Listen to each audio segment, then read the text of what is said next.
It's only in places like Minneapolis where you're seeing civilians being shot by ICE officers. You're not seeing this sort of thing in places like Florida. Because in Minneapolis, you have a radicalized population of Disney brained adults who think that they're in a movie. They literally think they're like superheroes resisting tyranny in a movie. So they show up to protest, armed and intentionally intervene and agitate federal law enforcement activities. And it's like these people think that this is what the Second Amendment's for. It's for resisting tyranny. You are not resisting tyranny by resisting the enforcement of federal law that people voted for, by the way. Trump ran on enforcing our immigration laws. Just because your radicalized population in Minneapolis didn't vote for those laws doesn't mean that they cease to be federal law. They should still be enforced, and interfering with the enforcement of those laws is literally resisting the will of the American people.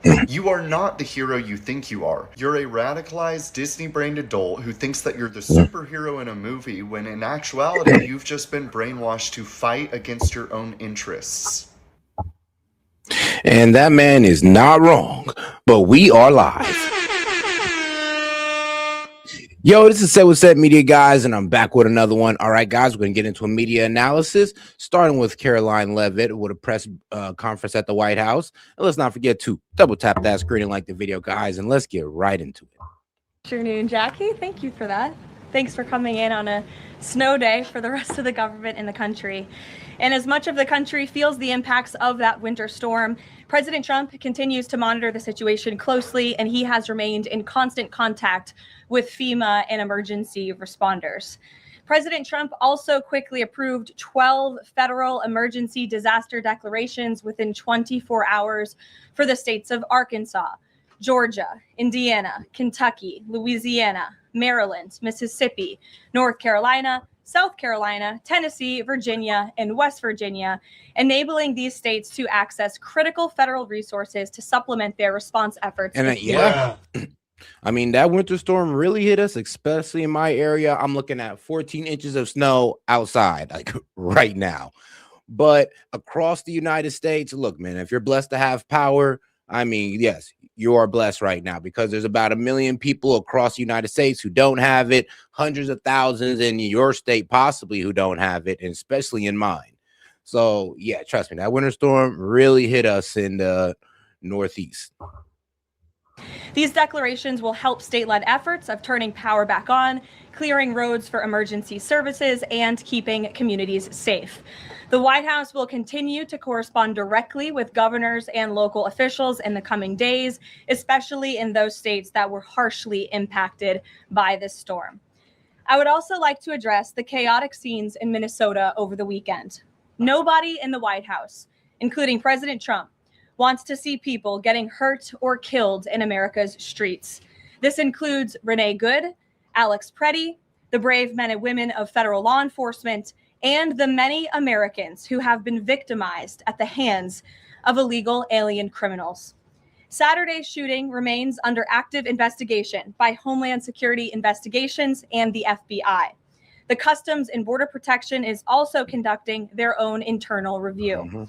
As President Trump said yesterday, the administration is reviewing everything with respect to the shooting, and we will let that investigation play out. But let's be clear about the circumstances which led to that moment on Saturday. This tragedy occurred as a result of a deliberate and hostile resistance by Democrat leaders in Minnesota.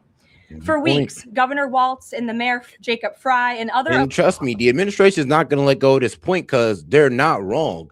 If Minneapolis Mayor Jacob Fry was just to send out the police, the local police, to provide crowd control, if Governor Tim Walz would just bring in the National Guard to protect ICE and let them do their law enforcement, let them do their deportations, then we wouldn't be dealing with this right now. Renee Good would still be alive, and so would this man Alex. But for some reason, they're letting things get out of hand, and they're trying to blame ICE for it. And I'm gonna be real with you. Yes, that Alex shooting, bro, there was sloppy work on their part. But once again, it looks like these guys are going to get off on a lawful shooting.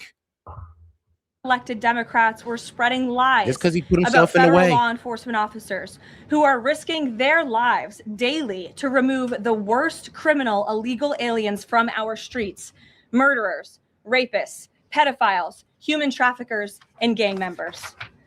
Governor Walz and Mayor Frey have shamefully blocked local and state police from cooperating with ICE, actively inhibiting efforts to arrest violent criminals.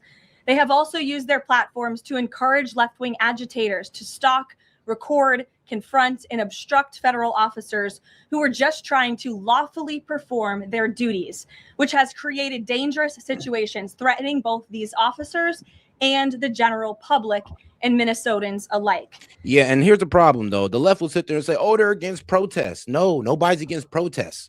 Everybody's against obstructing law enforcement, except for the politicians in Minnesota. They're apparently all for it. They're promoting it. But no, nobody's against protesting. Nobody's against the freedom of speech of these protesters. The problem is, though, that there's protesting and there's obstruction. There's getting in police officers' faces, thinking that you can get involved in a police scene and think that you're going to be okay. That is obstruction, not protesting. This is precisely what unfolded in Minneapolis on Saturday morning. Obstructing federal law enforcement and inciting violence against officers is wrong and illegal. This used to be a universally accepted position in the United States. Amid the hysteria, we must remember how we got here to this moment today and what this Democrat opposition is about. Former President Joe Biden and the Democrats opened America's borders for 4 years, inviting tens of millions of illegal aliens from all over the world to flood into our country. Among them, violent criminals who terrorized American communities and have inflicted devastating, permanent pain and harm on law-abiding Americans and their families. Yet we never saw outrage from Democrats or their allies in the liberal media over these horrifying crimes against U.S. citizens. The pain of American angel families was ignored and dismissed because it undermined the Democrat narrative. Innocent Americans like Jocelyn Nungray, Laken Riley, and Rachel Morin are just a few of the many victims savagely murdered. And I mean, let's be honest, what was it? It was a chief border patrol guy. He came out and he was showing all the guys that they cleaned up off the street. We're talking about child predators, murderers, like people who've committed the worst of the worst crimes that are being taken off the streets of Minnesota and Minneapolis. Well, basically the same place. And for some reason, all is being framed as, oh, they're trying to take away our neighbors. But I mean, let's be real. Yes, they are going after the undocumented immigrants as well who haven't committed crimes, but they are going after the worst of the worst as well. And these protesters are not even being protesters. They're now obstructionists. They're now obstructing law enforcement. They're now trying to impede on the enforcement of the immigration law. And that just it's not acceptable. As much as you guys want to go out there and be against this, you guys can protest, but you cannot obstruct. That's all. That's it. I'm not sure what the confusion is, but apparently you Dems need to be told 3-4 times. Illegal alien criminals.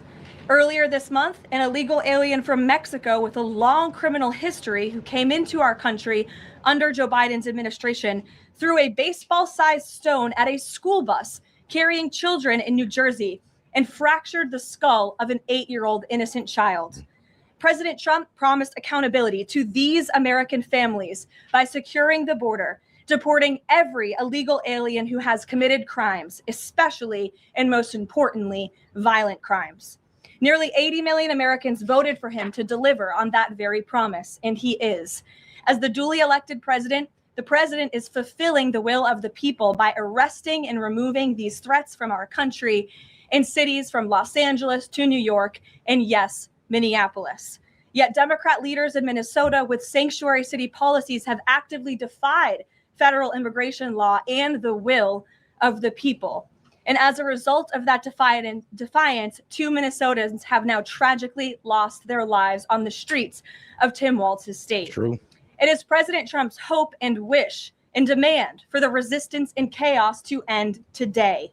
That's why President Trump spoke with Governor Walz directly this morning, and he has outlined a clear and simple path to restoring law and order in Minnesota. Number 1, Governor Walz, Mayor Frey, and all Democrat leaders should turn over all criminal illegal aliens currently incarcerated in their prisons and jails to federal authorities, along with because apparently that's been a problem. These guys trying to deport the people that they've detained in these Minneapolis jails, but they're not being allowed to. AKA, these guys are protecting, well, illegal immigrants, possibly illegal immigrants who've committed heinous crimes from being deported. It's just like, are you serious? Not only while they're doing that, they're not stopping these protesters from, well, following ICE around, attacking ICE, trying to trap them in, honk their horns to let these illegals know that they're in the area. Like, they're not trying to stop any of that. Any illegal aliens with active warrants or no. But they want to sit there and talk about how bad ICE is. But here's the thing, though. They're the ones making it worse. ICE was not trained to do crowd control. They're not. It's like common sense will say that, yeah, it's supposed to be the local police that's supposed to come in there and help them out. And if things get too crazy, then, I mean, the governor's supposed to bring in the National Guard. I mean, it does seem like Minneapolis or Minnesota is about to get hit with that Insurrection Act. And then it's going to be up to the president. And I'm going to tell you right now, you guys are complaining about a police state, but you're about to walk yourself into a police state. Own criminal histories for immediate deportation. Number 2, state and local law enforcement must agree to turn over all illegal aliens who are arrested by local police. And then thirdly, local police must assist federal law enforcement in apprehending and detaining illegal aliens who are wanted for crimes, especially violent crimes. If Governor Walz and Mayor Frey implement these common sense cooperative measures that I will add have already been implemented in nearly every single other state across the country, Customs and Border Patrol will not be needed to support ICE on the ground in Minnesota. ICE and local law enforcement can peacefully work together, as they are effectively doing in so many other states and jurisdictions. Additionally, President Trump is calling on the United States Congress to immediately pass legislation ending sanctuary cities once and for all. American cities should be safe sanctuaries for law-abiding citizens only, not for dangerous illegal alien criminals who broke our nation's laws and do not belong here. We hope Governor Walz will do the right thing and continue to work with President Trump to keep the American people safe following their call this morning. Americans overwhelmingly want exactly what President Trump is delivering: strong borders and strict immigration enforcement against the worst illegal aliens, of which there are still hundreds of thousands to deport from the interior of our country. The most peaceful way to carry out— And if you didn't know already, Pam Bondi has already sent Governor Tim Walz a strongly worded letter, pretty much telling him like, yo, we need you to start helping out ICE by providing crowd control. We need all your records on voting, your voting registration records. We need that data. And we also need your welfare recipient data as well. So she pretty much asked the man for 3 things: help with ICE, welfare data, and voting registration data. And that's how he can get back in the good graces of, I guess, the president, which I don't think Tim Walz honestly care about. But at this point, all the things that's going on in Minnesota, I mean, he needs to give himself some type of, I don't know, he needs to make himself seem like he's fighting it in some way, shape, or form, because obviously it didn't look like he was fighting a fraud. Obviously didn't look like he was fighting this voter registration discrepancies. And then we all know he's not providing any type of help to ICE whatsoever. This vital public safety mission is for Republicans and Democrats to do it together, and for state and local law enforcement to work together with federal law enforcement. We want to let cops be cops. You wouldn't know this continues to be a very popular policy position. Bro, you are dumb. I mean, first off, how am I ass kissing if I'm just telling you the truth of what's going on? Like, you're crying just because you've seen a lady on a screen. Like, bro, like, how emotionally weak are you if you just seen somebody on the screen? It's not even Trump, though, by the way. It's not even Trump, and you're crying about Trump. Like, you don't even got to see the man for him to come inside your head, bro. Like, bro, I mean, you might love this man Trump more than me if you don't got to see him, but you got to mention him. From the biased media coverage over the course of the last— who's more of an ass kisser? The one that don't even see Trump and mention him, or the guy who's just reporting what he sees? I didn't even mention Trump. You mentioned the man before me. That's just crazy. Days, but polling shows huge support for this exact thing President Trump is calling for. More than 80% of Americans favor deporting illegal aliens convicted of violent crimes. A country unable to deport criminals who enter it illegally is no country at all. The open borders agenda of Kamala Harris, Tim Walz, and the Democrats was already on the ballot on November 5th, 2024, and it was resoundingly rejected. President Trump will never back down from his promise to deport violent criminal illegal aliens and make America safe again, and he welcomes all cooperation in that effort. With that, I will answer your questions. And Jordan Conradson, why don't you kick us off today? Thank you for being here. Thank you, Caroline. Jordan Conradson from Gateway Fund. I have a few questions. First, with respect to the shooting in Minneapolis, we're seeing massive outrage from mainstream media and the left, but I'm just wondering, where was that outrage when Ashley Babbitt, an Air Force veteran, was executed by Capitol Police Officer Michael Byrd, who she posed no threat to in the U.S. Capitol?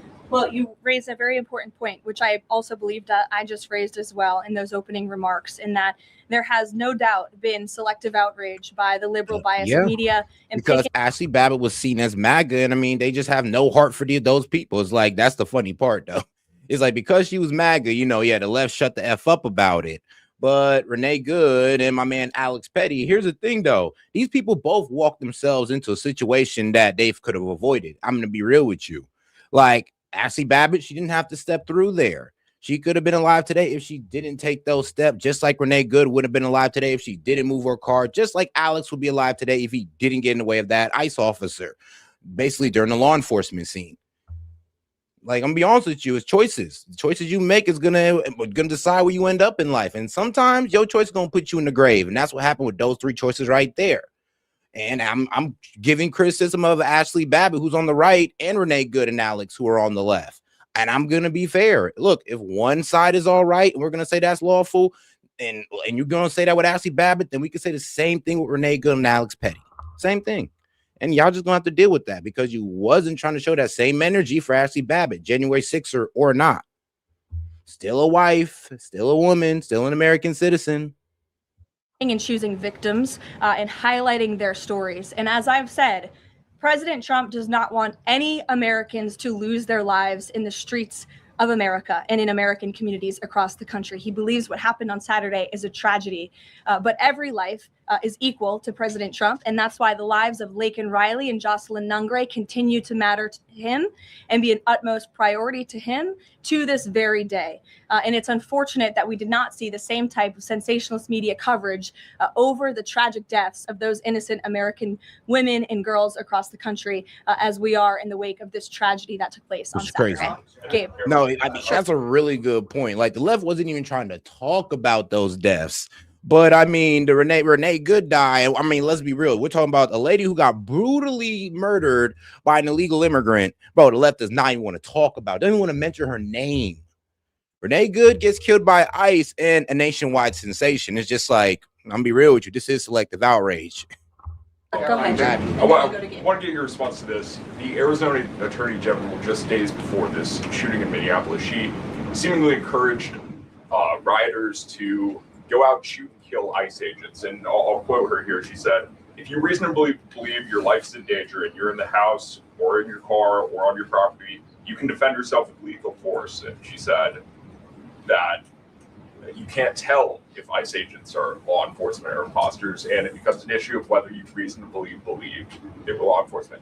Do you have a response to that? And I mean, shoot, I know I do. That's what they want. That's what they want. They want one of these protesters to take the law into their own hand, or what they feel is the law, and kill one of these ICE officers, right? And then this was going to happen right after. Now, we're going to expect this person to be arrested, but the mayor, the officials, the judges in Minneapolis is going to protect that person, make sure they don't get arrested, and it's going to cause a whole problem because this is what they want. And I'm telling you, that's going to be the setup to, I'm be real with you, one of the most divisive situations in America. We're telling me if a protester, leftist protester, goes out there and shoot an ICE officer and they're getting protected by their own from the law, yeah, that's going to be a huge problem. does the White House believe that she should be held accountable for these remarks? Such dangerous rhetoric, as I pointed out, is exactly what has brought us to this position today, where you have elected Democrat officials across the country who are encouraging left-wing agitators and crazy people to go out and unlawfully obstruct lawful immigration enforcement. Again, these brave men and women of ICE and Border Patrol and the federal enforcement are just trying to do their jobs to enforce our nation's immigration laws and to go after the worst of the worst in this country. I would encourage everyone in this room, and I would encourage the Arizona Attorney General to look at the video of an ICE agent in Minneapolis. He was approached by left-wing agitators who were honking their horns and were screaming slurs at him. And he rolled down his window and he said, "What are you doing? I am out here trying to catch a child predator, somebody who has convicted crimes against an innocent child, and you are trying to obstruct me from doing my job." This rhetoric against ICE, comparing them to Nazi Gestapo, Donald Trump's police force, is despicable, it is shameful, and it is precisely what has led to the escalation of tensions in Minneapolis and in other places across the country. Gabe, Facts. go ahead. I mean, that's the worst thing about this. These protesters don't even know what they're honestly stopping. They're thinking they're stopping the deportation of or the capturing of undocumented immigrants. Well, to be honest with you, that's kind of half true, but you're actually stopping the arrest, the apprehension of some pretty heinous criminals who've done some pretty crazy things. I mean, especially when it comes to their sexual crimes. So the fact that I know the left don't agree with that, but I mean, you're out here protecting it. So I would like to let you know that you are out here protecting pedophiles while crying about Donald Trump being a pedophile. I want to let you guys know that right now. You're protecting pedophiles while crying about an administration being full of them. You do her for justifying violence. I would defer you to the Department of Justice on that. Thank you, Caroline. Regarding Minnesota, on Saturday, the Department of Homeland Security posted that Preddy looks like he wanted to do maximum damage to massacre law enforcement. Stephen Miller on Saturday posted that, or called Preddy a would-be assassin. Why did administration officials jump to conclusions before an investigation had even been conducted? Well, look, this has obviously been a very fluid and fast-moving situation throughout the weekend. As for President Trump, whom I speak for, he has said that he wants to let the investigation continue and let the facts lead in this case. With regards to the deployment of Tom Homan to Minneapolis, should the deployment of Mr. Homan to Minneapolis be seen as a sign that the president is dissatisfied with how the officials on the ground had handled the incident? No, Mr. Homan is doing an exceptional job, and he has been working with Secretary Noem and President Trump over the course of the last year. Secretary Noem still has the utmost confidence and trust of the President of the United States, and she's continuing to oversee the entire Department of Homeland Security and all of the immigration enforcement that's taking place across the whole entire country. Of course, Secretary Noem is also in charge of FEMA, and we are in the wake of a brutal winter storm where hundreds of thousands of Americans have been impacted by that. So, Borders Homan is in a unique position to drop everything and go to Minnesota to continue having these productive conversations with state and local officials. And I know that he's catching a plane in just a few hours to do just that at the request of the president. Yeah, and the current guy who's leading ICE, who's been doing all the press conferences, yeah, he's out and Tom Homan's in. Now, it does look like Donald Trump is actually following what Alex Jones was saying on his broadcast. When I didn't say this, but Alex Jones said it when he said that, we should pull back ICE and we should send them in there. We should pull back ICE, do some intelligence on the ground, see what's going on with there, see how the protesters are organizing, these ICE watchers and all that, and that's a re-enter so we know how to counteract them. Because right now they're just surprising ICE with all types of BS, and they have really no time to react. So it does seem like they're doing a strategical retreat to re-enter in on another day. Jennifer. On Saturday's shooting, has the president been briefed, and have you been briefed on specific details of the shooting? How many shots were fired? How many guns discharged? And I mean, did the protesters' gun go off, or only the officers' guns? Do you have any of those details? Again, now it looks like the protesters' gun went off, because I was doing some research, and it does look like the gun that he was handling has a very bad malfunction. I mean, honestly, the way these SIGs are made, they should all be recalled, but apparently SIGs don't care that much.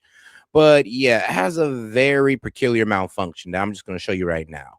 Like, check this out, guys. Put some input into the slide somewhere. Will it go off again? Will it release? Let's see. Yep. You see that right there? Basically the same type of gun this guy Alex Petty had. And for some reason, these guns can go off without pulling the trigger, which is, I mean, well, I'm gonna be real with you. I wouldn't buy a gun like that. And they've been known to fire while they're in the holster, shooting people in the leg. They've been known to fire just from accidentally being dropped. I mean, all the stuff that you wouldn't want a gun to do.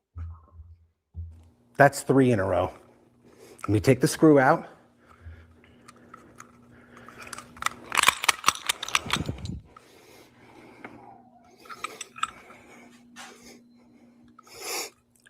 Number 4. Let's try it again. Let me show you.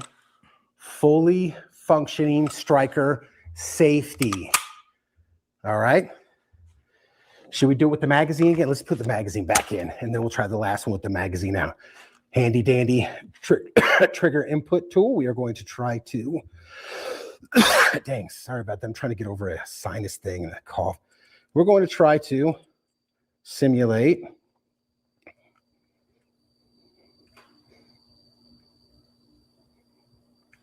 all right, here we go. Again, we are roughly, as we saw on the tabletop, I'm guessing we're roughly 1 millimeter to less than 1 millimeter of engagement on that trigger. And let's see if we can get it to go off again. Son of a. Yeah. That was 4. And the reason why I showed you guys this is because discharge of that gun could have been, that honestly could have been the reason why they just opened fire on this guy like it was open season on him. And I know I said a bit gruesomely, but to be real with you, yeah, that makes sense. If there was a gun that fired and they don't know where it's coming from, they're assuming that it came from Alex. And I believe that the gun discharged right when the officer took it away. It discharged. And everybody thought that, I don't know, maybe if it was an outside protester, maybe it was Alex who reached for a gun and they end up just firing on him. It's like, honestly, it's very sloppy the way that went down. But if it's because of a gun that just went off and everybody just mistaked it as Alex, I mean, we just can't, sadly, they're not going to, honestly, not even sadly, but understandingly so, they're not just going to put that all on the ICE officer.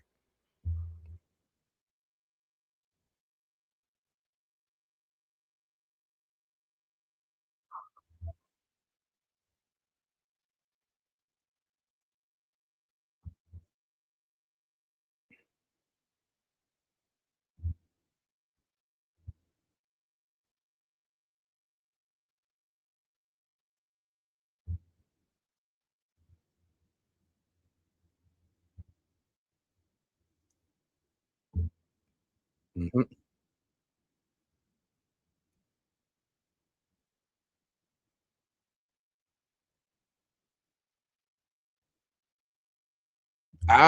See, and I don't like how, I don't like what Christy Nome is doing or the other guys doing by calling them domestic terrorists. Because I mean, with Renee Good, I'm be honest with you, there's like we don't really know her intent. We don't know if her intent was to be a domestic terrorist. We don't know. We never will know. So we can't sit there and just call domestic terrorist without knowing for sure. That's a pretty damning thing to say about somebody. And then with this guy, Alex Petty, I mean, we can't say that about him either. It seems like he was just trying to protect this woman by obstructing an officer, and it ended really bad for him. Is that domestic terrorism? No, not really. No, not at all.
Oh crap, man! Hold on. Whoops.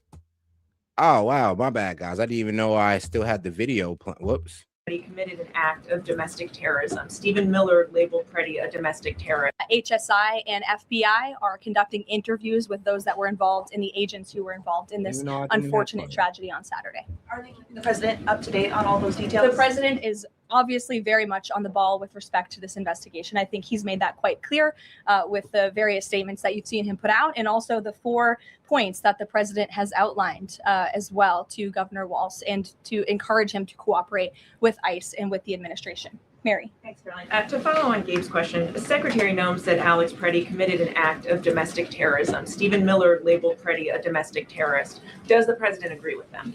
Look, as I've said, I have not heard the president characterize Mr. Preddy in that way. However, I have heard the president say he wants to let the facts in the investigation lead itself. Was he alarmed to hear his top officials referring to him in that way, rushing to that judgment? Danny, go ahead. Thanks, Caroline. On Stephen Miller's comments, will Stephen Miller be apologizing to the family of Alex Preddy? Yeah, people jump into this whole domestic terrorist claim on, Renee Good and Alex Petty. Yeah, don't do that. I mean, there's no strong evidence to suggest that they were domestic terrorists until we can figure out what type of organization they belong to, if they was Antifa, which there is no proof of that whatsoever. So, yeah, let's not jump the gun and call these guys domestic terrorists. Obstructionists, sure, we can call them that all day, but terrorists, no.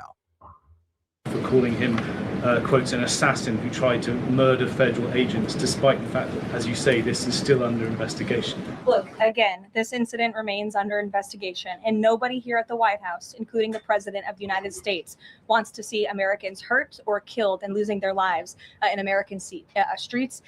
And we mourn for the parents. As a mother myself, of course, I cannot imagine the loss of life, especially losing one's child. And that same empathy from the president goes for the parents of angel families, parents of victims of illegal alien crime across our country as well. And that's exactly why the president continues to be wholeheartedly committed to deporting the worst of the worst criminals from our country. Why don't we go to the back? Kelly. Does the president believe that the killing, though, was a mistake? Has he expressed that at all? Again, the president has said, we have to review it, and this investigation needs to continue. And he's I'll be real with you, Renee Good. Yeah, I mean, all of them were, honestly, you could say, a mistake. But, well, maybe not Renee Good, because like I said, from the perception of that officer who the Renee Good drive her car towards, it looked like, his life was in danger. So was his partner's, whose arm was still in the car. So he shot off that one. But Alex Petty, that one could have been a honest to God mistake. They heard a gun discharge, and they all thought it was Alex, so they all started firing on him. And I mean, that just seems to be what it is. But we'll wait until more information comes out, of course. Facts on the investigation lead itself. Does he want the body camera footage to be released to the public? Now, that's not something I've heard the president commit to, so I won't do that from the podium. Sure. Carrie, how serious is the administration taking allegations that local and state officials in Minnesota are actively coordinating with demonstrators through encrypted or non-encrypted communications, as well as providing government resources to impede immigration enforcement operations? I'm sorry, Carrie, could you repeat your question? How serious is the administration taking allegations that local and state Minnesota officials are communicating with demonstrators to basically impede immigration officials? Well, we've definitely seen active organization amongst these left-wing groups, Carrie, and it is something that I know the FBI and the Department of Justice are looking into. Again, it is illegal to unlawfully obstruct lawful immigration enforcement in this country. And these agitators are making it nearly impossible for ICE to do their jobs and for federal law enforcement to carry out the will of the American people to deport the worst of the worst. I would just encourage everyone to please imagine in this room, all of you come to the White House every day to report on the President of the United States and the administration. You come into this briefing room, you walk through the gates of the White House. Just imagine if there were left-wing agitators or agitators of any kind who were in your face, who were doxing you, who were harassing you, who were physically threatening you, who were biting off your fingers. In the case of 2 Border Patrol agents we saw this past weekend in Minneapolis, that would make it very difficult for you to show up and do your job here at the White House every single day. That's what these officers in Minneapolis are facing. That's why the president is calling on Governor Walz and Mayor Frey for these 3 very simple and common sense points of cooperation so that ICE and local law enforcement can work together. Again, we are just asking for police to be police. Literally. And if you ask, no, that's literally all they're asking for. That's why I'm saying, like, these guys should be brought up on obstruction charges, because that's exactly what they're doing. I'm talking about the mayor, Jacob Fry, mayor of Minneapolis, and Governor Tim Walz, governor of Minnesota. Because, like, Tim Walz, well, he could have brought the National Guard and all this would have been done.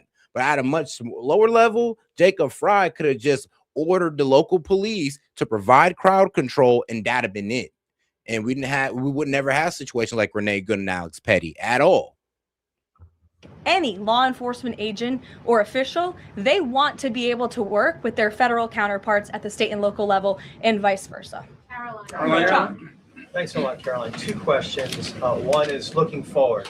The role of Mr. Homan, is he being sent by the president to diffuse the situation that exists right now on the ground? Is he the point person essentially for the White House in terms of trying to tamp down the tensions that exist right now in Minnesota? Well, Mr. Homan is the point person for cooperating with state and local authorities and corresponding with them, again, to achieve this level of cooperation to subdue the chaos on the streets of Minneapolis. And I would just point out that Mr. Homan is someone who has been lauded for many, many decades for his experience working in law enforcement. In fact, this is a Washington Post headline from 9 years ago, 2016. Meet the man the White House has honored for deporting illegal immigrants. Yep. And I would remind everyone in this room that it was former President Barack Hussein Obama who awarded a medal to Mr. Homan. Yes, that man Obama did. I mean, that's one of the reasons why Trump brought him in.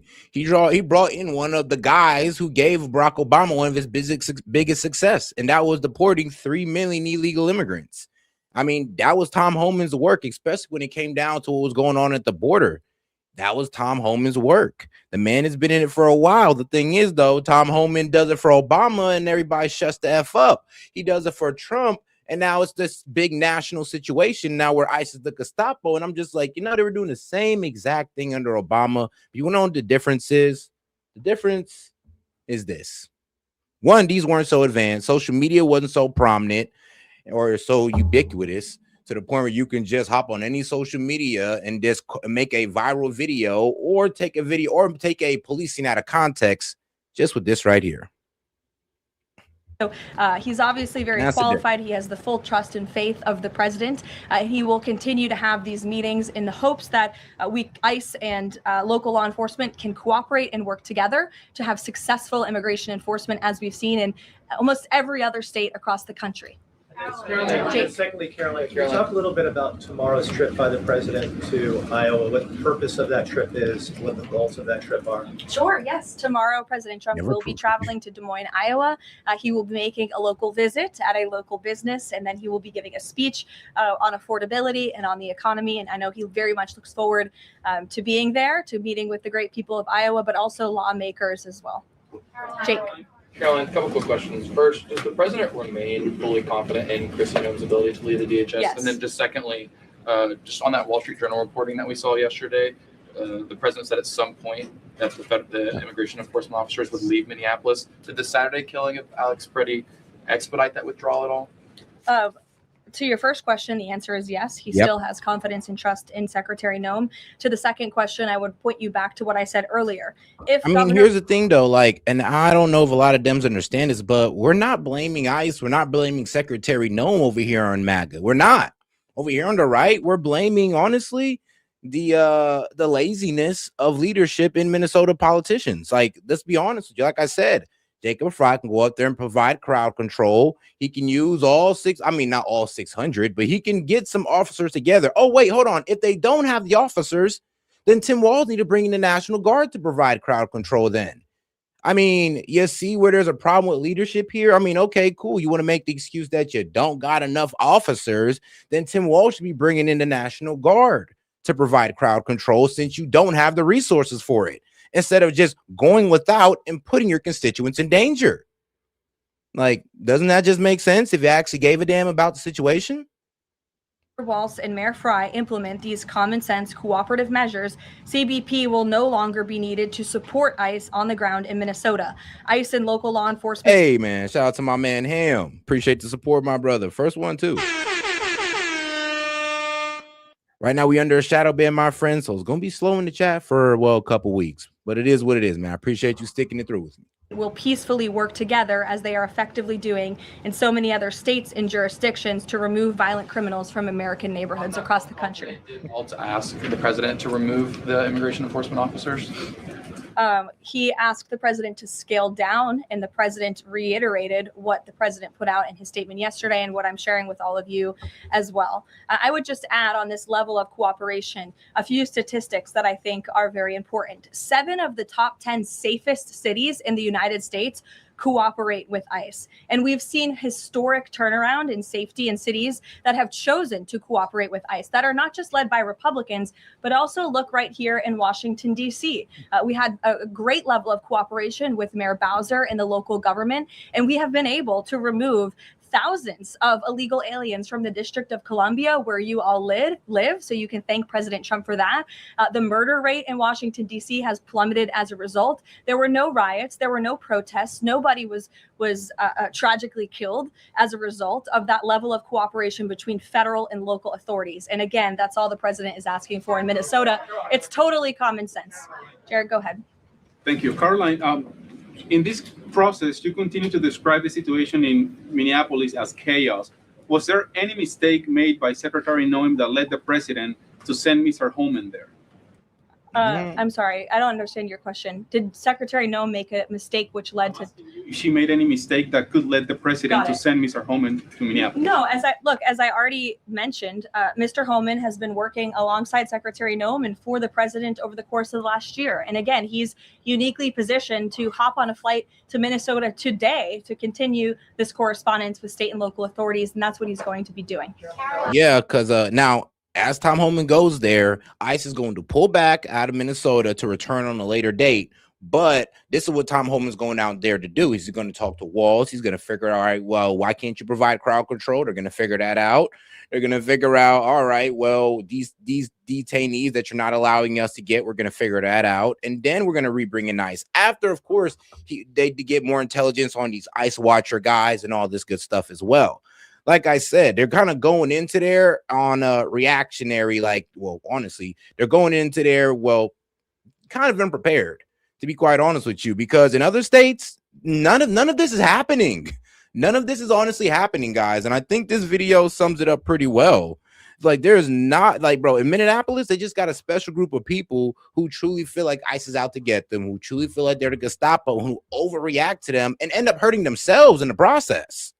But check this out. It's only in places like Minneapolis where you're seeing civilians being shot by ICE officers. You're not seeing this sort of thing in places like Florida. Because in Minneapolis, you have a radicalized population of Disney-brained adults who think that they're in a movie. They literally think they're like superheroes resisting tyranny in a movie. So they show up to protest, armed, and intentionally intervene and agitate federal law enforcement activities. And it's like, these people think that this is what the Second Amendment's for. It's for resisting tyranny. You are not resisting tyranny by resisting the enforcement of federal law that people voted for, by the way. Trump ran on enforcing our immigration laws. Just because your radicalized population in Minneapolis didn't vote for those laws doesn't mean that they cease to be federal law. They should still be enforced, and interfering with the enforcement of those laws is literally resisting the will of the American people.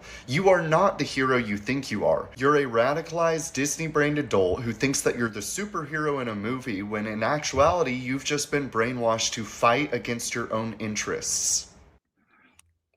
I mean, do you not want pedophiles to be taken off the street? I mean, do you not want to live in a safer neighborhood? Do you not want your kids to have an opportunity in the job market? Is all that not important to you? Because, yeah, when you guys fight against, when you fight for these undocumented, you're fighting against your own interests right here. You're fighting against your own interests. And like I said, you guys are complaining about, oh, the president's a pedophile, but you're out here stopping pedophiles from being arrested in your own area. I mean, bruh, if you're a person in Minnesota doing these protests, I better not ever hear you call Donald Trump a pedophile ever again, because you're protecting him. Fran. Caroline, is it the White House's position that Americans have the right to show up to these ICE operations and film, document, or protest the law enforcement actions? All Americans have a First Amendment. You can protest. You can sit there with your camera phone out, with your nice homemade sign, do your little arts and crafts sign that you did. But what you can't do is get in the way of law enforcement. That's the problem. Nobody's telling you guys you can't do that. The problem is the people who are going out there aren't protesting. They're obstructing. There are people who are protesting. There's people who are obstructing. The problem is that left-wing media makes it seem like all these guys are just peaceful protesters, and they're just getting like pretty much detained and thrown on the ground for no reason, when that's a lie. Even the lady that but there was actually, an ICE officer recently got his finger bit off, and his lady tried to throw a tear gas can back and ended up getting hurt. Well, no, flashbang back, and ended up getting her hand or finger blown off. And this is all going down in Minnesota. So we got ICE officers and protesters losing appendages. And we want to keep this going because of lazy leadership of the mayor and the governor, as they just sit there and try to blame it on ICE as if these two can't do anything about it. Constitutional right, of course, but Americans do not have a constitutional right to impede and obstruct lawful immigration enforcement operations. That is actually a crime, and it's something that we've seen taking place in the streets of Minneapolis, which again is leading to these dangerous circumstances that these federal law enforcement officers have been forced to work within. Back to the call with Governor Walz this morning, the president described it as respectful. He said we seem to be on a similar wavelength, but you had strong criticism for the governor and the Minneapolis mayor, Jacob Frey, just now. So could you explain the difference in tone between what the president had said in his True Social post and I think some of the criticisms that you just levied from the podium? Fran, I think the criticisms that I laid out, I'm painting the picture for all of you in this room, are what led to the moment that we are in today, where Governor Walz and President Trump are having a conversation, a constructive and productive conversation to end the chaos. Oh, guys, let's make sure you guys like the video, guys. If you're on the vertical, make sure you double tap that screen. If you're on the horizontal on Rumble, which we got like 7 of y'all in there right now, make sure you guys like the video, man. Let's get more people in on the chat. Let's beat the shadow ban on Rumble, and let's try to grow the community. Well, my bad. Beat the shadow ban on YouTube and grow the community on Rumble. All right, guys, let's go. Shout out to Rumble, where they don't shadow ban you or really care about what you say. Shout out to real freedom of speech. And the lawlessness that has taken place in Governor Walz's state. Elena, thank you. And shout out to my man Monty. He says they want to keep it going. Oh, shout out for Monty on Rumble. He sent the Rumble rant. And guys, you can come in on Rumble. It's like only $1 to send a super chat. So shout out to Rumble. But he says they want to keep it going because it's hurting approval ratings. They're more than happy to sacrifice their useful idiots for a hate orange man agenda. It's sickening. And also, shut up, bud. I'm weak. Shout out to my man Monty. I had a question. With Homan now going to Minnesota, is Gregory Bovino also going to remain in Minnesota overseeing these ICE operations? Mr. Bovino is a wonderful man, and he's a great professional. He is going to very much continue to lead Customs and Border Patrol throughout and across the country. Mr. Homan will be the main point of contact on the ground in Minneapolis. And to follow up, given what we've heard from several Trump administration officials, people like Stephen Miller, as people point out, calling him a domestic terrorist, Bovino saying that Preddy was out to massacre law enforcement. Why not require ICE agents to wear body cameras to clear up some of the disputes that we are hearing from witnesses and video footage versus what the administration? Love, who needs body cameras when you got, these protesters? Did we not just catch that shooting in like 8 different angles? Did we not catch the Renee Good shooting in 8 different angles? Man, who need body cameras when you got all the surveillance going around these days? Now, am I against these guys having body cams? Of course not. But I'm just like, I don't think that's the problem, sweetheart. Let's be honest here. We're catching all these shootings in like 8 different angles. So trust me, cameras aren't the problem. The problem is these protesters are turning into obstructionists, and nobody wants to talk about it. Everybody want to pretend like they're all peaceful protesters, but that's not true. Some of these protesters are going out their way to get in the way of ICE, and that's the problem. And then a lot of these protesters, they're crowding ICE. That's the problem. Why? Because there's no crowd control being provided. And if you guys don't got enough police, then bring in the National Guard. Well, that's a policy question that I know the policy folks in the building are having with members on Capitol Hill, and I'll leave it to them and the president to make that decision. And my final question is on, you were talking about the level of cooperation that the president talked about with Governor Walz. Will the administration commit? Oh, I thought you were talking about to somebody in the chat or something, or somebody that I recently brought up. I did have to just grill a chatter, but shout out to my man Monty. So I didn't mean shut up. I meant to type what up. Shout out to Monty. Appreciate you. Shout out to my man Monty on Rumble and to the viewers on YouTube. You know, I appreciate you guys. To cooperating with local officials on this investigation into Alex Preddy. The president spoke about this with Governor Walz and said he would have a discussion about it. He did not make a commitment, and so therefore I won't make that commitment here. I would just remind all of you in the media, because I've seen a lack of reporting on this fact. There are investigations into what took place on Saturday. The Homeland Security investigations and the FBI have teamed up for an investigation, and there's also an internal. Now, this is where the distrust comes, because for some reason, the left does not like the fact that this is being invested by, Homeland Security Investigation, HSI, and the FBI. They don't like it. They don't like it, and I know why. Because they know that if we leave it to the Minnesota state, they're going to crucify this man. They're going to hold him. They're going to say he's guilty no matter what proof comes out, and that's just what's going to happen. But this is why I also hear the left out that if it goes to the FBI and HSI, well, that's all ran by Trump. It's going to be extremely biased. Well, guess what, brother? Both sides are going to be extremely biased to one side's dissatisfaction. So it is what it is. CBP investigation and internal review of what is happening on the ground in Minnesota. The president supports those investigations, and as I've said repeatedly, he wants to see them move forward. Phil. FBI Director Kash Patel said in a Sunday interview, quote, "You cannot bring a firearm loaded with multiple magazines to any sort of protest." Does the president believe the Second Amendment rights remain? Nah. Hey, yo, shout out my man Gaming. He says, left be like, some of you may die, but that's a sacrifice I'm willing to take. Protesters are starting to get more militant, just dust off over libel and use the insurrection and clear the fraud. I mean, yeah. I mean, here's the thing. I mean, what Pam Bondi offered this man might be his only way out. Like, all you got to do is give up your welfare data, your voter registration data, and provide backup for ICE, which Tim Walz can do as governor by bringing in the National Guard, and it's all good. Or is he just going to, keep on with the inflammatory rhetoric towards ICE as he sits in his nice little house and watch his constituents go out there and get themselves hurt or, much worse, killed? I mean, that's what all of them are doing right now. It's kind of pathetic, but I mean, these are the people they're following. In effect, even when protesting. The president supports the Second Amendment rights of law-abiding American citizens. Absolutely. There has been no greater supporter or defender of the right to bear arms than President Donald J. Trump. So while Americans have a constitutional right to bear arms, Americans do not have a constitutional right. This is not about a constitutional right to bear arms. It's also about, if you're a person bearing arms in Minnesota, it's your responsibility to carry identification with you. It's also really responsible for you to understand, as a person who is armed, maybe me trying to get in the way of law enforcement is not gonna be perceived the right way. He may go in there and be like, I'm just trying to save this lady, but the ICE officer going there like, hold on, this is an armed man trying to stop me. Like, what else is this man willing to do? If he just wants to jump in front of into a law enforcement scene armed, by the way. And I'm not saying the man deserved to die, but I'm just gonna be real with you, Brandon. Like, these guys are walking themselves into situations where common sense would tell you not to go to.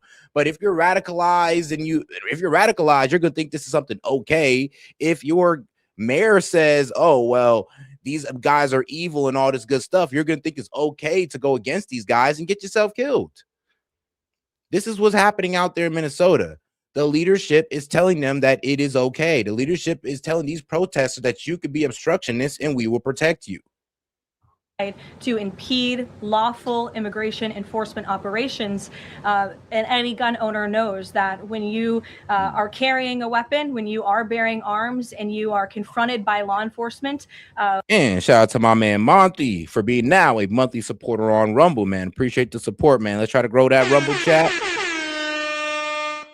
I'll go ahead and post the link again in the chat so we can get more people over onto Rumble. You are raising the assumption of risk and the risk. You know what, guys? I'm about to learn my lesson. I'm about to take the lesson what my predecessors went through when they, speak on things like this and they face shadow ban. What they had to do was use YouTube as a funnel to get people over to a platform that don't give a damn about what you say. And you can still get super chats and all that good stuff. So shout out to Rumble for actually standing up for free speech and creators. Shout out to Rumble. YouTube, y'all on my bad side right now. Of force being used against you, and again, that's unfortunately what took place on Saturday. Will his mission continue to be focusing on illegal immigrants with a criminal history, or will it be on illegal immigration generally? Mr. Holman will continue to enforce our nation's immigration laws, especially deporting the worst of the worst criminals in Minnesota who have committed violent offenses. And I would just remind all of you that this important work is continuing to be carried out. In just the last few days, I'm happy to provide this packet to anyone in the room. ICE has arrested multiple violent criminals, illegal aliens within Minnesota.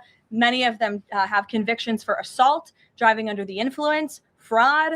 This individual here I'm looking at was an aggravated felon with multiple convictions for larceny, fraud, and forgery of checks, vehicle theft, drug possession, domestic assault, inflicting bodily harm on another, criminal convictions of larceny, identity theft, again, charged with driving under the influence. These are extremely dangerous people who Governor Walz and Mayor Fry have allowed to roam on their streets. And all the president is asking for is cooperation to arrest individuals like this and deport them from the United States of America. I'll take a couple more. Go ahead. Okay, so this weekend the president posted that this is a cover-up of the fraud in the state of Minnesota. He also posted Minnesota is a cover-up. These both happened after the shooting. So given that these came after the shooting, what is this here? What is the cover-up he's alleging? Yes, it's a good question. I spoke with the president about this at length. What the president is referring to is the fact that you have Governor Walz and, again, the mayor, who have been encouraging these left-wing agitators to come out and to harass and to dox and to threaten ICE and to make this conversation about and smear lies about federal law enforcement who, again, are just trying to do their jobs in an attempt to distract from the widespread massive fraud that has taken place in their state. Billions and billions of dollars has been stolen from law-abiding taxpayers in Minnesota, and the administration continues to be very focused on getting to the bottom of it, and especially, and the president raised a good question over the weekend with respect to Congresswoman Ilhan Omar, who now has a net worth within the millions, and one must ask themselves why and how is that possible? I mean, to be quite honest with you, I'm not sure why Ilhan Omar's net worth is such a big concern, because if you just kind of look at who her husband is, the question answers itself. I mean, I'm not really sure. Like, look, bro, I don't like the lady either. I don't like her politics either, guys. Okay. I don't like what she say about Americans and none of that. But when we sit here and try to create the most lies about somebody, bro, it's like, what is this? It like Omar derangement syndrome. First, we try to say she married her brother. I looked into that. Proved out not to be true. Now we're going like, oh, well, this 30 million came from fraud. It must be fraud. We don't know that for sure. But but guess what? More than likely, that's not true either, because she's been worth that before the fraud. Actually, she's been worth that ever since she got married to her husband. So when they say, oh, it went up out of nowhere, I mean, yeah, it went up ever since she got married to a millionaire, a white millionaire. Well, it might be. I mean, he looks Jewish, but does that really matter? But hey. So I don't really know about this whole, oh, let's track her down for her net worth. I'm be real with you. Like, look up her husband and it's going to be pretty self-explanatory. It's Tim Minette, if you didn't know. Is she connected to the fraud rings that we have seen taking place within her state and her own district? It's a question the American people are raising, and the president believes it's one worth answering. Haley. Thanks, Caroline. I want to go back to some of the comments from Stephen Miller and Secretary No. You've made clear the president wants to see the investigation play out when answering some of the questions on the specific details. Is he concerned that some of those definitive statements made by other officials risks public perception of the credibility of those investigations now playing out? Again, the president believes that these investigations are credible, they are continuing, they are active, and he wants to let them play out. Alex. Is the administration willing to separate DHS funding from other funding bills in order to avoid a broader shutdown? Yeah, so if you don't know, bro, this is some bullshit. But so look, guys, you remember when they shut down on the ACA subsidies, and we was able to get those pushed past the House, and I think we're still waiting on the Senate because we want to extend the ACA subsidies for 3 years, right? And that was actually the main reason that these guys shut the government down last year. Well, guess what? They're about to shut it down again over ICE. They're saying, well, we want to take funding away from ICE, so we're shutting the government down.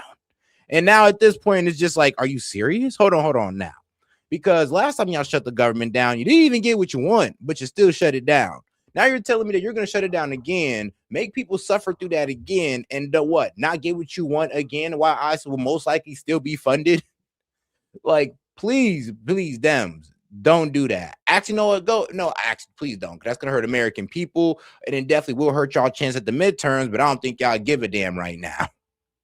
It's y'all mainly too focused on, well, ICE. Look, at this point, the White House supports the bipartisan work that was done to advance the bipartisan appropriations package, and we want to see that passed. Policy discussions on immigration in Minnesota are happening. Look, the president is leading those discussions, as evidenced by his correspondence with Governor Walz this morning, but that should not be at the expense of government funding for the American people, which would include, as you know, Alex, FEMA funding, and we are in the midst of the storm that took place over the weekend, and many Americans are still being impacted by that. So and shout out to my man Gaming. He says broke ass Monty finally became a member. Play the video I sent you. Also, the president can declare a federal state of emergency and send in the guard, enforce a curfew, and send in ICE, TA. Gotta think more. Yeah, honestly, that is true, though. That is true. They do need to think a little bit more on that. Honestly, I'm not sure what Trump is waiting for. There's people getting mad at Trump right now for not invoking the Insurrection Act. It's like, what else do you need to see? I mean, we got 2 citizens dead. We got ICE officers who've been injured. Bro, we got one ICE officer who got a hand bit off. We got another protester who got her not hand bit off, but finger bit off, or tip of the finger. We got a lady who accidentally blew her finger off by trying to throw a flashbang. I mean, what else needs to happen? Honestly, this should have happened a week ago. But hopefully Donald Trump will come around. It honestly seems like he's giving them one more chance with his whole tactical retreat. Seems like he's giving them one more chance. Absolutely do not want to see that funding lapse, and we want the Senate to move forward with passing the bipartisan appropriations package that was negotiated on a bipartisan basis. Secondly, there's another round of Russia-Ukraine talks this weekend, Sunday. If you can walk us through with the president, how he'll be involved in that, if at all. We'll be talking to President Putin. And shout out to my man, Mr. Paramedic, is also now a monthly supporter on Rumble. Appreciate the support. Shout out to the 8 people on Rumble. Make sure y'all like the video, man. Let's get that Rumble chat booming. And on YouTube, let's not forget to double tap that screen. Like I said, we're still trying to beat the shadow ban, but I still want to get some of y'all over to Rumble. Zelensky ahead of those meetings? I'm not tracking any scheduled calls at this point in time. However, the president remains deeply involved, and of course, he's being apprised by his advisors, namely Jared Kushner and Special Envoy Witkoff, on these talks. They had a multilateral meeting this past weekend, which didn't get a ton of coverage, but that was historic in nature, where the president's team has really brought 2 sides of this war to the table together to move the ball closer towards peace. So the president is not giving up on the peace process. He obviously just met with President Zelensky when we were in Davos, Switzerland, but I'm not tracking any calls scheduled for this week. On one more foreign policy point, I will point out, as you all saw, the last remaining body of the hostages, Israeli hostages in Gaza, has been returned. This is a huge foreign policy feat for the President of the United States, for the state of Israel, and frankly, for the whole world. The president made the impossible possible, and so it's great news for the president, for the United States, for our allies, and also for peace in the Middle East. And I understand that more than 20 new additional countries have also signed up to join the newly established Board of Peace with respect to the rebuilding of Gaza, which is another historic accomplishment for this president. So thank you all very much, and we'll see you in Iowa tomorrow. And all right, guys, so we're going to go ahead and look at what both sides got to say about this. So let's go ahead and get over to the right side of media with telling everybody that. And then I'm going to go ahead and bring in a couple of the guests. If you guys want to come up, let me know. I'm talking mainly like Monty and gaming. But talk to you guys. Now back to the breaking news out of Minnesota. So multiple federal sources are telling Fox News that Border Patrol Commander Gregory Bovino and some of his agents are going to leave Minneapolis as soon as tomorrow. This is Tom Homan makes his way to the state. That was the president earlier today. Okay, so it's not, he says some of his agents. So not all of them, but it does seem like some of the agents, and mainly the ones that are mainly involved in those shootings, are the ones that are going to be leaved and taken to somewhere else, most likely another state. Him, it seems like they're saying he's been demoted, but I mean, like, what type of demoted? Because we demoted Tim Walz from, what was it, our national security advisor. Well, Trump demoted him from national security advisor. Now he's our UN ambassador. I mean, he's still involved. So him is basically going to be the same thing. He's still going to have some high up position. Soon as tomorrow. This is Tom Homan makes his way to the state. That was the president earlier today, telling everybody that he was going to. Wait, did I say Tim Walz? Michael Walz. Mike Walz, not Tim Walz, but Mike Walz. He used to be our national security advisor, and he got caught actually texting an Israeli informant, or Bezor the Mossad, during a strategy meeting, and that would pretty much what got him kicked out from his job, and he ended up being a UN ambassador. No, not completely kicked out of the administration, but just a UN ambassador. They call that a demotion. Tom Homan there. Also, President Trump had a phone call today with Minnesota Governor Tim Walz, calling on the governor to hand over all the criminal illegal aliens. But Walz claims his state honors all immigration detainers. Here's Caroline Levitt. She was in the briefing room earlier today. This tragedy occurred as a result of a deliberate and hostile resistance by Democrat leaders in Minnesota. Governor Walz and Mayor Frey have shamefully blocked local and state police from cooperating with ICE, actively inhibiting efforts to arrest violent criminals. They have also used their platforms to encourage left-wing agitators to stalk, record, confront, and obstruct federal officers who are just trying to lawfully perform their duties. This is precisely what unfolded in Minneapolis on Saturday morning. Obstructing federal law enforcement and inciting violence against officers is wrong and illegal. Just yesterday, Governor Walz compared immigration enforcement in Minnesota to the Holocaust. We have got children in Minnesota hiding in their houses, afraid to go outside. Many of us grew up reading that story of Anne Frank. Somebody's going to write that children's story about Minnesota. Okay, so a little hyperbole there. Tomorrow is actually Holocaust Remembrance Day, so who knows what he'll come up with by then. But, Jesse, the president also put out a true social statement saying that they had a good call and that they have some sort of way forward, hopefully, and maybe the Border Patrol leaving, if that happens to turn out to be the case, maybe that's one of the steps forward. I'm very glad Walz called the White House, and they're both using the same word, which is cooperation, and that's all we've ever asked for. Hopefully we can just dial things back. We can get some cooperation. Oh yeah, shout out to my man Chase. So my man Chase in there as well. My bad. I just said, like, did I miss something, Chase? My bad, Chase. Yeah, but shout out to my man Chase, Monty, and Gaming holding it down in the chat right now. In the Rumble chat.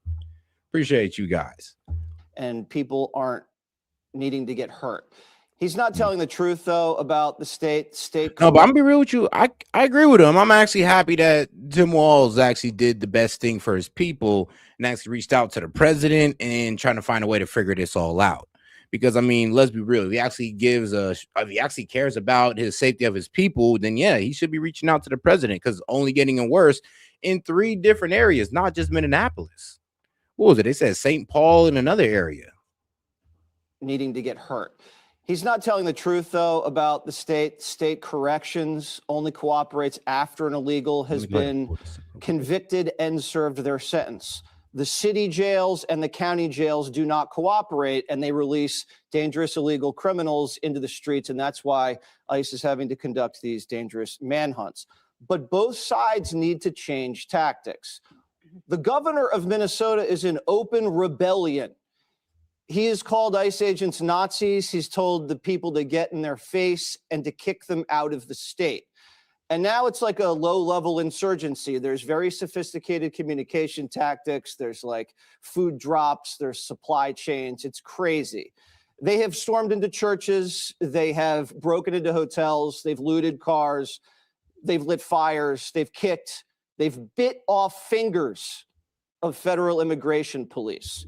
is So crazy. it's out of control. And now they're aiding and abetting dangerous foreign nationals who are fugitives from justice.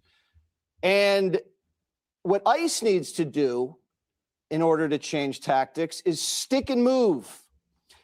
You're sitting ducks for 6 weeks and you have no backup from feds and you have no backup from the locals. And you've announced to the entire country that you are in Minneapolis. You don't need to do that. You need to be more stealthy. Sticking like a boxer does not stand in the middle of the ring with his hands down and just gets hit and just gets hit.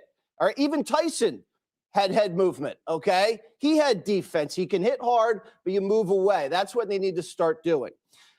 The guy who brings a loaded firearm concealed into a dangerous... And it's crazy thing too. They was doing this over here in Columbus, Ohio as well, where there would be a whole bunch of people standing outside the hotels where the ICE officers were staying at. And honestly, there were some that got vandalized, just like in Minnesota, and then, but not as bad as Minnesota, not as bad. But honestly, it was just pretty annoying.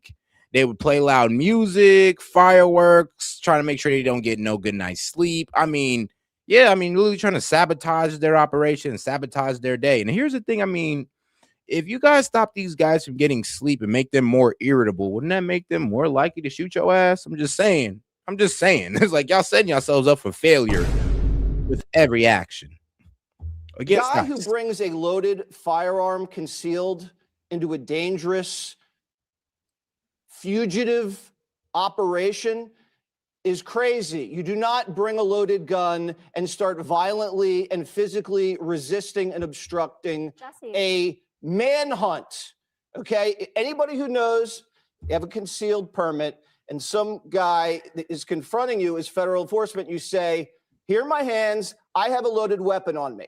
And you wait for further instruction. You do not actively physically resist. Now you watch the video and it's very, very chaotic. It may have looked like they might have disarmed this guy during the scuffle. You have whistles blowing, you can't hear anything. You hear gun, gun, gun, gun, gun. You know, the guy, anytime guy says gun, gun, gun, and the subject pulls his arm back, you don't know if he's reaching. So obviously they're going to be doing a big investigation. They're going to find out what happened. We're going to look at the body cam, but it is not a clear-cut situation. And it's very divisive. It's partisan, the way they're reacting to it. And like I said, what's been going around, and that's why I've kind of been off all day, is I wanted to take some more time to look into the shooting, see what comes out. And what's coming out, it seemed like there was a faulty discharge. I'm not sure what the proper terminology is, but yes, the gun went off without pulling that damn trigger. So yes, a faulty discharge. Pretty much with these SIGs, you can just tap it somewhere on the lower barrel and it could fire, or maybe you could tap it anywhere else but the trigger and it will fire. And if this happened during that engagement, then I'm gonna be real with you, it makes sense why they just opened fire on him, because they mistakenly thought that it was probably coming from him, or maybe he grabbed the gun and they just all stepped back for their safety and unloaded on him. Wish it didn't happen, but that's what's looking like. Well, that's how it's looking like right now. Hopefully, if every side changed tactics, we can move forward. Oh, Gaming, where's that video you sent on Discord, or was that Monty? I'm not sure. And do what the American people have told the president to do, which is get these criminal illegals out of the country. It was the reaction to the chaos that you're watching right there on the screen, Jessica, I know you want to weigh in, that led to the president making this announcement today that Tom Homan is going to Minnesota, and now the Border Patrol is leaving. Right, the president was forced to make that decision because what happened to Alex Preddy, that he was murdered, was not divisive and was not partisan. It was clear as day. And there are video analyses up in the New York Times and the Wall Street Journal have both done incredible reporting on this, that you can see clearly that an agent had taken his gun already. I think it's the one wearing the black coat. And you have the guy with the gray coat. After the guy is shot, you already get 10 bullets in him, even though his hands were up. He had his phone in one hand, which you're allowed to do. You're allowed to video. The other one like this, crouched over. And then you hear another guy going, "Where's the gun? Where's the gun?" Well, shouldn't you know that before? Well, actually, that guy didn't say where's the gun until the man was already dead. Like, that's just the fact that it mattered. Like, I've seen the entire video, even the aftermath of it. And yeah, like they wasn't saying where the gun was until the man was already dead, because like I said, they thought that he shot it off, but it happened that it was probably a faulty discharge. But shout out to my man Monty says negligent discharge. It's a P320. You hit the top of the slide and it goes off. They have recalls. Yeah. I mean, yeah, now I don't know. I think I sent the video to you too. Cause what I was looking at, it seemed like all bro had to do was just like tap the barrel just a little bit, and it was firing just the bottom. Like, it was absolutely insane. You kill somebody. No. It takes a lot. No, you shouldn't. It takes And a lot thank God to you're not a police unite officer. the NRA and Greg Abbott and other major conservative forces in this country against the Trump administration and the way they're doing immigration enforcement. The First Amendment, the Second Amendment, and the Fourth Amendment have all been violated by the way that they are carrying this out. And people saw it clear as day, and that's why they responded this way. Hey, yo, and shout out Sleepy Lounge Talk for sending in a laughing disco for 250 jewels. I appreciate the support, my brother. And he said, I actually went to a demo channel, a Democrat channel, biased as hell. Dude named Dennis. Makes sense. The president, who I think most of the like time that, has you can't better help but be a instincts Dem. than Stephen Miller or Kristi Noem, could see this for what it was and knows that there has to be a change in course. But this rush. I mean, to be quite honest with you, like, let's be real. If this happened because his gun will discharge, like, you know, negligent discharge, then I'm gonna be honest with you, there really is no blaming ICE. ICE reacted how any officer would have reacted. And I mean, it's sad that it happened that way, but I mean, it's gonna sound fucked up what I'm about to say, but it's kind of his fault for coming out with a faulty gun. If he'd have came out with a regular working gun that doesn't fire just by touching it or dropping it, he would still be here today. He would also still be here today if he never got involved in a law enforcement scene. So, you know, there'd be that as well. Or he'd also still be here today if, well, I'm gonna be real with you, if Tim Walz would bring in the National Guard or if there's some type of crowd control being enforced by local police. You know, all things that, you know, that would ensure that he'd be here today. I'm not wrong. To come out and say, again, like Renee Good, that he's a domestic terrorist. But you're rushing Stephen too. Miller, You've no, clearly I'm not. arrived at a conclusion before an investigation. Based on watching all of the video and the president. Have you seen the body cam video? I was unaware you had the You know body what? cam It's going to video. exonerate all the agents. You're completely right. Stephen Miller saying an assassin tried to murder federal agents, and this is your response. And J.D. Vance. Look, it doesn't matter. Look, here's the thing, lady. It doesn't matter what Stephen Miller say. Like, when we're arguing about the legality of the shot, are we arguing about how outraged we are at Stephen Miller and Kristi Noem over calling them a domestic terrorist? Are we arguing about the legality of the shot? Because if you want to argue about, oh, them be called domestic terrorists, like, yeah, we get it. They're jumping the gun on that. But if we're talking about the legality of the shot, then I'm gonna be real with you. It's a lawful shot, especially we're talking about a negligent discharge, or if we're talking about the perception of the officer, because that's something that all Dems don't want to get down with when it comes to these shootings. When you got to deal with the, as my man Parabolic like to say, the totality of the evidence, which the totality of evidence means that you got to also go from the perspective of the officer who made the shot. And it's not about what you all think from y'all still shots and all that. It's about what he perceived. Retweeting it says something about where this administration is and how they're considering it before and after the murder of Alex Preddy. And this will go down in history as a turning point for this. Greg Bovino wouldn't be leaving tomorrow if an innocent person wasn't killed.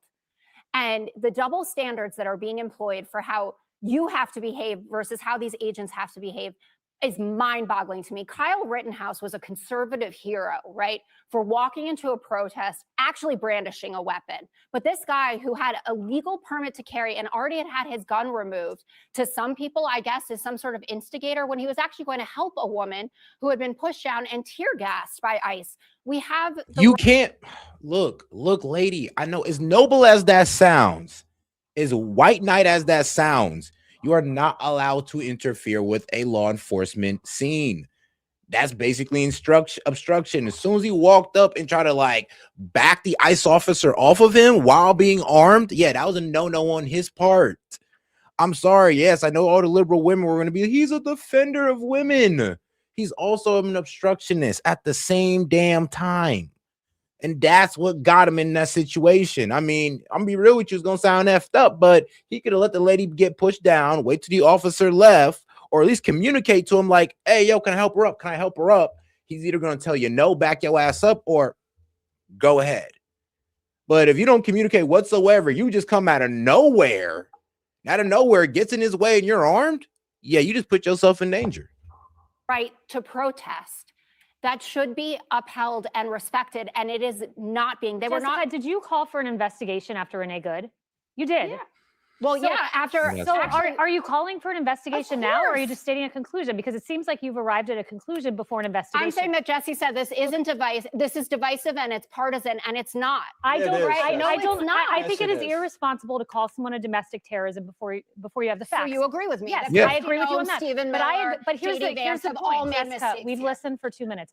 You are no different. That's the problem, though. You're too focused on look. All right, obviously these guys aren't even worried about the legality of the shot no more. Not even focus on legality. They're crying about, oh well, Stephen Miller and Chrissy Nome called her domestic terrorists. It's like, hold on. I mean, I thought this was about the shooting, not rhetoric, but all right. I guess when you can't win the argument of legality of the shooting, you got to switch to, oh well, the rhetoric being used on these protesters. How could you? They're not domestic terrorists. Well, I get it, brother. But here's the thing. That doesn't matter. It doesn't. Them being domestic terrorists or not does not hold any weight on the legality of the shooting. And that's all we honestly care about, the legality of the shooting. And hopefully we can find a way to where this doesn't happen anymore. I know you Democrats aren't too interested in that, but I know we are. Well, I know I am. I know I am. Some of the guys on my side are kind of done with y'all and kind of want y'all to throw yourselves into the fire. Like, go ahead, keep it going. Me, I want to help y'all just a little bit. Than Kristi Noem. Kristi Noem came out and said domestic terrorist. You are coming out and saying murderer. When you say murder, you are calling those 6 agents murderers before you have the facts. The responsible way to handle this is to say, one, it is a tragedy anytime a U.S. citizen dies. It is a tragedy that Renee Good died. It is a tragedy that Alex Preddy died. Number 2, we call for an investigation because we don't arrive at conclusions. We don't call people domestic terrorists who were killed before investigations. Disagree with the administration on that. So too does President Trump and on Renee Good. No, well, he didn't on Renee But Good. you are not calling for an investigation. You are retracting into partisan talking points by coming out and calling these guys murderers. We don't know the facts. A responsible thing is an investigation. President Trump has been the most responsible person in all of this. Today, Caroline was asked, what do you say when Kristi Noem says... yeah, did they take that man's life? Yes. But was it premeditated? Did they walk out this morning and talk about, I'm going to go kill this guy, Alex? Of course not. I mean, like I said, like Dems, y'all are the main ones talking about due process, innocent to proven guilty. I mean, like I said, what happened to all of that? What happened to all of that? Because y'all was throwing that in our face. Now we're throwing it in y'all face. Y'all ain't even hearing it. There was max. Oh, and shout out to my man, Mr. Paramedic. He says, check Discord for video. All right, got you. Maximum damage. And he's first, though, I do want to get over to this one video right here. My man Gaming sent it in. Get into a couple of videos. Shout out to my man Gaming. Yeah, see this, and this is where everybody's been hyper focused on. When bro is running away with the gun, people even say that they can kind of see the slide cock back and everything. Gun that's been shot on the last bullet. With the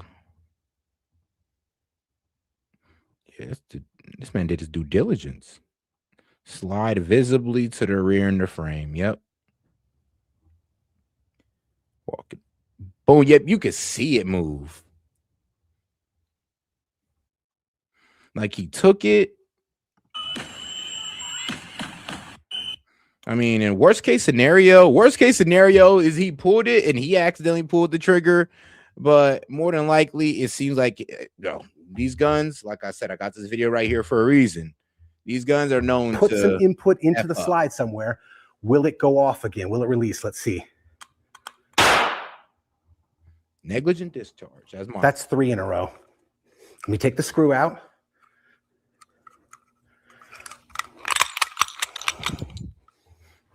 Get y'all up here. Number 4. Let's try it again. Let me show you. Fully functioning striker safety. All right. Should we do it with the magazine again? Let's put the magazine back in, and then we'll try the last one with the magazine out. Handy dandy trigger input tool. We are going to try to, dang, sorry about that. I'm trying to get over a sinus thing and a cough. We're going to try to simulate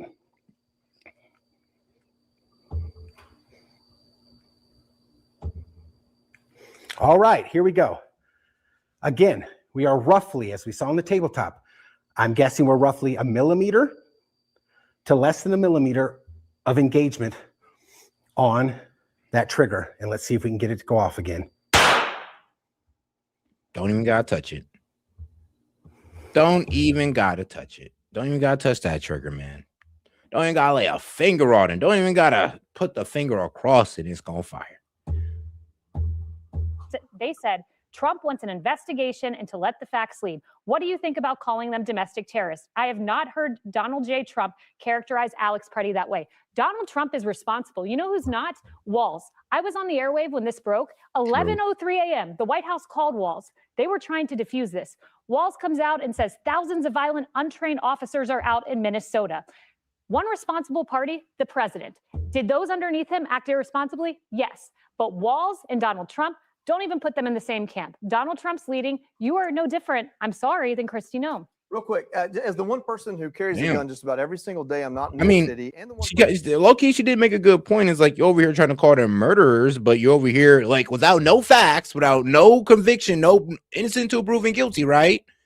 But you're over here getting mad at Stephen Miller and Kristi Noem for, jumping to conclusions, no facts, no nothing, calling them domestic terrorists. Like you're doing literally the same thing that you're getting mad at them for.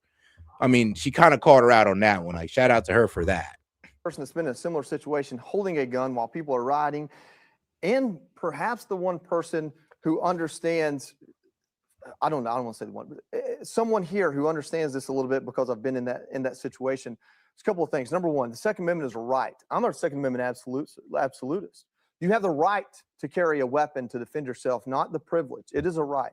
Those rights come with restrictions. I think you would understand that more than anyone at this table. One of those restrictions is you have to have your ID and your permit on you. We don't know. Current reports are he didn't have either one of those on, at which point he's not carrying legally. But number two, even beyond that, with the right to carry a firearm comes the responsibility to do it correctly and to do it with foresight and to do it understanding the situation you're walking into and what could happen once you get there. Just about every state offers a class on that. And if you carry your firearm, you should take that class. And if your state charges you for it, you should go protest for that class to be taxpayer funded because it is a right. So that's important. We can talk about policy all day long. There's only one person in this world that could have absolutely prevented. I mean, shit, bro. Watch the YouTube video. I don't know. Like, bro, it's one of these. Bro, actually, there are YouTube videos on gun safety. Shoot, I mean, F a class. I mean, if you need the nice little certification, sure. But you can go on YouTube and look up gun safety. You can go on YouTube and look up the best guns to buy for a beginner. I mean, bro, YouTube got almost all the answers except for the ones about life. Alex Preddy from getting shot that day, and it's Alex Preddy. Doesn't mean I think he should have been shot. I don't think it was necessary whatsoever to shoot Alex Preddy to save a life. But I get to watch that incident from behind Alex Preddy, not as one of the arresting officers and not as potentially the person that I believe from looking at the video did shoot him. Why does he have 10 rounds in him? Because if you have to shoot anybody once, you better shoot them enough to kill them, because if you're shooting somebody, you think they're trying to kill you. Every police officer in this country is taught that. If you want to change that, go lobby to have it changed. Why was he shot? He was shot because of the reasonableness clause, the reasonableness doctrine. The Supreme Court decided this, which is the fact that if you are a police officer conducting police work and someone has, and it's explicitly outlined, someone has resisted arrest, violently or not, disobeyed orders, and shown the means to harm you, then you have the ability to protect yourself. Now, do I think he should have been shot? No, because I see 10 things that happened before that happened that could have been handled differently. But what I don't see are the 10 minutes before that happened. You call him a protester, I call him an agitator. He showed up with a cell phone. He showed up in the middle. And we'll be getting to that because actually CNN did release a video on the events leading up to the death of Alex Preddy. The street in the middle of an operation. That's common sense. I don't care what your passions are. To carry a weapon on your person and to get in the middle of a police operation, whether you believe it or not, that is lawful. 100%. Another way it could have been prevented is if there was a police cordon from Minneapolis Police Department stopping people from, like Alex Preddy, from getting it. That happened. You call him a protester, I call him an agitator. He showed up with a cell phone. He showed up in the middle of the street, in the middle of an operation. That's common sense. I don't care what your passions are. To carry a weapon on your person and to get in the middle of a police operation, whether you believe it or not, that is lawful. 100%. Another way it could have been prevented is if there was a police cordon from Minneapolis Police Department stopping people from, like Alex Pretty, from getting in the middle of the operation rather than holding a sign and speaking loudly and proudly from 100 feet away. That is the end of the story. There might even be a federal agent that goes to jail because some jury or a federal investigation decides he acted prematurely or shot him and shouldn't have. That I'm not arguing or disputing that because I haven't seen the investigation. But I know for a fact Alex Pretty had no business where he was in that moment. I know for a fact that he did resist arrest. And if you are carrying lawfully, the moment you resist arrest, you are now carrying unlawfully, to the point that in the state of Minnesota, your carry permit is revoked in that moment. So the point here is nobody's condemned in this other than the politicians that let it happen. Yep. And if for you, that's Donald Trump, and if for you, that's Tim Walz, as an American citizen, I'm glad both of them talked today. This doesn't ever need to happen again. Border Patrol agents need to get to the border and do their job. Minneapolis Police Department, all 600 of them, if they need to be there to help ICE surgically extract people like, what's his name, Jose Huerta Chuma, who is violent rap sheet that includes domestic assault involving intentional bodily harm. I don't care who you are in this country, but if you're willing to risk your life for that person, whatever happens to you, my sympathy goes down quite a bit. I don't want anybody to get hurt. I love people. I even love bad people. But for God's sake, have some common sense. That's your responsibility, especially if you're carrying a weapon. And that was not exercised, and I can't help that. Hey, I mean, hey, I'll be keep it real. You didn't tell not one lie he told. All right, now I'm gonna go ahead and play this video, and then after that, I'm gonna go ahead and bring my man Monty and Gaming in. So while Bovino's cracking down in Minnesota, House Republicans turning the heat up on Ilhan Omar. They want to know how she got all that money. What your response is to the Oversight Committee launching an investigation into your net worth, you and your husband's net worth. They're claiming that it's risen rapidly. What's your response to what they're saying? House Oversight Committee Chairman James Comer. All right, Mr. Comer, you were in banking before politics, right? So she suddenly in 1 year, after being worth a few $1,000s, is now worth $30 million. Have you ever seen anything like that? No. And the way the financial disclosure forms are, there's a big variation. But here's what we know. She went from zero to anywhere between $6 and $30 million in a year. Now, I mean, brother, I'll be real with you. When that a lot of women have done what she done. You know what it's called? Marrying up. That's exactly what she did. It's called marrying up. Now, let's see here. But let's go ahead and look up this guy, Tim Minette, because I think this is going to open it up for you guys. So let's see here, guys, because a lot of people don't know this, but Tim Minette's net worth, and this is Ilhan Omar's third husband, by the way. But yes, as of late 2025, Tim Minette, a political consultant and husband of Representative Ilhan Omar, has been linked to a reported joint net worth of approximately $30 million. This significant figure has drawn attention and scrutiny regarding financial surges. And Tim Minette, if you look at his history, yes, he's been a political consultant, owned a political consultant company for a while. And I'll be real with you, the funny business between Ilhan Omar, well, while she was with her second husband and doing her campaign, she was working with Tim Minette and actually, yes, paying this guy money for helping her do political consultant, while also cheating on her second husband with this guy, Tim Minette, who's now her third husband, who was approximately worth $30 million and a political consultant. And he's been worth millions, well, for a while now, actually. I wonder if I could find his 2021. Like for a while now, this guy has kind of been rich. See, in 2024, Tim Minette had a household net worth of $6 million and $30 million at the end of 2024. So yeah, I'm be real with you. You can't link Ilhan Omar to that $30 million without bringing in this guy Tim. And if you don't know who Tim is, well, here's your boy Timmy. Here's Timmy. Yeah, this guy. That guy. So, yes, this is Ilhan Omar's Tim, pretty much the reason why she has such a high net worth. And I almost feel like if we try to expose her net worth, we're going to end up exposing all the ish that he was doing with her. Because, you know, those political consulting companies, man, Lord knows they ain't running on the up and up. All right, man. Let's go ahead and bring in my boys here, man. Shout out to my man Monty and my man Gaming. How's it going, brother? What up, dog? What up? And it's all good. It's all good. So what you guys thinking so far? I ain't heard no lies with I that sent last you. reporter. I sent you the P320 video that I have. I mean, you already showed a good one where you can squeeze the slide and it'll set it off. But there's an even better one. That guy put a screw in the trigger, so there's trigger travel. You don't even have to have that happen. If the back of the slide gets hit or compresses at all, it'll go off. What?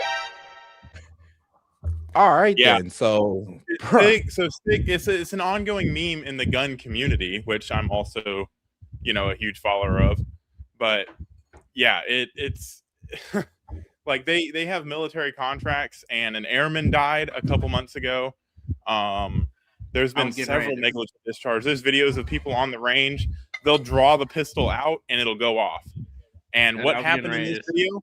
He drew the pistol and it went off. You kind of see when he turns around, he kind of jumps because he doesn't realize what just happened.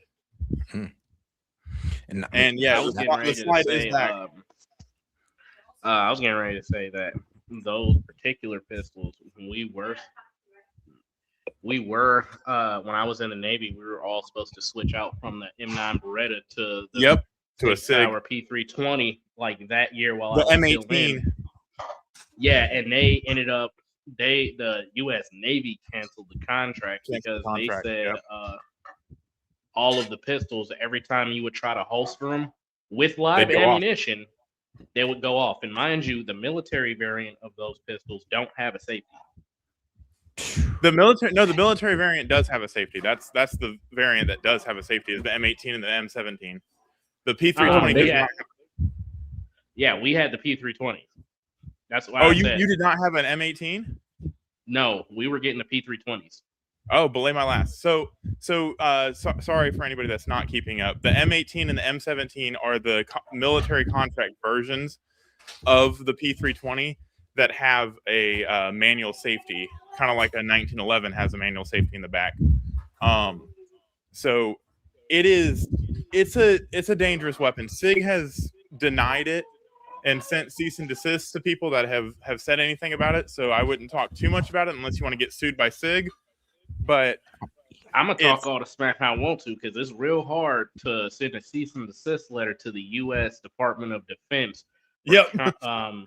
For canceling multi-billion dollar contracts because several of their service members across all 5 branches have been injured and or nearly killed by the weapon. There's an airman that died a couple months ago. He was shot in the head. The weapon failed and he dropped it and it was pointed at his head when it hit the ground and it shot him. Oh shit! God damn. Wow. So those it is special forces won't even carry it. The reason I'm going, they carry a 226. The reason I want to go off of this so hard and heavy right now is because I can't wait for all the people that are anti-gun that are suddenly going to become gun experts. I want this field played right now, and I would venture to say if we ever actually do get the report from this investigation, there's going to be a bullet hole in the ground very far away from Alex Peretti from that SIG going off. Oh yeah. Because you can't talk about, especially with this particular type of gun, you can't not talk about it without mentioning the history behind the weapon.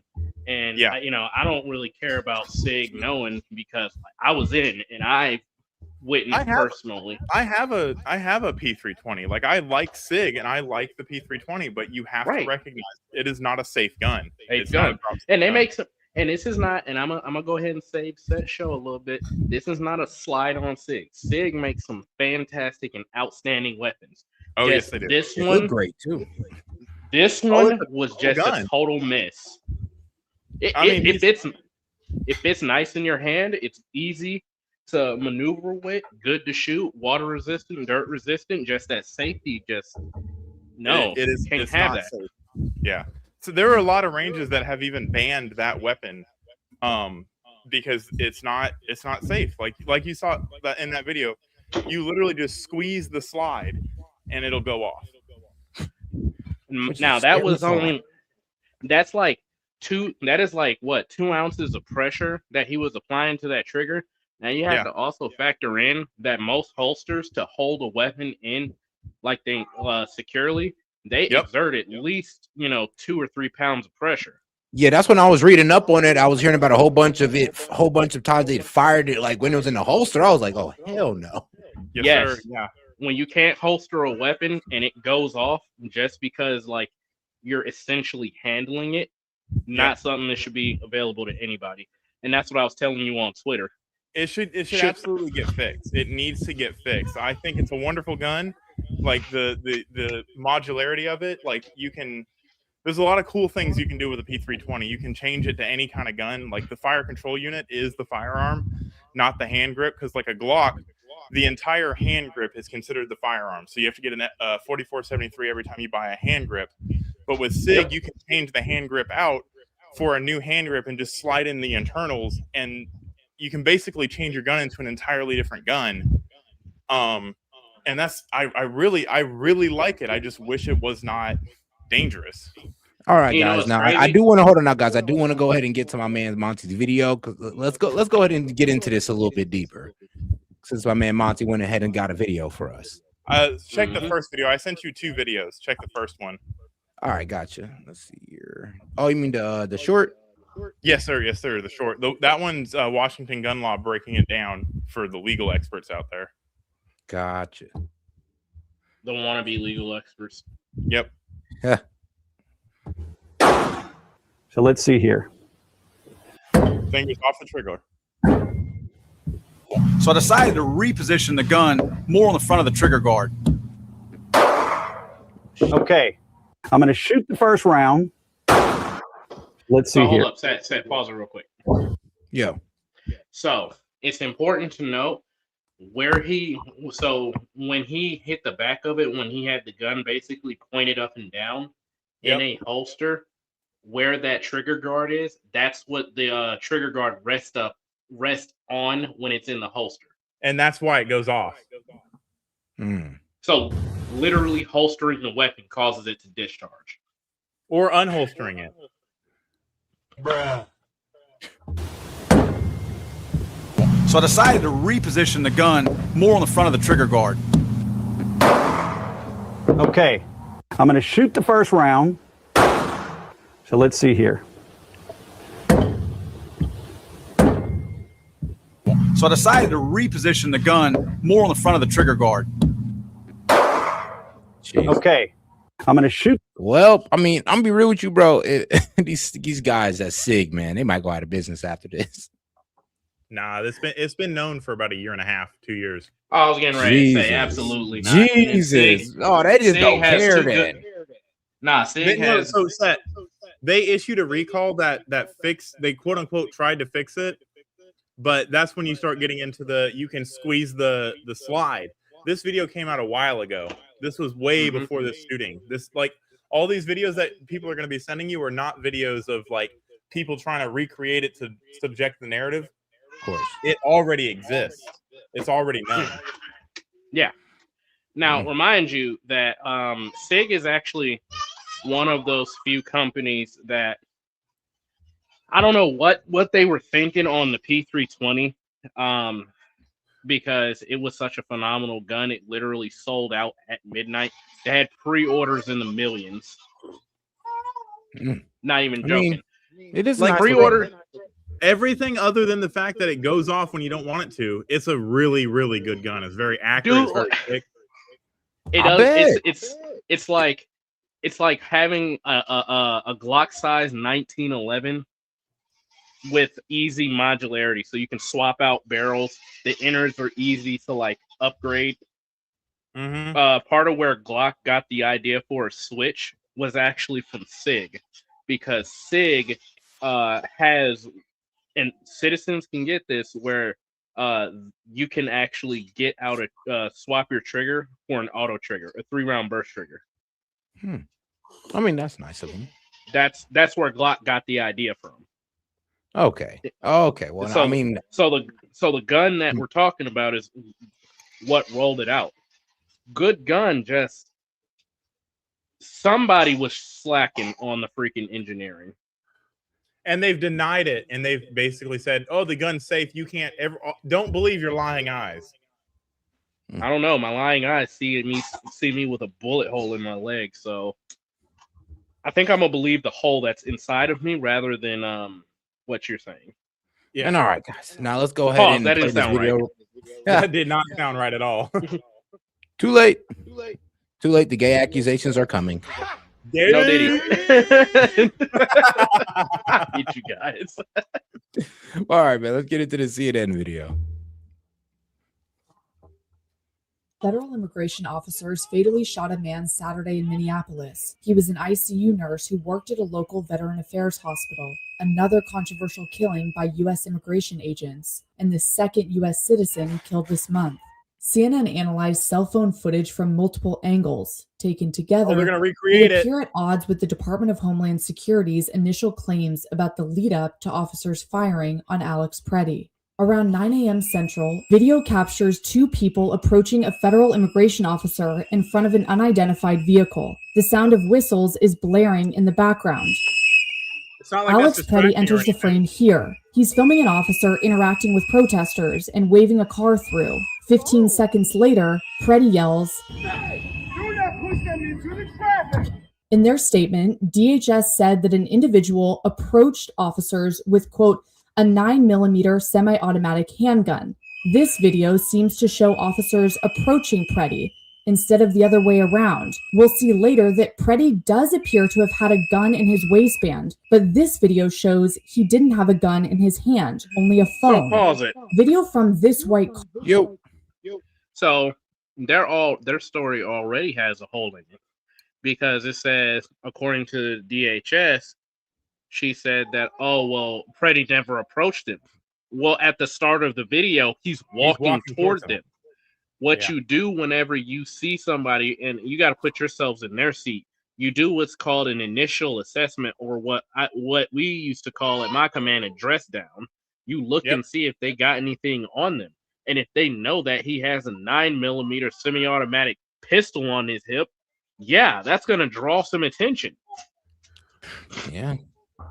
After Car that, shows an up-close angle of a federal immigration officer pushing one protester. Then, 3 seconds later, he pushes Preddy. And then, as the camera comes into focus, you see the same federal officer push a third protester with the orange backpack. Preddy raises his hand and turns away, just as the officer sprays him with a chemical ear. Hold on. If I'm getting this right, this guy was just pretty much on a backup spree. He was telling everybody to back the F up.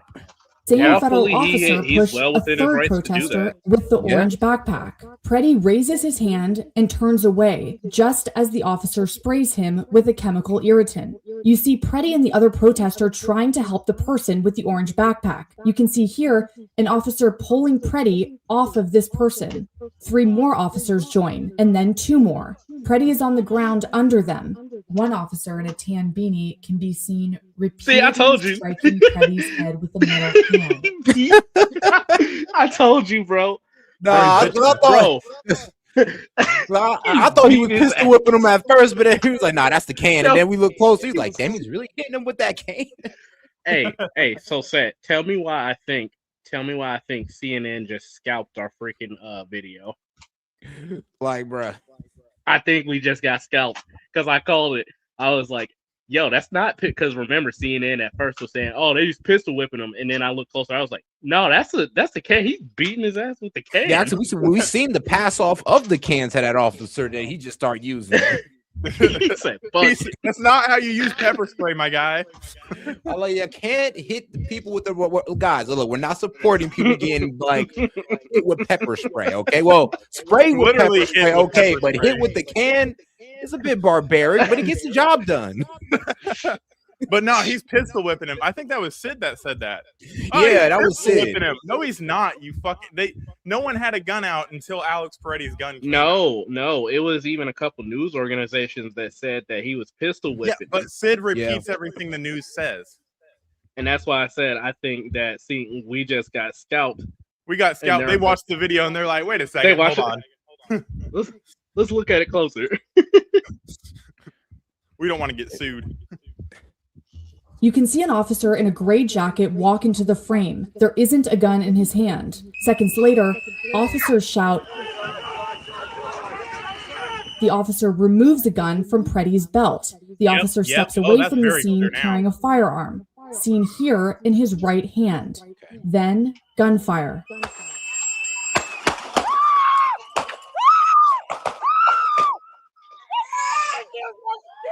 At least 10 shots ring out. We looked back at the scene from different angles and slowed down the footage. This officer, wearing a black beanie, can be seen pause this. Pause this. We finna bum rush CNN. No, we're not. No, we're not. Not like that, but like we finna spam them because we went through this and I identified every single thing that they're talking about. I did it live on your live Sunday. I said this exact same shit, bro. CNN, count your fucking days.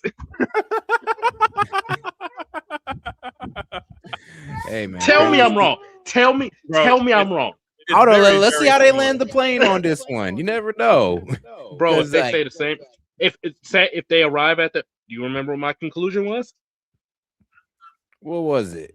Oh boy, right there in the gray that drew his gun first, fired the first shot. That was my exact conclusion. We can go back to your live and watch it. If That's they true. say that, you did. If say they that. say that, bruh, we finna at CNN right now. In Preddy's direction. We can't see his gun when the first shot is fired, but we can see that this officer fired the second shot. In this angle, you see a second officer also had his gun drawn. And here, he's pointing his weapon at Preddy as we hear gunshots, though it isn't clear. All right.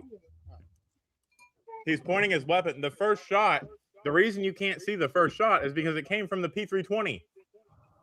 Yes. That's true. This angle, you see a second officer also had his gun drawn. And here, he's pointing his weapon at Preddy as we hear gunshots, though it isn't clear if he's the one firing. What the Did they kill that guy? Preddy collapses onto the ground as the officers scatter backwards from around him. The same agent in the black beanie from earlier can be seen firing 5 final shots as Preddy lies there, motionless. Nobody approached his body for 24 seconds. When officers do return to Preddy, they appear to begin searching his body. Yeah, that's what it was like. Where's the gun? Where's the gun? And he pointed. Then they pointed back to the guy like, "Oh yeah, he got the gun." And I'm pretty sure they were all confused at that moment because I'm like, "Yo, we just opened fired on this guy, thinking that he have his gun, but we're looking on him. Where's the gun?" Well, I mean, the reason we brought him to the ground, the whole reason we brought the man to the ground because he had a gun. All of a sudden, the gun is gone. But luckily, yeah, still some guy that took it. It discharged, but like I said, was that the first shot? Most likely. Go ahead. We finna ratio the hell out of CNN. I want to say something before gaming goes off on his community guidelines, and we get taken down. But so shit, I forgot what I was gonna say. But so I guarantee you, if you interview all these officers, they're all gonna say I didn't fire the first shot. I guarantee you.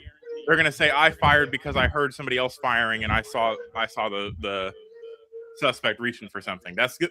It's gonna be all their statements. Why? Because none of them did fire first. Yeah, no lies. Like honestly, it is looking like. And here's the thing: like I'm gonna be real with you. I'm almost at like almost without a shadow of a doubt. I don't want to say 100% because you never know; it might come out the next day. But yeah, it's looking like, bro, it most definitely was a discharge. I'm like at 85% that was a negligent discharge on the. Yeah, same here. I'm at this. I'm almost there with you. I may be a little bit higher. I'm at like 90 at this point. it's not even a negligent discharge, because if the gun is known to be faulty, then it's just a discharge. It's still a negligent discharge. It's still that's for the definition of it. That's a negligent discharge. But it's not. It's not a. It's not on the ISIS officer fault either. Yeah. Of course, nah. Especially since it ain't their gun. And he wasn't Video in show the trigger. Ah, all right. body. Video shows that about a minute after Preddy collapsed, immigration officers asked for medical support. When CNN asked DHS about the officer removing the gun before the shooting, DHS repeated their earlier statement, quote, "Officers attempted to disarm the suspect, but the armed suspect violently resisted." Joining me now is Juliet Kayyem, CNN national security analyst and former assistant secretary at DHS. Thank you for being with me, Juliet. And I want to play for you Greg Bavino, the Border Patrol commander at large, in just a moment. Hey, Seth. First, yo. So this is why we need to wait for investigations to happen, because when I first saw this, I was 100%. Oh yeah, no, this is not a good shoot. And the more that comes out, the more it looks like it is a good shoot. Yeah, sadly. I mean, well, not sadly, but well, sadly for the Dems. But I mean, when I keep looking at this, it's like sadly the man died, but. Yeah, it is looking like a lawful shot, especially when you can go fall on the excuse of like, look, bro, we didn't know where that shot came from. We thought it came from him, a gun he grabbed. We just looked out for ourselves. And the law says very explicitly, and so do several court cases, that you do not need to see a gun to perceive a gun. Like, in other words, if you can rely on your fellow officer saying gun, gun, gun, but or like Monty. Yeah. Oh, that's what I'm about to say though, because the problem is with the Dems is they forget this one argument right here. They forget that it's all about the officer's perception of the situation. Yeah. Without it's the like, benefit of hindsight. Yeah. Without the benefit of hindsight. That's Minnesota law, for the record. Exactly. And here's the thing, though. They don't want to bring that up. That's the problem. So let me go off on these little crock of unskilled, quote unquote. Hey, calm down.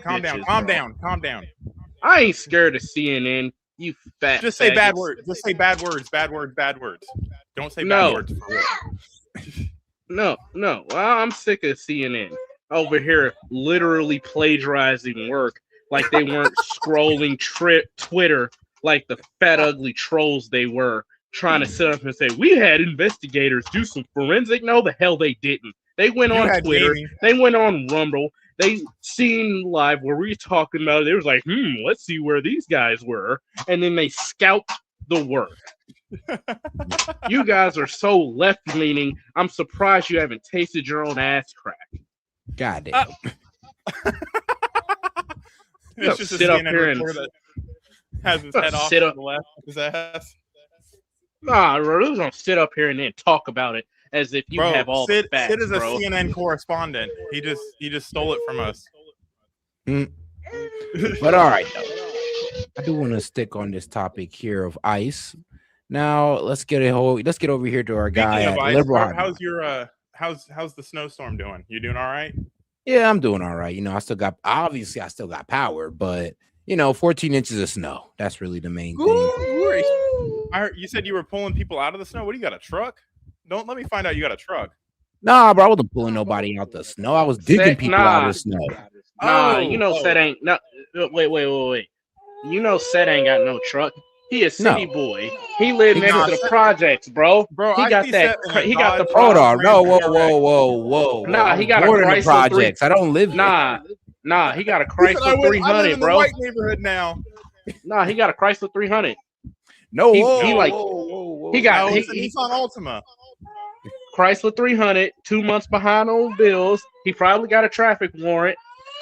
I'm done. I'm done. I'm surprised that Seth ain't got no kids.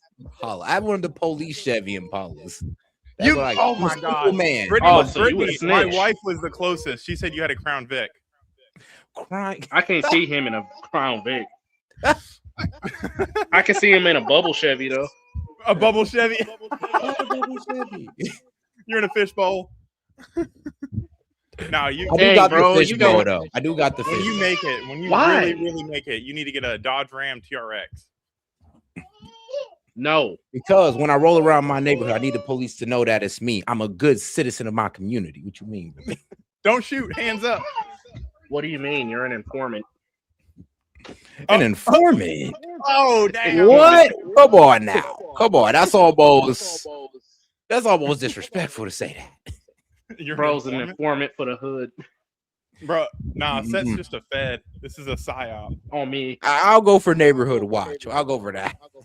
Oh yeah, he definitely. I'll go for Fed. community watch. No, what's it called? Community watch. That's what it's called. Nah, he's definitely a Fed. I can't say what I was gonna say. I mean, come on now, gaming. If I was a Fed, bro, you would have definitely got the by now. No, I wouldn't have, because you would have ran my record and been like, well, he's well within his rights. Nope. I'd have found a reason. That's what we do, bro. We find a reason. Bro, that's what we do? Colloquialism. He said yes, we. That's what he we said, do. He said we. Crazy. Oh yeah. Bro. Oh yeah. You did not go through enough SEER training. I know where you at, boy. I know where you at. I'm like, come on, man. I know where all you guys at. As soon as y'all I'm gonna drive the membership, I know everything all the way- about you guys, okay? I'm gonna drive all the way through Ohio and just play my music really, really loud while S.E.T's on live and figure out where he lives. I'm weak. That could actually work. That could work. Nah, all you gotta do is play Fetty Wap, scream 1738 out the window. I bet you S.E.T gonna respond. S.E.T'll just come outside with his watermelon and fried chicken. I mean, look, bro, if it's that old school. Hold on. There's some truth to that. Because if it's that old school Fetty Wap, I'll be real with you. I'm gonna be real with you. You gonna hit? I'm like, it's gonna be the yeah, baby. I'm like, I ain't gonna lie, I'm gonna have to hit y'all with it. If it's the old school Fetty Wap, yes, I will sing along. Well, all right, guys. Enough about my informant. My musical your taste. informant training. Your informant training did not sink in, because there is no way you should be able to be broken by Fetty Wap, fried chicken, watermelon, and a grape soda.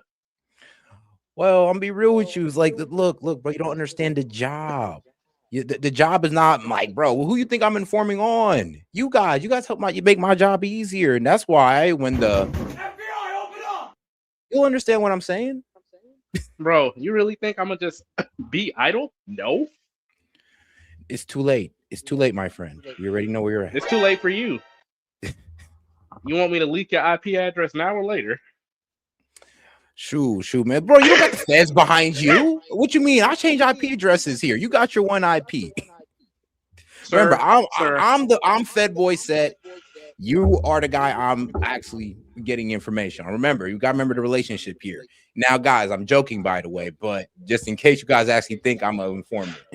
Because you never know, bro, these days. It's cooked. You cooked. The Somalis looking for you. They want to know your location. Bro, Somalis looking for, bro. If anybody, the Somalis are looking for you, gaming. The Somalis are looking for you. They are migrating from Minnesota to come look for you in Missouri. They heard all that ish talk. They was like, oh, what about Muslim? Okay, bet. We'll see you over there gaming. Hey, I got a Christian brotherhood. We can make it the modern crusades, but rednecks. Well, we don't need no type of biblical wars going on in America right now. So. It ain't gonna be biblical. It might be racial, but it ain't gonna be biblical. Oh man, you never know. It could get that way. Look, bro, midway through the war, the rapture comes. Then what? All right, man. Let's get back to it. Hey guys, welcome to the Liberal Hive Mind, a channel solely focused on exposing the abundant hypocrisy of the left. And of course, here's the meme of the day brought to you by 5mind.com. All right, well, holy freaking crap. I may have been completely wrong, I have to admit.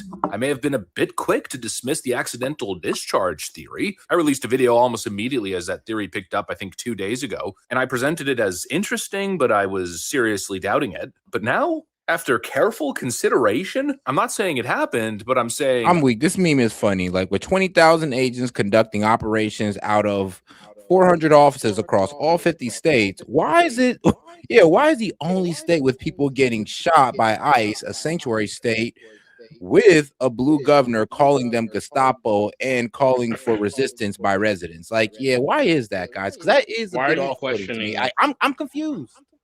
Why are you questioning, Set? What did I tell you about thinking for yourself? It's like, bro, look, man, they told me if I did too much thinking for myself, I was gonna get in trouble and ostracize out the community. And surprise, surprise, it happened. You're one So step it is away. a- You might as well find a white woman. You're one step away. I don't know about that one. I don't know if I go that far into the white side yet. I can't go that far. Look. Meet me halfway and get a Latina. All right, I could possibly, compromise on that. Possibly. A Latino or an Arab. Oof, Arabs. Oof, with and without makeup. Bad. Well, what can I say, man? I'm loyal to my black women. What can I say? As much headaches as they give me, still loyal to them. With all the, you go to give me all the headaches in the world. Surprised you ain't got gray hairs from the headaches. But man, look, dog, look. There was a time. Okay, there was a time your boy was getting those white hairs because of the stress. But thank God I am past those times. But all right, guys. All right. Let's stay on topic. I may have been completely wrong in my dismissal. After watching the slow-mo video, I mean, really slowing it down frame by frame. Oh, my bad. And shout out to Hellbat. He says, in the country, justice runs on diesel. I'm crying. Shout out to Hellbat. And also bringing the video into editing software and being able to really zoom in, as well as analyzing some other details that I missed. I mean, I have analyzed this video in painstaking detail at this point. I gotta say, it's looking a whole lot more plausible, possibly even highly likely. That makes sense. And again, this just goes to show the difference between what we're doing here on this channel and what the left is doing. They seem totally uninterested in really analyzing the details of what happened, understanding all the factors. No, they just want to jump to conclusions immediately, push a partisan spin, take advantage of the confusion, and then basically use it as a green light to sow chaos, to foment chaos on the streets. It's very obvious what's going on, at least on that side. It's also not exactly obvious what led to the shooting of Alex Preddy. And of course, finding the truth is the most important thing here. What led to that first shot being fired? Well, let's continue to delve down this theory. We got some stuff to get into, so let's roll the tape. All well, right, you folks, see, when a mama gun and a daddy gun like each other very much, I'm done. They create a P320, and in that factory, someone sneezed and the firing pin got made a little bit too long. And this wonderful guy named Alex Peretti, he's a nurse, by the way, decided that he was going to go on Custom Works and build himself a gun from his COVID bonus money. And he bought the gun. He's like, wow, this is a sick gun. I agree with him. He had a Romeo Zero on top of that thing. That thing's nice. And then he decided that he was going to go and protest. Perfectly fine. Get it. I get it. But Captain Save-A-Ho over here decided that he was going to interfere with police business. Captain Save-A-Ho. Bro. God. No punches are being pulled tonight, I see. So I'm trying to be sarcastic and be funny, but it is really not a good thing when American citizens are being shot in the streets. Like, it's not. I know, but I'm sorry. It's the way you said it, Captain Save-A-Ho over here. That's the reality. I just like the best medicine is laughter, but yes, he shouldn't have been there, and that's really all that matters. Honestly. I mean, I'm sorry, bro. I'm just stuck on the Captain Save-A-Ho. I mean, right, bro. Guys, man, look, White Knight can get you killed out here. Apparently. She's still not gonna fuck you, bro. I mean, that's what all this is about, right? They're I mean, you ain't lying. Neighbors. You're not lying. You're not lying, bro. We're just saying that you just said the quiet part out loud. It's just that it's funny as hell that you said it. Because even I wanted to say it too, but I was like, maybe I'm not gonna say it. Then here comes Monty. I'm just like, all right. I'm sorry. I got into a rumble. I got into a rant, and shout out Rumble for not censoring people. I was just flowing, and then it slipped out. I'm sorry. Damn, I'll try to keep it relatively zoomed in.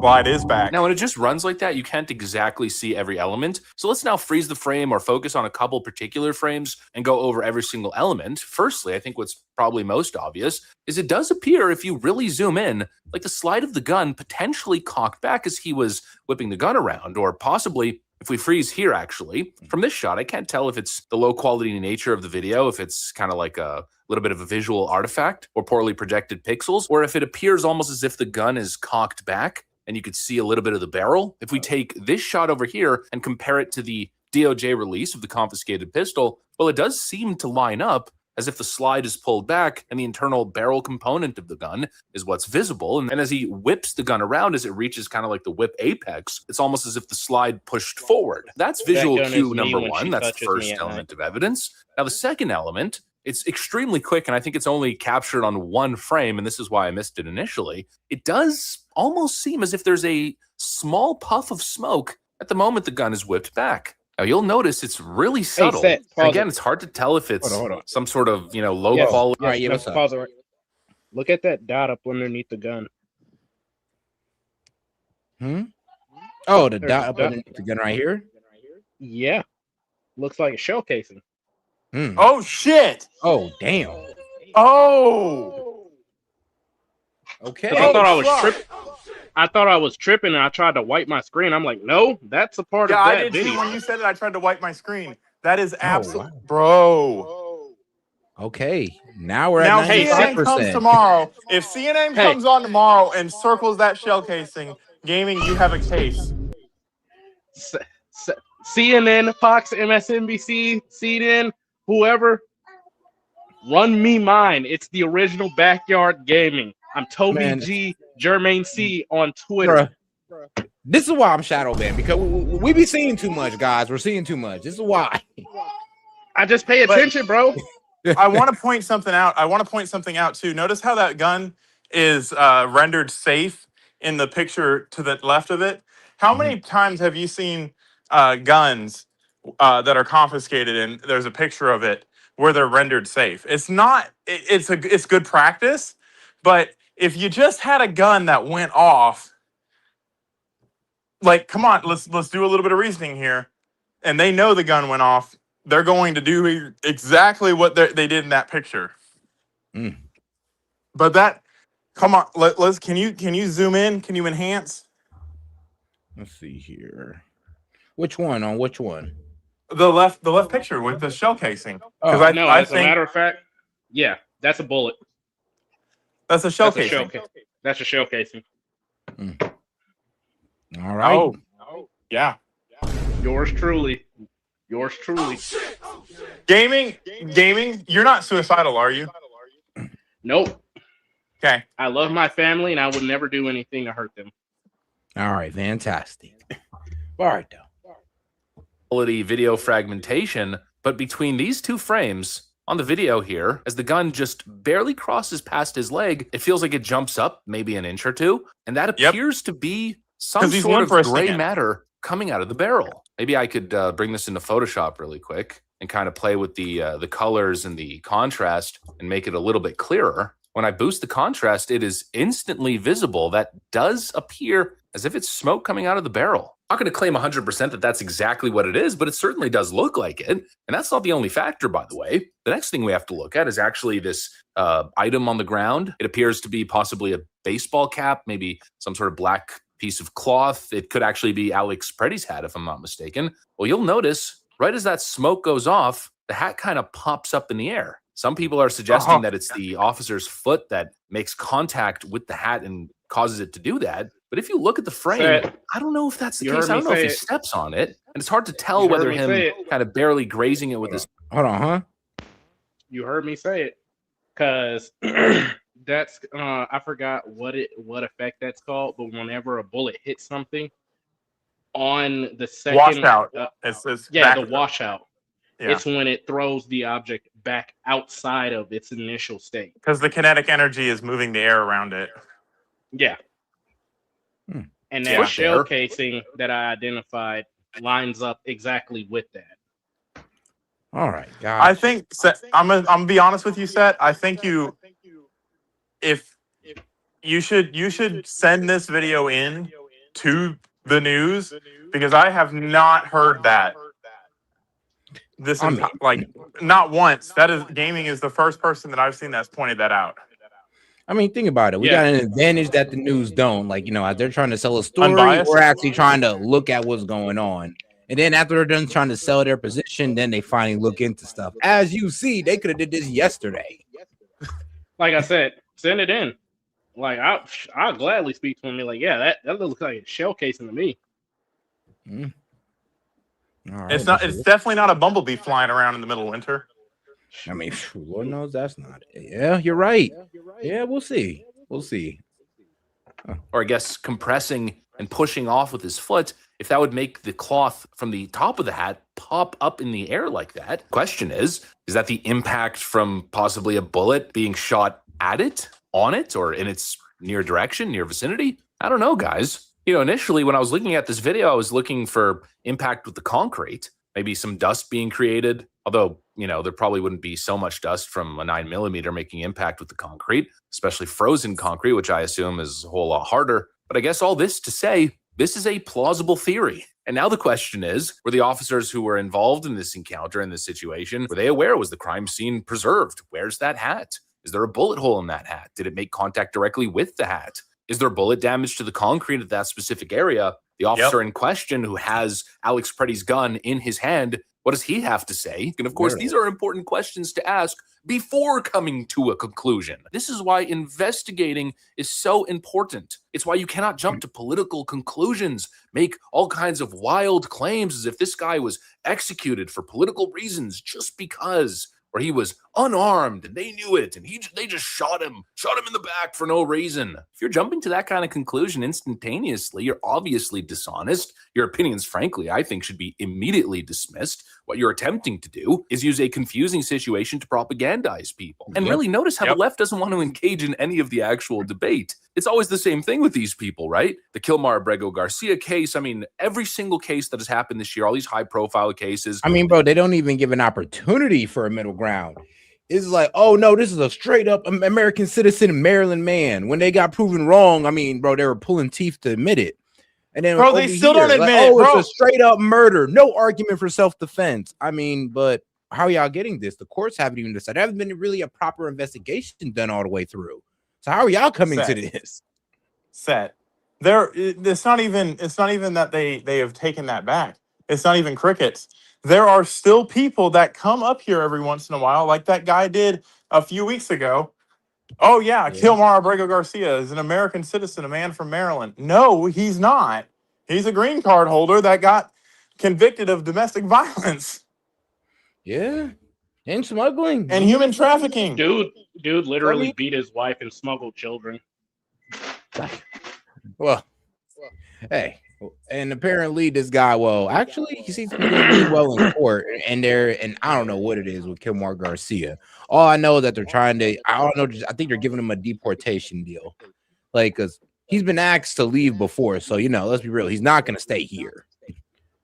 But children supposedly. Yeah, go ahead. I'll be the first one to admit I came up here the day it happened when you went live, and I was like, yeah, that's a bad shoot. I'm starting to change my opinion on that.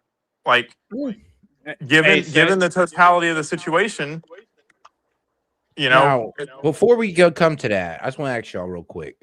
Is there any way he could have noticed he shot that gun and like turn around and let them know? Or because think about it now, because this does seem like this was the whole reason why he got unloaded on like that. I'd be very interested in what that cop that pulled that gun has to say.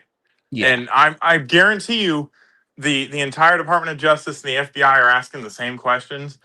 It'll probably come out pretty soon. But I'd be very interested to see. I think if anybody is to get any disciplinary action, it would be the guy that screamed gun, grabbed the gun, effectively disarmed the man, and didn't say a damn word. He put everybody else in harm's way. Yeah, and then on top of that, But again, this happened in 2 seconds. This is same thing with the Renee Good shit. It Yeah, but happened all in right, 2 no, but I'm seconds. just asking y'all on this opinion though, because I know my Chase is saying, you know, it happened too quickly, and I'm just thinking like, you know, if I'm running with the gun and it just pops off, I don't know. I'm thinking in my mind I would want to tell these guys immediately, so don't just assume that it was him. I'll be honest with but you. that's just me in the hindsight. That's just me and what I would do in that moment. If I'm just running with a gun and it just goes off. Let me be honest with you, Seth. So I've had a negligent discharge before. I slammed a magazine into my Glock with the slide back, and the slide went forward, and the gun went off, and I was sitting there for a solid 3 seconds trying to figure out what the hell happened. And I was getting ready to. I'm gonna add on to that. Whenever you are in the heat of the moment like that, in those particular situations, you do not have the wherewithal that most people think you have. It happens like that. No, When I get that the gun went, gunshot happened like hold up. that, but okay, I go know. ahead. I know. What I'm saying is, when that gunshot went off, let's take it from the officer's perspective. He hears a gunshot go off after guns been yelled. Yeah, after guns on been a violent suspect. Even if he had the inkling that it might have been a gun in his hand, it was already too late. They were already shooting because everybody else responded to it. Yeah, that's the point I'm getting at. It was already too late. Yeah. Okay. All right. I just wanted to cover that basis real quick. All right. I'm trying to be objective here and just say, you know, if there is any wrongdoing in this situation, it looks like the biggest wrongdoing came from the guy that took the gun and didn't say weapon secured. Yep. Yeah, I mean that's the only thing. That's the only wrongdoing I'm seeing right now is the guy who took the gun not letting everybody know that we have weapons secured, or if when the gun went off, he just I don't know turn around. But like I said, well, honestly, like Chase said in the chat though, he's like, bro, be honest with you, like, hey, it happened real fast. Yeah, it happened so fast. Like after the shot went off, within a couple seconds later, they're unloading on this man. I'm just like, all right, that's a good point. Let me put it to you this way. Everybody. The fact, everybody that saw this video for the first time from one angle, did you understand what was going on? Because that's how it happened. When you first see the video without the benefit of a fast forward, rewind, Photoshop, figuring out what actually happened, we have been digging this apart for 5 minutes now, and this happened in a matter of 3 seconds. Yep. And not only that, when I first seen the video, I even had to tell S.E.T live on air, like with the last situation, I could be wrong, and here's my thoughts. Yeah. Because you can't tell what's going on. It looks like a struggle and then a shooting. Yeah, but yeah, what we think about, we were all on that neutral position of look, we'll just wait until more information come out. Yeah. The only problem we were getting irritated was that everybody on the left was just jumping it's straight to a conclusion, and we're just going like wow, I don't know how you guys are doing this when we can't, when we don't got none of the information when we got about the same information you guys do, but you're coming to the conclusion of murder. That's crazy. Because they have a preconceived conclusion. As soon as they hear ICE shooting, they don't even need to see the video. Nope, they're already assuming murder.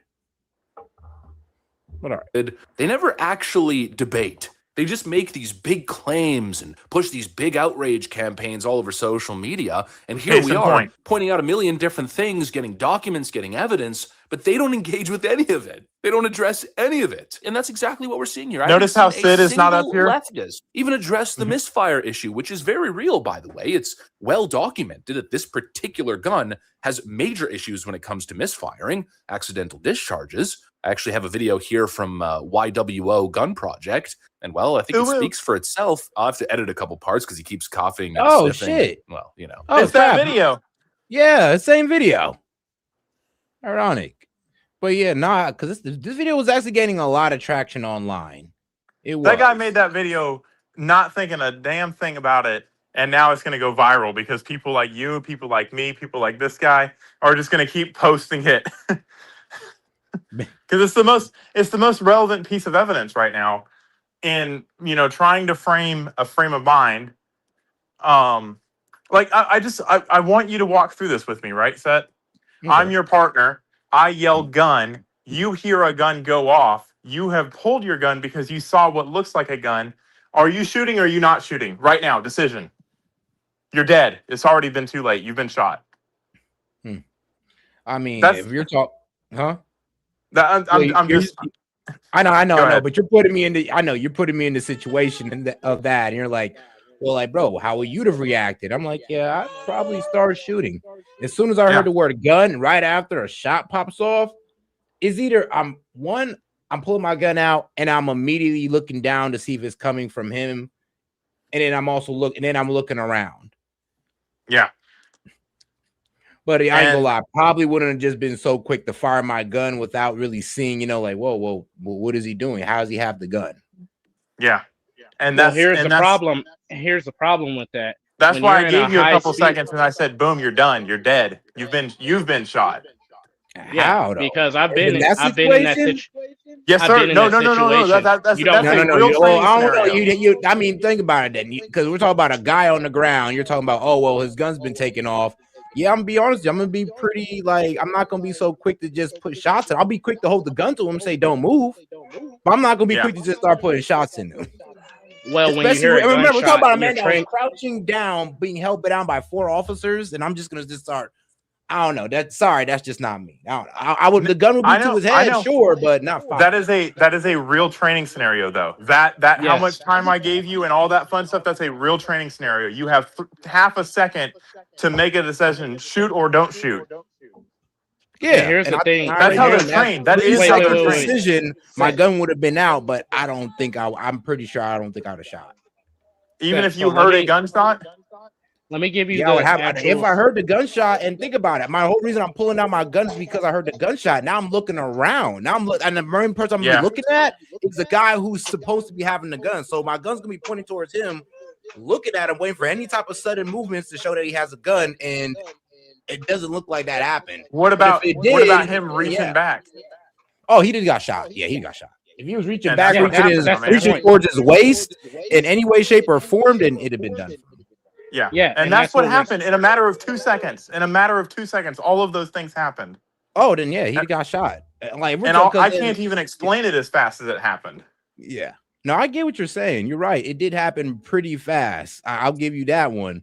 But honestly, if you put a lot of people in that situation, I think a lot of people would have said what I would have said. But then once you put in, well, if he's reaching back, then it's like, okay, yeah, your training tells you to shoot at that very moment. Yeah.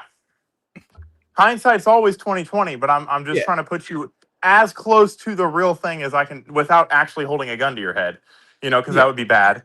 But that's it's an adrenaline dump, and your training kicks in. That is their training. Make a decision. Is it a threat or is it not a threat? If you've made the decision that it's a threat, you're firing. Yeah, and honestly, if I seen other officers started firing, I'm assuming they seen something I didn't, and you're gonna help. So, yeah. So, Seth, I do want to get in here and add another perspective to it. So, part of the reason why you would end up being dead anyway is you have to think, oh well, even if you didn't see him reaching back for his holster, what if he grabbed one of your partner's guns? And that's what the gun was. Or that's what the gunshot was. We're playing what ifs, but I get what you're saying. But no, that's what it is. No, that's how you train. No, we're playing what ifs. And he actually took the gun. I mean, it'd be pretty noticeable, to be quite honest with you guys. No, when somebody shoots a gun and I'm part of that crowd, I pretty much would be able to see it if we're doing the exact replica and I'm one of those guys in that crowd. I have a pretty good visualization of what's going on and what he's doing. I bet you. Now, when you guys see the example of the gun going off, and I don't know where it's at. That okay, but now y'all trying to add too much. I'm not adding too much. I'm giving you the real. I'm giving you a bunch of confusion. Yeah, that's what he's doing. He's giving you a bunch of confusion to confuse the matter. Because that's what happened. That's what. Yeah, and you couldn't see everybody. That would happen in this situation. Yeah. No, confusion. He's giving you confusion. Okay, no, we all know confusion happened in that situation, but everybody handles confusion differently. That's what we've pretty much came to. And here's the thing: you're dealing with a violent suspect. Let's be honest. Let's be honest, Seth. 5 officers all thought the same thing at the same time. Yeah, but whoa, hold on now. Not all 5. They You don't know all that for run a fact. backwards. Hold on now. Now all 5 officers sat there and said, "Damn, oh shit, he must be going for his gun." No, a Yeah, lot he of officers did. just started shooting because the other officers started shooting. They all didn't start shooting in unison. It wasn't all just one unison bang. Right. But as soon as those One officer signals, shot due to the reaction of another one. Like yes, and that's what they're trained to do. yeah, And I get that. I'd have done it but so too. you were saying you would be able to see everything that's going on clearly if we're giving this guy the benefit of the doubt, which is what you should do. Mm-hmm. That he pulled his gun because he perceived that gun coming out, and then here's a shot. He's But standing here's the right thing, on though. top of him. Are we going off the exact situation? Or are we Yes, adding? that's what I'm trying to walk you Okay, through great. it. If we're going off the exact situation, I'm one of those guys in the crowd. Here's the thing. I mean, I'm obviously seeing what's going on. They obviously seen what was going on, and that's why they were so confused. Like, wait, where's the gun? Where's the gun? We were told he have a gun on him, and we heard a gun, but we didn't. But while they were holding him down, they didn't see the threat of a gun. But when they heard it, they perceived the threat of a gun, so they opened fire. Yep. Because let's be real though, if they just seen him even have that gun in his hand, he'd have been shot the F up probably in unison, and we'd have seen the gun in his hand on the floor. But no, the gun was taken. The misfire happened behind them. They don't know really where it came from. One officer said, "Hey, I don't even care. I'm gonna shoot," and the rest of them follows. And that's their training to do so. So it's like, I get that, but I'm gonna be real with you. I'd have been one of them officers that have been like, I'm gonna put the gun to you, but I ain't firing until I actually see what's going on. And if I see my partner start going, and I'm just gonna assume that he's seen something I didn't. And I'm gonna follow up. So and that's what happened, and that's what I was trying to illustrate is right. Everybody was looking to somebody else, and nobody actually knew what was happening. All they heard was gun and a gunshot, and they all know they didn't shoot anything. Yep. And then you see partner McGee over here that pulls the trigger, and then they all start pulling triggers. That is why you're taught when you get your concealed weapons.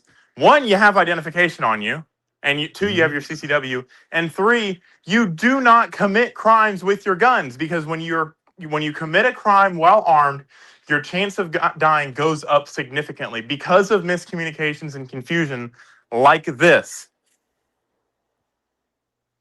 And that's the sad part about it. All right, hold on. Shout out to my man Hellbad. It's called sensory overload. It happens when too much shit's happening at once. Yeah, that's true. Especially when you're getting physical with somebody as well. Your adrenaline's fucking pumping, and then all of a sudden, all this stuff starts happening, and your brain slows it down for you a little bit until you get overloaded, and then it's just I need to act, or I'm going to be gone. Yeah. You cannot process information in fight or flight. Well, most people can't. Most people can't.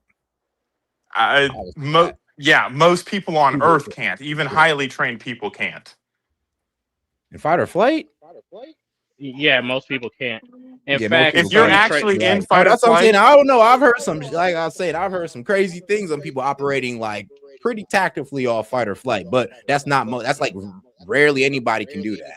I'm not so gonna say they've honed their type 1 thinking into the fight stance. So they've trained their body to get to that point. Yeah, like okay, so wait, what's the point here again? Like it's not like the fact that we're having to go over this and freeze frame it and look at it from 100 different directions. And we have the benefit of looking at it from all these different directions to come to a conclusion. And you cannot do all of this that we're doing right now in 2 seconds.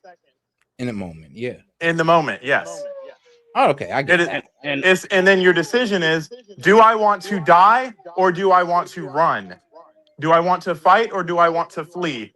They have to fight. That is, they don't get to flee. Shoot, unless it's Godzilla. Or a Uvalde school shooting. Yeah, it's true. That's fucked. Well, that was fucked up. I do remember where the officer just stood by on that. Everybody, bro. The funnel of fire or funnel of death. But no, I hear what you're saying on that one. But oh yeah, I do actually guys want to show you this, guys, because now it's kind of crazy. This guy, what's his name? Mason. He's seen on Jubilee a lot. This guy here, he made a nice little video about how this is supposed to be the blueprint for Americans. The Air Forces are creased, bro. Bro got the middle school classics, bro. They're creased. What you got going on, dude? You got crease-ass Air Force. There were over 50,000 of us out at the protest during the general strike yesterday, and now another one of our neighbors has been killed. Go. People on the outside, they may just be, oh, it's not happening to me. It's not my problem, but we see those problems every day. You're causing those problems every day. Do something!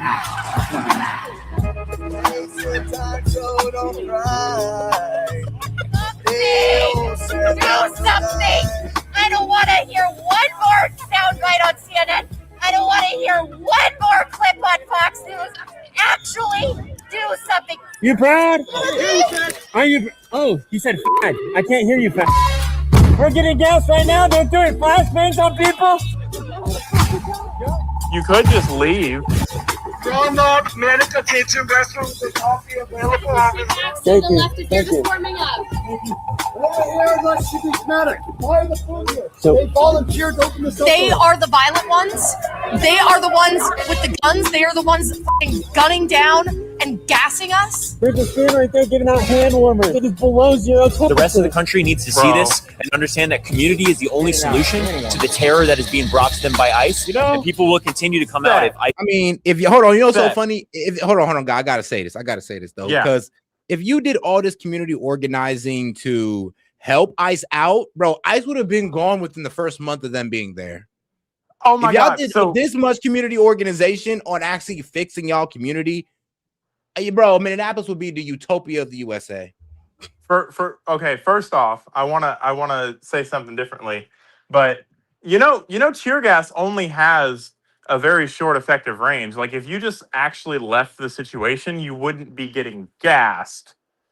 Very easy to turn around and walk right out of the cloud and go where they want you to go because it's an unlawful protest. And two, to your point about that, I thought about creating a get Minnesota or get ICE out of Minnesota website and raise money so that I could dox illegal immigrants and help ICE get out of Minnesota quicker. Hey, I mean, that'd be the way to do it. And like, here's the thing, though. It's the people who are wannabe social justice warriors who are, like, guys, y'all want to be social justice warriors, but, you don't want the consequences of being a social justice warrior. You got to take a couple, chemicals to the eyes, bro. I'm gonna be real with you. You got to get maced a couple of times. You got to get flashbang and disoriented a couple of times. I'm sorry. It's come with the territory. You can't complain about the consequences of being a social justice warrior when that's what y'all want to be. Man. So go ahead, crazy get flashbang. Go ahead and take that ear. Go ahead and take the tear gas. Tinnitus. And smile, because you're a hero. Remember that. That's wrong. That's wrong. I mean, hey, bro, hey, man, you gotta be brave. Gotta meet them on their level. Yeah, you gotta meet them. Yeah, exactly. But what you about to say, Gaming? I was getting ready to say, you gotta realize that these people are selective. They have selective rage. They're not actually outraged at the deportation of illegal immigrants. They're outraged that Trump's successful. Yeah, they're just outraged that something is working and it's not exactly what they would want to be happening. That's all it is. And they're willfully ignorant. And let's not forget about my slaves. Who's gonna cut my grass and fix my roof? My sovereignty. Yeah. Yeah, it's like who's gonna fix my grass? My bad. Cut my grass. Who's gonna pick our fruit? Roof for the lowest price? Because I just want to undermine American talent. Like, who's gonna do it? I mean, let's be honest. Who's gonna be our modern day slaves? We can't enslave the black people anymore. They got smart. We gotta get these dumb Mexicans to cut grass. Are you serious? There are some black people that are still retarded. I wouldn't go that far yet. But no, bro, I'm be real with you. I caught a lot of heat for that my sovereignty joke. You Like, did? So, bro, people were getting mad in the comments talking about, oh, how dare you just talk about Greenland sovereignty like that? I'm like, and I just doubled down. I'm like, I'm sorry, but My your sovereignty sovereignty. do not mean as much to us as my country's like wealth. To be real with you, if My our dollar, sovereignty. is like, bro, if you told me about, all right, look, it's either the American dollar or the sovereignty of the Greenland. I'm sorry, but who gives a damn about my sovereignty? I care about the American people. I'm sorry, bro. Oh my God. Bro, Oh the my people on God. Twitter and YouTube did not appreciate that comment. My slaves. I mean, it's the modern day slavery, and I say that not like hyperbolically. That is the situation. Yeah. I mean, my wife was describing it earlier. She said, I'm going to take you to America for a free shot. Oh, once we get over the border, now you're my slave. By the way, you owe me this much money. You're going to go work for me for free, and I'm going to sell you to this person. That is slavery. Yeah. I mean, and they're like, the Dems don't even know that they're supporting it. Like, who's gonna pick our They fruits? do know. I mean, they don't they're care. slaves. They don't I hope you know care. that. They do know. They don't care. Yeah, they know because they're the ones bringing it up. Man, bro, you know what? I honestly think that these Dems do stuff with like the purest intentions sometimes. Like, they truly think they're helping people out, but It's not I mean, the purest the road. intentions. And look, man, the road to evil is paved with good intentions. That's just the No, Democrat so story. let me make a differentiation real quick. Go ahead. The Democratic voter, the low information voter, absolutely is doing it with the purest of intentions. The person that's rising the power off of it is only using not mind control, but using their manipulation to rise to power. Facts. Oh yeah, that's facts. But all right, though. Let's see. They don't actually care about the things you care about. No, they don't. They just care about fear mongering off the things you care about to keep them. Because that gives them power. That distracts from the situation that Tim Walz is in right now. It's very convenient that all this is getting hotter and hotter and hotter the more fraud we find out about Minnesota. Nick Shirley's going to put out another video and someone else is going to get shot. God damn it. Utilize their community. I hope not. But I hope for the next video, but not another person being shot. Notice how that happened? No, wait. Yeah, seriously. you're right, though. You are right. That is crazy. Like, and the more heat that seems to be coming down on Tim Walz, the worse these protesters get, as if this is going to distract us from the fraud and all that good stuff. I mean, yes, this is bad, but trust me, we're still thinking about the fraud and the protests at the same damn time. Like, bro, I got Minnesota fatigue. At this point, it's like there's just too much going on over there. I'm glad it's not my state. I'm glad my state's not on fire yet. Man, thank God, bro. Thank God I'm in a red state. I don't gotta deal with that, bro. Well, I'm in a knocking deep on blue wood. state. Knocking on wood, bro, because I'm in a blue city, so you never know. Hey, I'm being quiet because my daughter is being a butt face. Nah, trust me, we was hearing. We heard her. W daughter. W daughter.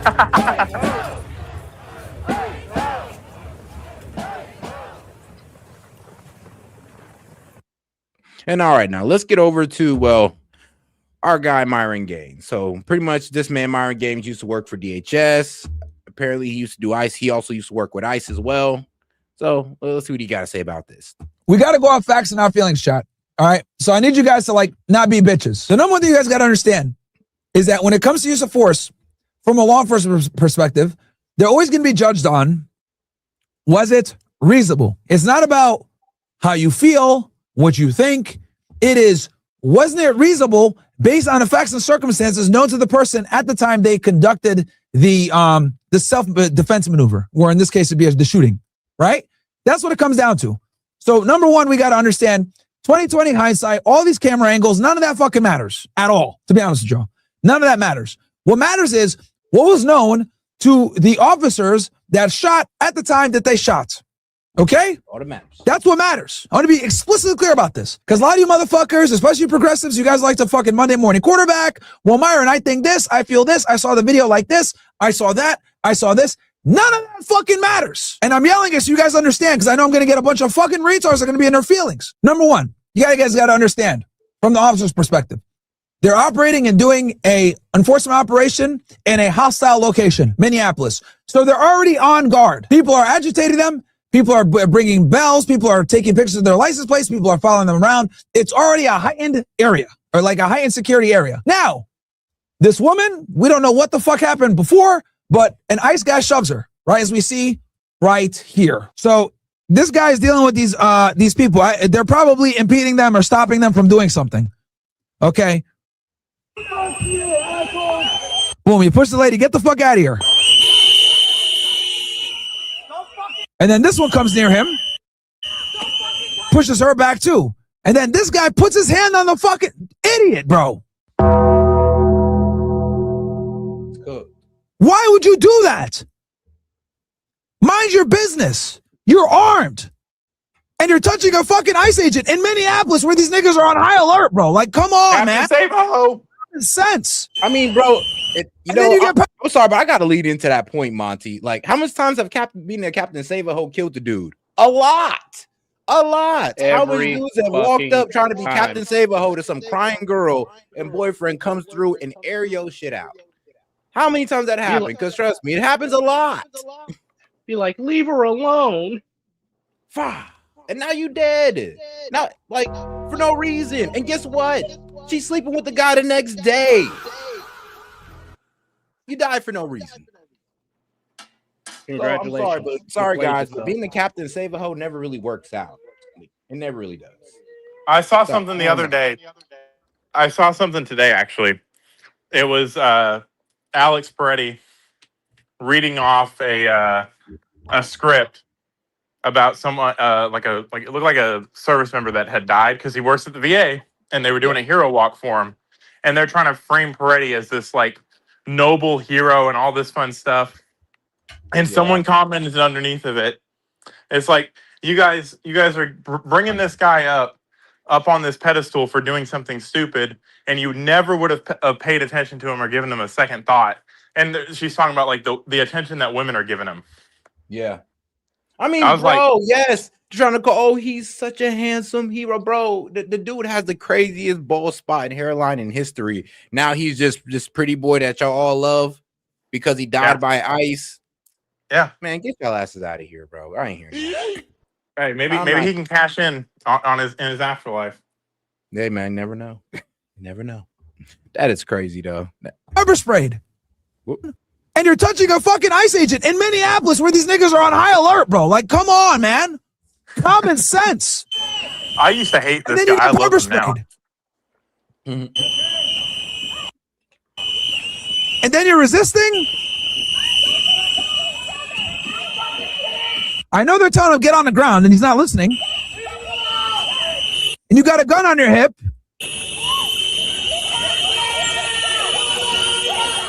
So stupid, bro.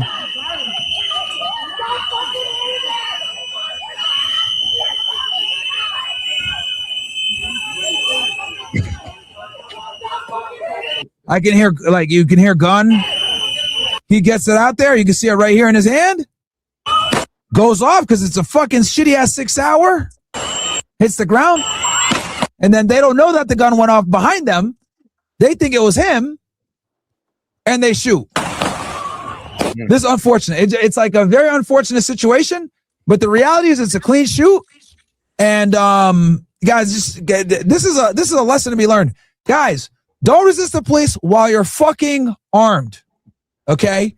Do not resist the police when you're armed. Do not touch a police officer if you're armed. Ever. Bro, ever. This was just why do we have to bring judgment. them back to elementary school? I mean, because some people actually got to hear this. Keep your hands to yourself. Don't try to run over police officers. Don't fight police officers when you're armed. Don't spit at police officers. Don't throw sandwiches at police officers. It's as simple as that. Like actually, just stay out their way. That's all you got to do is just stay out their way while they're doing their job. It's that easy. This is elementary. My neighbor, they're not, bro. If your neighbor's a pedophile, bro, your neighbor's a pedophile, okay? He's a sex offender. My neighbor. Let's get up out of here. Set. It's basically like this. Keep all hands, feet, and other objects to yourself. Kafudi. Why do we have to go back there? Thought we were past Kafudi. I mean, bro, honestly. Honestly, though, but apparently these protesters need to be taken back to elementary school. Like, you know, if you guys just keep your hands to yourselves, most of this wouldn't be happening to you guys. If you guys would just, if you just stayed home and just joined, if you just joined Set Media Reacts on Rumble.com, you could debate it all day. Shameless plug. Don't got shoot. If you just follow the channel, guys, and make sure you guys watch, you'll gain more common sense by the day. It's okay. We got you here. But it's like majority of these people, I'm willing to bet. So actually, there's I forgot what his name is, but he's like ex-con, and he covers a lot of. I'm sorry, are we not gonna give Monty credit for that beautiful fucking segue? Anyway, so he was he was saying that a lot of these people that are protesting are known sex offenders, like registered convicted sex offenders.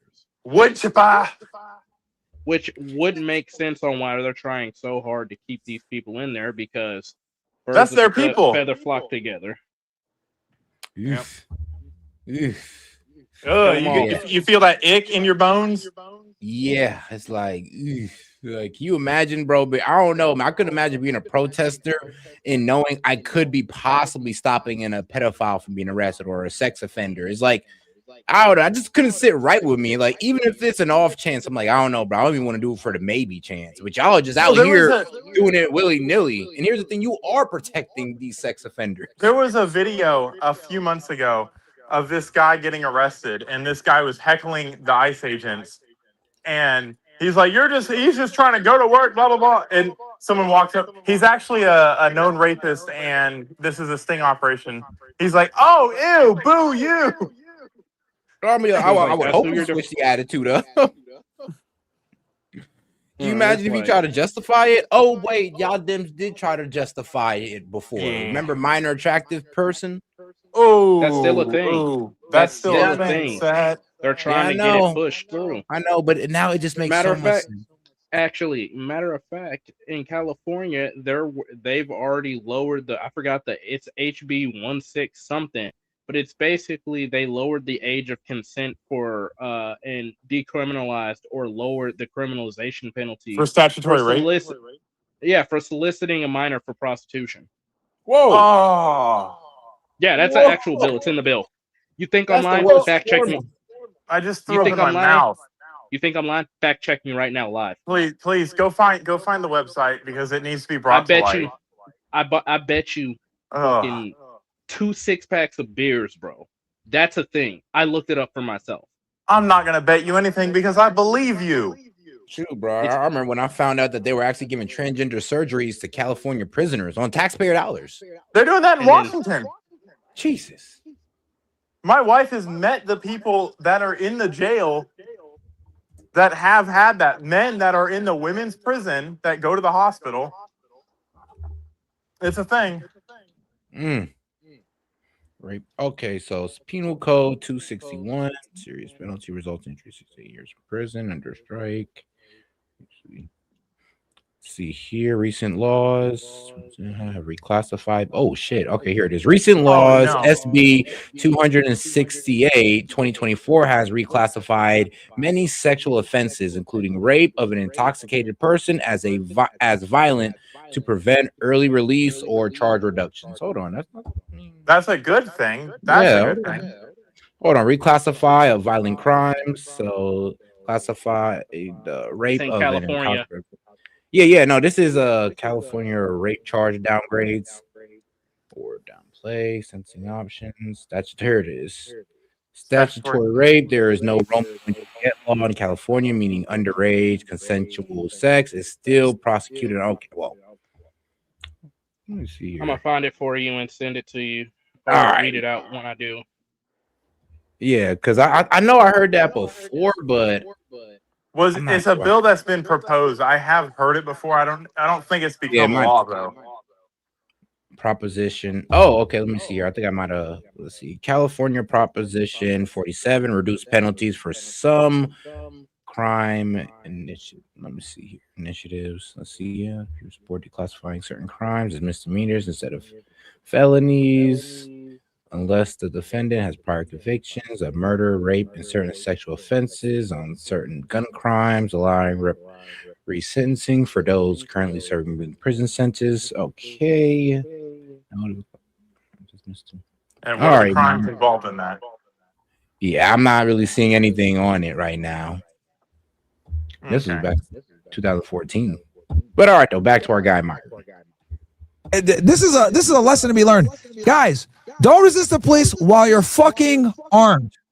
Okay? Do not resist the police when you're armed. Do not touch a police officer if you're armed. Ever. This was just bad judgment. As someone who's a concealed carry individual, I can't believe he did this. Like, this is stupidity on another level, bro. Does that mean he deserves to die? No. But I'll tell you this. This is a lawful shooting 100%. The agents are not going to go to jail. It was 100% reasonable. Because I'll tell you all this. If you were that agent and you're fucking trying to resist, you're trying to grab a guy and get him to stop, and then someone screams, gun, gun, gun, and then all of a sudden you hear a gunshot, you're going to shoot too. That's the reality. And that's what happened. Very important for you guys to understand. Was the shooting reasonable given the facts and circumstances known to the individual when he pulled the trigger and killed that individual? The answer is going to be yes. He had a gun. He resisted. He heard a gunshot. Doesn't matter if you heard the gunshot from an accidental discharge or someone giving it off. He could see him going like this in his right side. Right? All the agent was able to see was this, basically. All right? He has other trained officers around him that said gun. He heard a gunshot. He sees him going like this. He's going to shoot, bro. Clean shoot all day. I mean, yeah. So pretty much, even according to Myron, is I guess bro was rumbling around in his side. Pretty much probably looking for that gun that was missing. Yeah, what's up? I found it. So reclassification via SB 145 LGBTQ inclusivity. Before SB 145, California law allowed judges to exercise discretion in requiring sex offender registration for men who had consensual vaginal intercourse with minors aged 14 to 17 if the age gap was less than 10 years. Yep. The change in SB 145, which went into effect September of 22, expanded this judicial discretion to include consensual oral or anal. This change ensures that the LGBTQ individuals are not automatically forced to register as sex offenders for consensual acts that would have been treated more discretion if they were heterosexual acts of vaginal intercourse. Whoa, So, and I'm reading it they're right saying- here too. It says the bill allows a 24-year-old to have sex with a 14-year-old and escape a felony conviction and required to be a registered sex offender. Whoa. Yes, that's why I said that. And it's funny that they're saying, oh, well, it's part of the LGBTQ community and it's to protect the LGBTQ. So everybody in the LGBTQ is a fucking pedophile? Yeah. I mean, it says it right there in black and white. So what you're saying is, that everybody in the LGBTQ community is a fucking registered sex offender. I mean, well, we don't want to say everybody, but a high number of them do reside in that okay, let me community. backtrack. So much so that the law has to be changed for them. Yes. Like, come on now. I'm not saying that, just to slam or bash, gay people. I know a few gay people that aren't like that at all. But this is a whole ass law that they're changing. Come on, bro. What are we doing? You should know my track record by now. I won't speak on.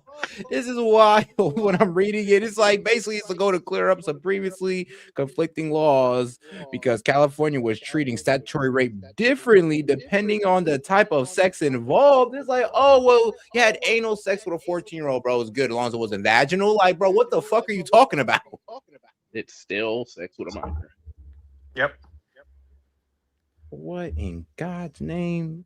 So go hold look at any other law. Monty, stop real quick. I need you to know I don't miss. If I do, I will say it. But when I know what I'm talking about, bro, I'm on point. So much so that CNN does not cite him. Facts. Sluts. This is crazy. Huh. Well, at least we know, guys. Man, hey, look, when you bring it up, to bring up SB 145, Because I mean, That's disgusting. they're picking and disgusting. choosing out here. Oh my That God. is disgusting. Mm-hmm. Picking and choosing, like, oh, Can we not just leave kids alone? And then check this out. Majority of the people, some of those people that went up to Washington, that went up to Minnesota, that are protesting in Chicago, that are protesting in these different states, they're from California, a part of that community. Yep. Take a gander on why they have registered sex offender on their list. Ah, damn it. And here's the thing, and all this stuff is funded because these people don't have jobs. They can't work. They're sex offenders. Oh, that's why they gotta work as protesters. Yeah, bro. Soros got to pay them bills. Otherwise, Hey man, nobody freer than your favorite pedophile. Oh God. Can we move on? This is actually hurting my stomach. Wood chipper, face first. Yes. Agreed. No, Agreed. feet first. Feet first. Yeah, feet first. He got to feel the pain. He got to feel it. Feet first, and then we got to give him some adrenaline. So he stays alive all the way. Oh. Yeah. I like where you're going there. I like where you're going with this. But all right, now besides talking about the torturing of hit him with a paralytic. Hit him with some succinylcholine. No, paralytics actually stop working once you reach a certain pain threshold. No, they don't. No, they don't. What? You can hit them with Sucks and Rocks. Those are two drugs that you use for rapid sequence intubation, and that is very, very painful.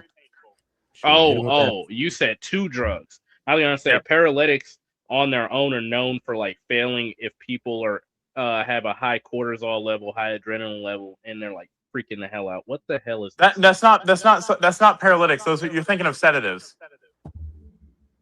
Look, man, just hit him with that Fetty. He ain't gonna feel nothing.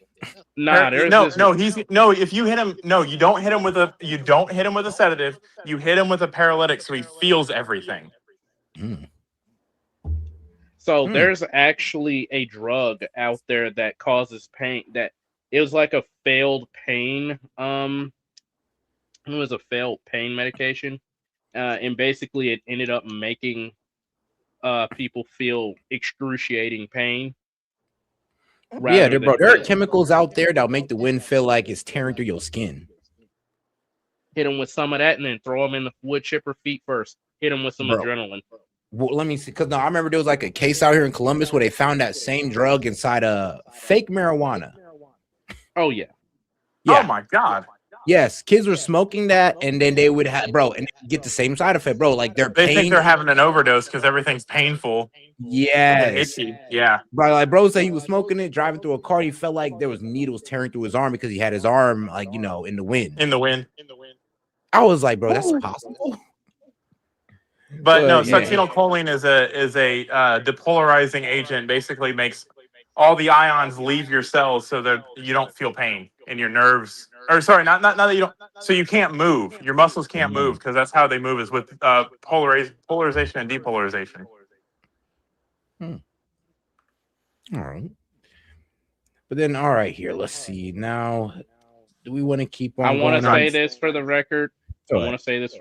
We would never do any of this. This is all jokes, laughs, hyperbole. If CNN, MSNBC, CW, Fox 11, Fox 2 News, Fox News in general, my local medical director, MS Now, such job, my college. If you were to ever find all of this, take seriously the forensic evidence that we did, and you ugly fat bastards scalped without giving me my credit. And disregard everything else as they are actually just jokes, and we're just saying this to vent our frustration out. I know exactly the power of the pharmacology of the drugs that are on my ambulance, and I would never use them for bad. He does not speak for the rest of us. Wait, you would do it? Whoa. Oh shit. Okay. I'm play the asking video. you said that. I got you. Right there in the gray jacket, grabs the gun. He notices it. I see the other guy right there in the green jacket, sees the gun. He's looking. His sunglasses, he's not sure. Someone yells, gun, gun, gun. You don't need to prove that. Yeah, you could tell. All right, hold on now. This might be a bit old. Let me see here. Oh, only 6 hours ago he said that? Crazy. All right, Steven. Let's see where you're getting this from. You acted correctly, 100% correctly. What you need to prove is that these officers acted reasonably. Here's sort of the point in history where we find ourselves. Everyone knows that we have to do something about illegal immigration, about illegal aliens. People, by and large, agree with that. And across pretty much all races, you see more men who support deportation than women, but there's no surprise there. So we know that something has to be done, but people haven't really thought through what that looks like. And unfortunately, this sort of toxic empathy has been used against us. There are plenty of countries across the world, and I think many Americans don't know this. You are jailed. You're put in jail if you are known to be an illegal alien. Did you guys know that? Not to mention legal immigrants in plenty of other countries, they are not afforded the same rights as immigrants are afforded here. They aren't afforded the same rights as citizens in their countries. For example, in Mexico, you can't show up at a protest. You can't own waterfront property, though, if you grease the right palms, because it's Mexico. It's corrupt. We all know that. We have been very, very relaxed here in the United States, and it's become a problem. We need to do something about it. Okay, what does that look like? And the people who are protesting and obstructing, they don't have any answers. And that, to me, is very telling. I'm going to walk you through. Just yesterday, a YouGov poll showed that people believe that illegal immigration is a serious problem. 62% among white people, 52% among black. It's still 50 among Hispanics. And then it's 60% of men, 56% of women overall. Okay. So we know something needs to be done. And we also saw those polls not that long ago where people supported deporting folks who are here illegally. Got it. So what has been the left's game plan? This was the winningest issue of the election. They have been caught flat-footed. And now, of course, the explosive move. I'll tell you exactly what it is that they do. They lie. Okay? They lie and obfuscate. It's like that illegal immigrants are more law-abiding than legal citizens. That's not true. They will tell you that illegal immigration isn't a problem. That's not true. They'll tell you that Joe Biden or Barack Obama deported more illegal immigrants than Donald Trump. That's not true. So they lie, obfuscate. Then step two is they'll obstruct. They'll impede officers from doing their jobs. Then step three is increase aggression. They will increase aggressivity as needed so that they can reach the final step, which is make martyrs, either of themselves or of useful pawns. I am going to propose to you what I think needs to be done or what should have been done from the outset. I completely support deporting illegal aliens and not just violent criminals, though they should get priority.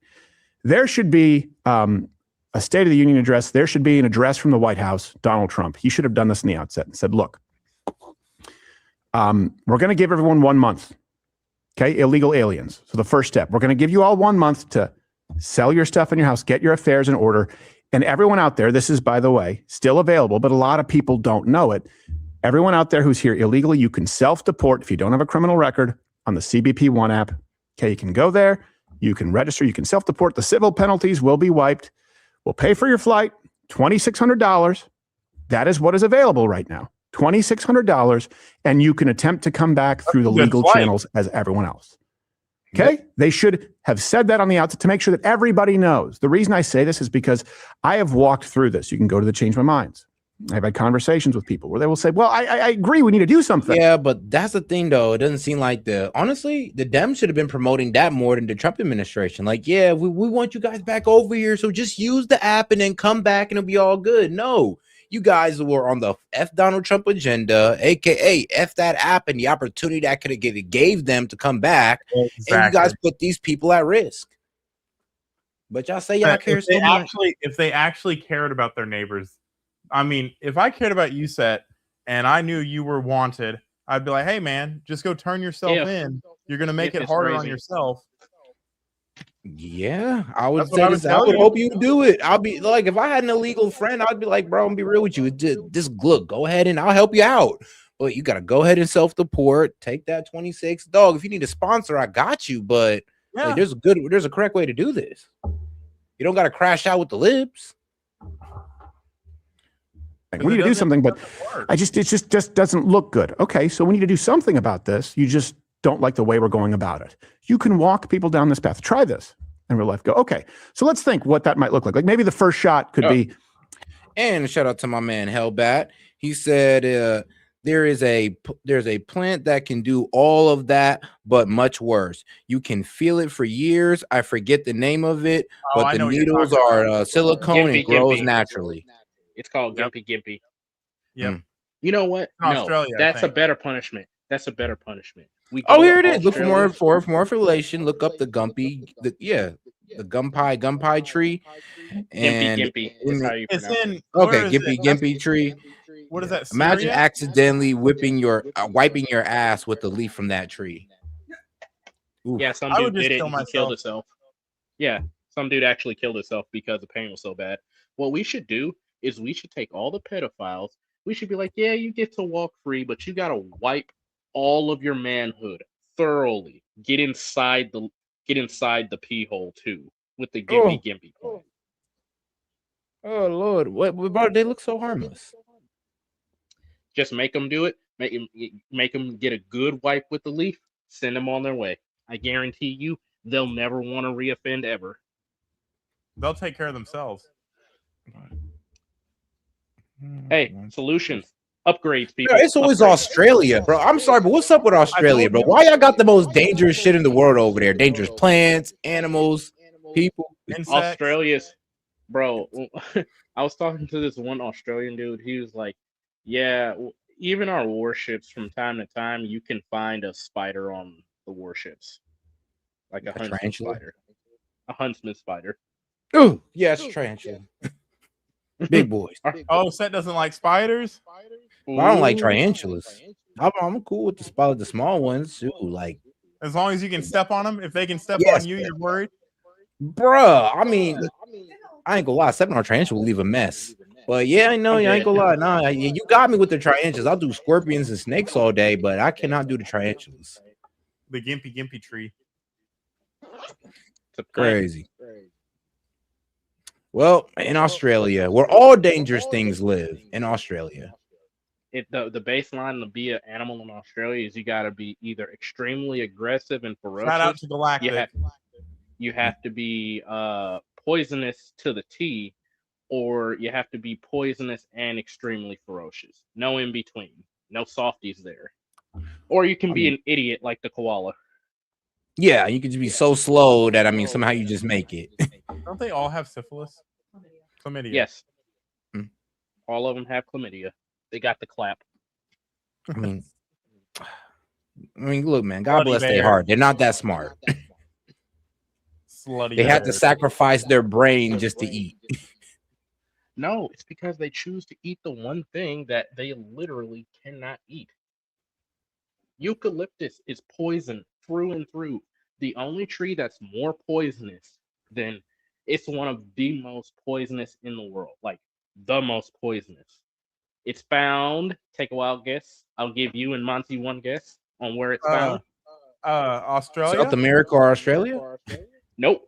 Found here in Florida. That explains it. The Florida man created it. This tree is so poisonous, in fact, that it causes your insides to swell up. You start vomiting violently, crapping yourself. You can go into anaphylaxis and die. And it's a paralytic. The fruit's extremely poisonous also. All right, guys. All right. That's enough about poisonous trees. Let's go back to the subject. Man, I wanted to finish. You never let me finish. I know, but we got to stay on topic, though. We got to stay on topic. Hey, you guys, I get that you're scared. Self-deport, here's an app where you can do it. There'll be no civil penalties, and we'll pay for your flight, maybe even give you $1,000 or a couple $1,000. You can come back to the legal way. Every single time I've said that, people have either said, sure, that's reasonable, or even leftists have said, well, we're not even necessarily, but you don't have to give them like money, but yeah, just make it easy. Okay, great, we're doing that. Yep. So what do we do with the people who don't? What do we do with the people who are not self-deporting? They have all been notified. Here's the if you're ever wondering, like, why is it so mean? Why is it so cruel? I mean, because the nice way's already been presented and they didn't take it. It's still available too. Yeah, the nice way is still available. Y'all are choosing the hard way. I want to let y'all know this. Hey, they're flat out fighting. Go ahead and link the Deport Now app in the pinned comment. Just in case there's a couple people that are too scared. And I'm not saying this to be joking. Just in case there's a couple people that feel like if they leave, they're going to be screwed forever. Like, nah, it's not that. The issue. Those who are here illegally know about this. A lot of the American people don't. And those in Antifa, those who act as professional agitators, they are banking on you not knowing. So this administration needs to do State of the Union address the nation. All right, here are the terms, the CBP One app, $2,600 for anyone who registers self-deports. We're going to give everybody 1 month now, every illegal alien in this country, 1 month to get your affairs in order, do it. And during that period of time, we are only going to go after the illegal aliens in prisons, okay? So we're not going to go after anyone in the street, but we are going to go into the federal and state prisons where they're housing illegal aliens, and we're going to deport them first. The reason that's important is you arrest any governor or mayor who doesn't allow you to go into the prisons to deport people. That's important so that the American public understands. It's not about anchor babies. It's not about dreamers. A lot of Americans right now don't know that ICE is not being allowed in prisons to deport people who are violent felons. That's the first thing you do because it lays the groundwork for the next. After 1 month, now we're going after everyone who is not self-deported, and we are going to arrest any governor or mayor who is still trying to play the sanctuary city game. Okay? 1 month, self-deport, $2,600. We're just going into the prisons. Anyone who stops us from deporting prisoners who are here illegally arrested. After 1 month, we're going after everyone who remained with a priority on criminals, and we are arresting anyone who flagrantly disregards federal law. You'll still have protesters, but the American public will know where we all stand. Does that make sense? Comment below if you think that's a reasonable plan. Good plan. That needs to be the backdrop. That needs to be the context in which everyone views incidents like Renee Good or what just happened this weekend. We're going to walk through these facts. We'll make the references available for you, links in the description, even though it's a skeleton crew today. This man, Alex Preddy, was 37 years old. You've probably seen this. Was shot and killed after a confrontation with ICE officers. Okay. We now know that he had a gun on him. Sure, that's not illegal. You absolutely have the right to carry a gun, especially if you're a lawful permit holder. I support constitutional carry. I know that's not where we are right now. That is not the issue at hand.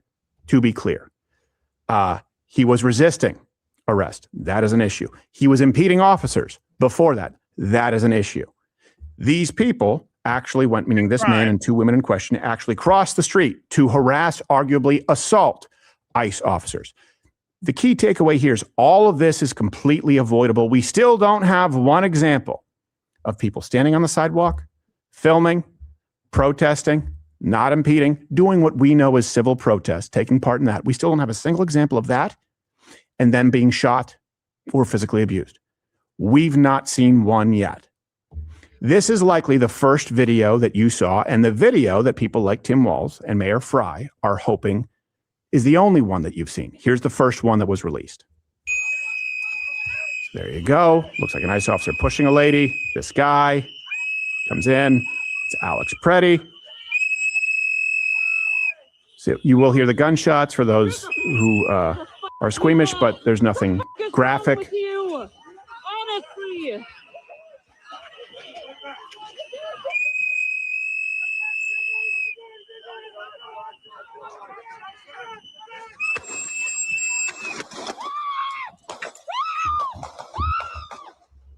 Okay, so if you watch that, people go, oh my gosh, they just roughed some people up and then executed somebody. That looks really bad. Got it. It's a game of time codes.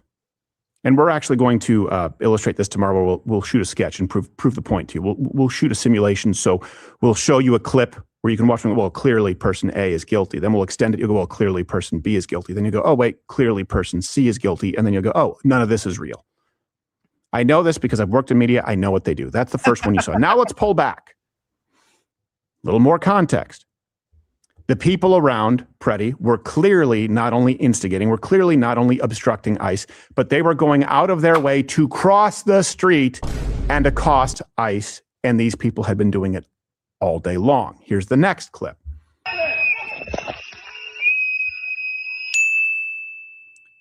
Remember, you were told they were on that sidewalk. Nope, they're across the street, going to the ICE agent. blowing their whistle. Oh, wow. There's Preddy. Filming. There he So they is in the did. street. Wait, pause. Waving traffic. We said this. We No. literally said this. I haven't seen this. And I was going along with the narrative that they did walk up to Preddy. I didn't realize Preddy walked up to them.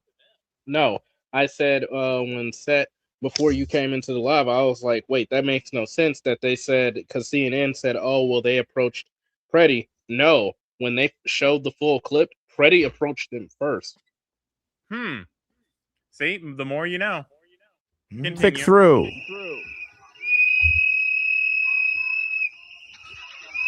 Go. There he is in the middle of the street. How long has he been doing this all day? Well, we'll get some more context. What the fuck is wrong with you? Now, there's Alex grabbing one of his friends in a headlock. Don't fully understand that. That lady gets pushed. He goes to grab her. Okay. And now when they grab him, he obviously resists arrest. He is refusing to go down. He is trying to get up. We now know that this man had a firearm on him. And then you see everything obviously escalating. That's a horrible situation. It's a quagmire. It's a melee. A lot of confusion.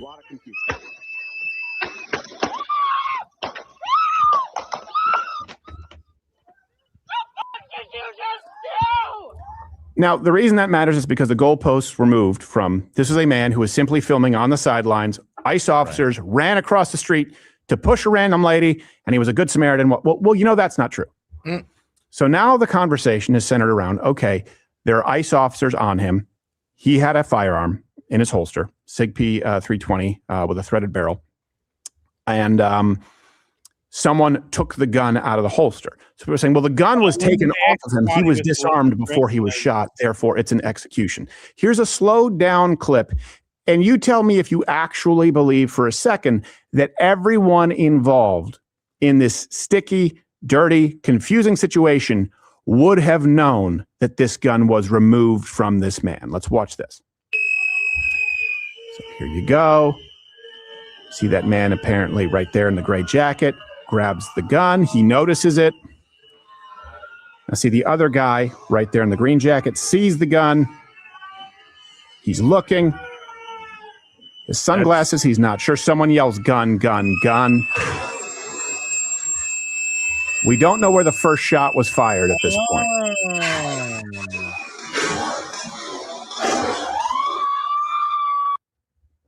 And there's a reverse shot, too, where he's reaching. When that guy in the back gets up is when he has the firearm pulled out. So it's even later. He pulls it out. There's some discussion now because it's one of those SIG P320s that may or may not have a tendency to go off on its own. It could be a negligent discharge. It could be an accidental discharge.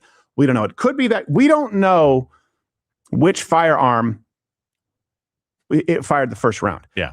What we do know is that as he's being disarmed, someone yells gun, gun. This could very easily be someone seeing him take the gun, go. I know everybody here on this panel, we're at almost at a 85 to 95% agreement on, well, this was the gun that was taken off at Alex Petty that I might have accidentally discharged, which led to the confusion of the officers, which led to them, well, unloading on Alex Petty. Preddy. And Preddy. Yeah, Preddy. And not Petty. Like I said, Preddy. And like I said, when you freeze frame in one of those clips, you can clearly see a discharged round. Yep. That like if Shout you out weren't gaming paying for pointing it out. If you weren't paying attention, you can miss it. Plus the barrel smoke and the what appears to be the recoil, the kinetic recoil, the slide going back.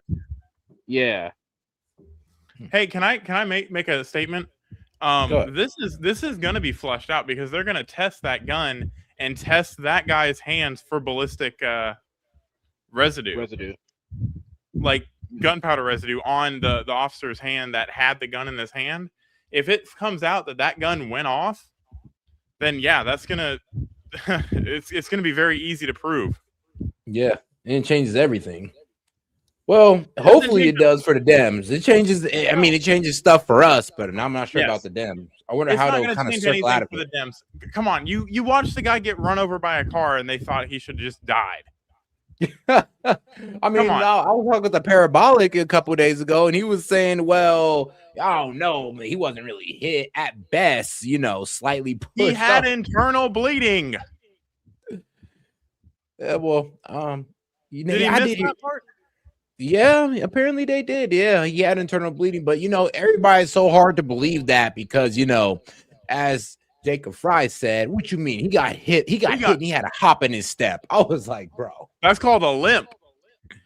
I was like, really, bro? We had a hop in his step. Like, and here's the thing. There is such thing as like, well, when somebody gets hurt, they don't automatically feel all the effects of it right away, especially adrenaline's a wonderful drug, guys. Yeah, really. Like, if you ain't never hurt yourself, especially in sports where you hurt yourself, but due to adrenaline, you ain't feel the full effects of it until later. Until after, and your shit's swollen, and you're like, fuck, this hurts. Yeah, I've done that to my shoulder before. Like during the adrenaline, I was able to finish the match, win and all that. I was gonna say that's stuff. right. You wrestled, didn't you? Yeah, and then as soon as I get on the bus, I'm feeling like the worst pain ever on my shoulder. Dude, did they get a potentially dangerous on you? bro took my shoulder all the way back. I heard a crack. Oh, he chicken winged you? You got chicken wing set? Nah, I mean, I don't know what the hell bro was doing. I think he tried to do something with his legs, and then my arm ended up getting trying to leg cradle you. Yeah, bro, trying to leg cradle me like I was some type of effing amateur, and I got out of it. But I'm just and he I don't know why, but he was trying to get aggressive, not trying to let it go and all that. And I'm just like, oh yeah. Oh, gotcha. Bro, he was trying to have you busted open whiter than ever. Bro, I've had people try to do it. Look, man, when you're in wrestling, you have people that try to embarrass you all the time. Like people would try to splint you, leg cradle, banana split. And if you do that to somebody, it means you think they're a scrub. And if you get it done to you, you're a scrub. Like, bro, literally, come on now, man. We know there's some pins you have no business getting in. Yeah. Oh yeah. I mean, I've been in a lot of situations where I'm about to get pinned, and they screw up one time, and I'm on top of them pinning them.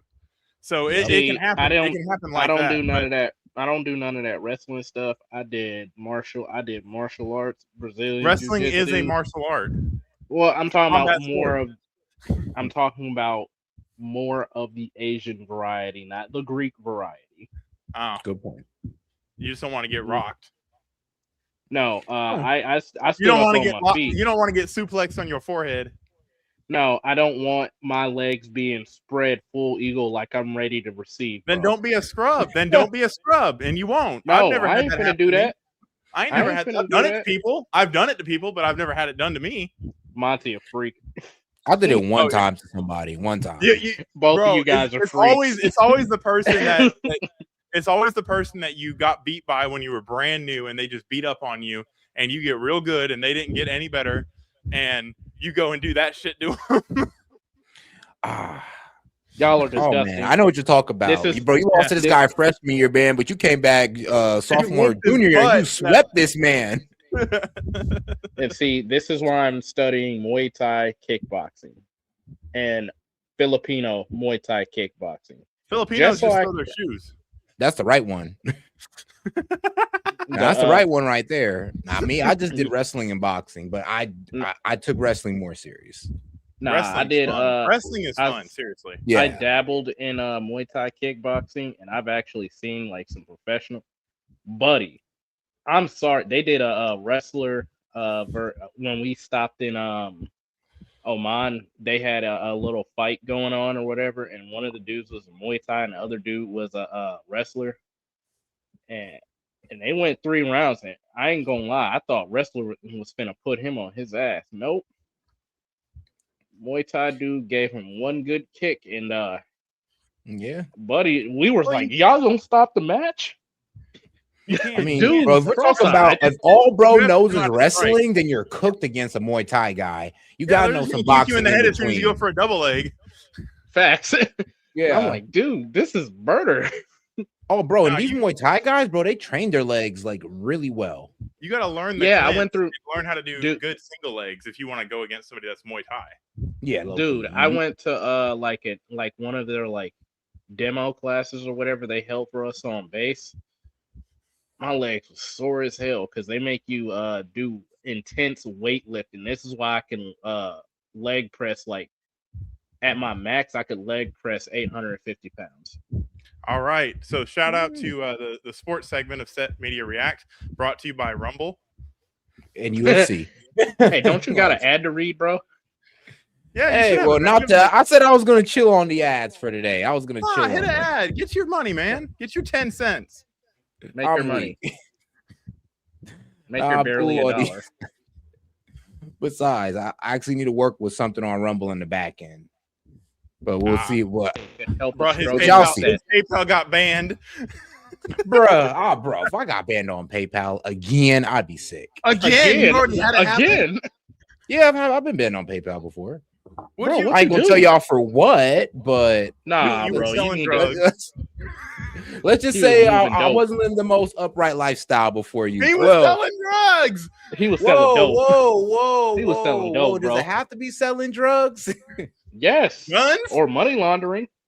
I mean, look, man, A, B, or C. Take y'all pick, but I ain't saying nothing. All of gun, saying he's got the gun, but someone hears the word bro. gun. He ain't finna If you just look speed in past a this. split second, you see a holster and you hear gun. Yes, we are. You can assume that there's a gun. Yeah. We also see that the other man is grabbing something. Could be a phone, could be a magazine. We don't know. Yeah, it looks weird. You can look where Alex's hand is at that moment in the slowed down video when they say gun and the first shot is fired. If you're looking at him trying to subdue him here and then your eye pans back, he's reaching to his hip or his hand is around that side. Yeah. It very clearly looks like a situation where you have identified that there's a gun. There's a shot that's been fired.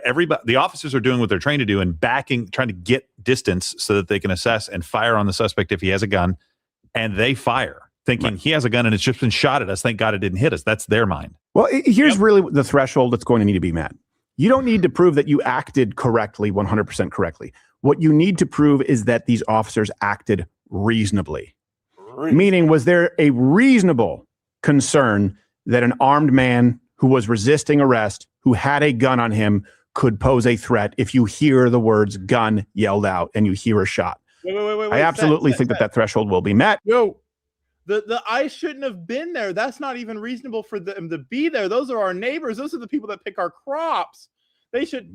They wouldn't. None of this would have happened if ICE wasn't there. If none of this they is would reasonable. if they would let the freaking corporals keep their slaves. God, Hey, man, what's wrong with you?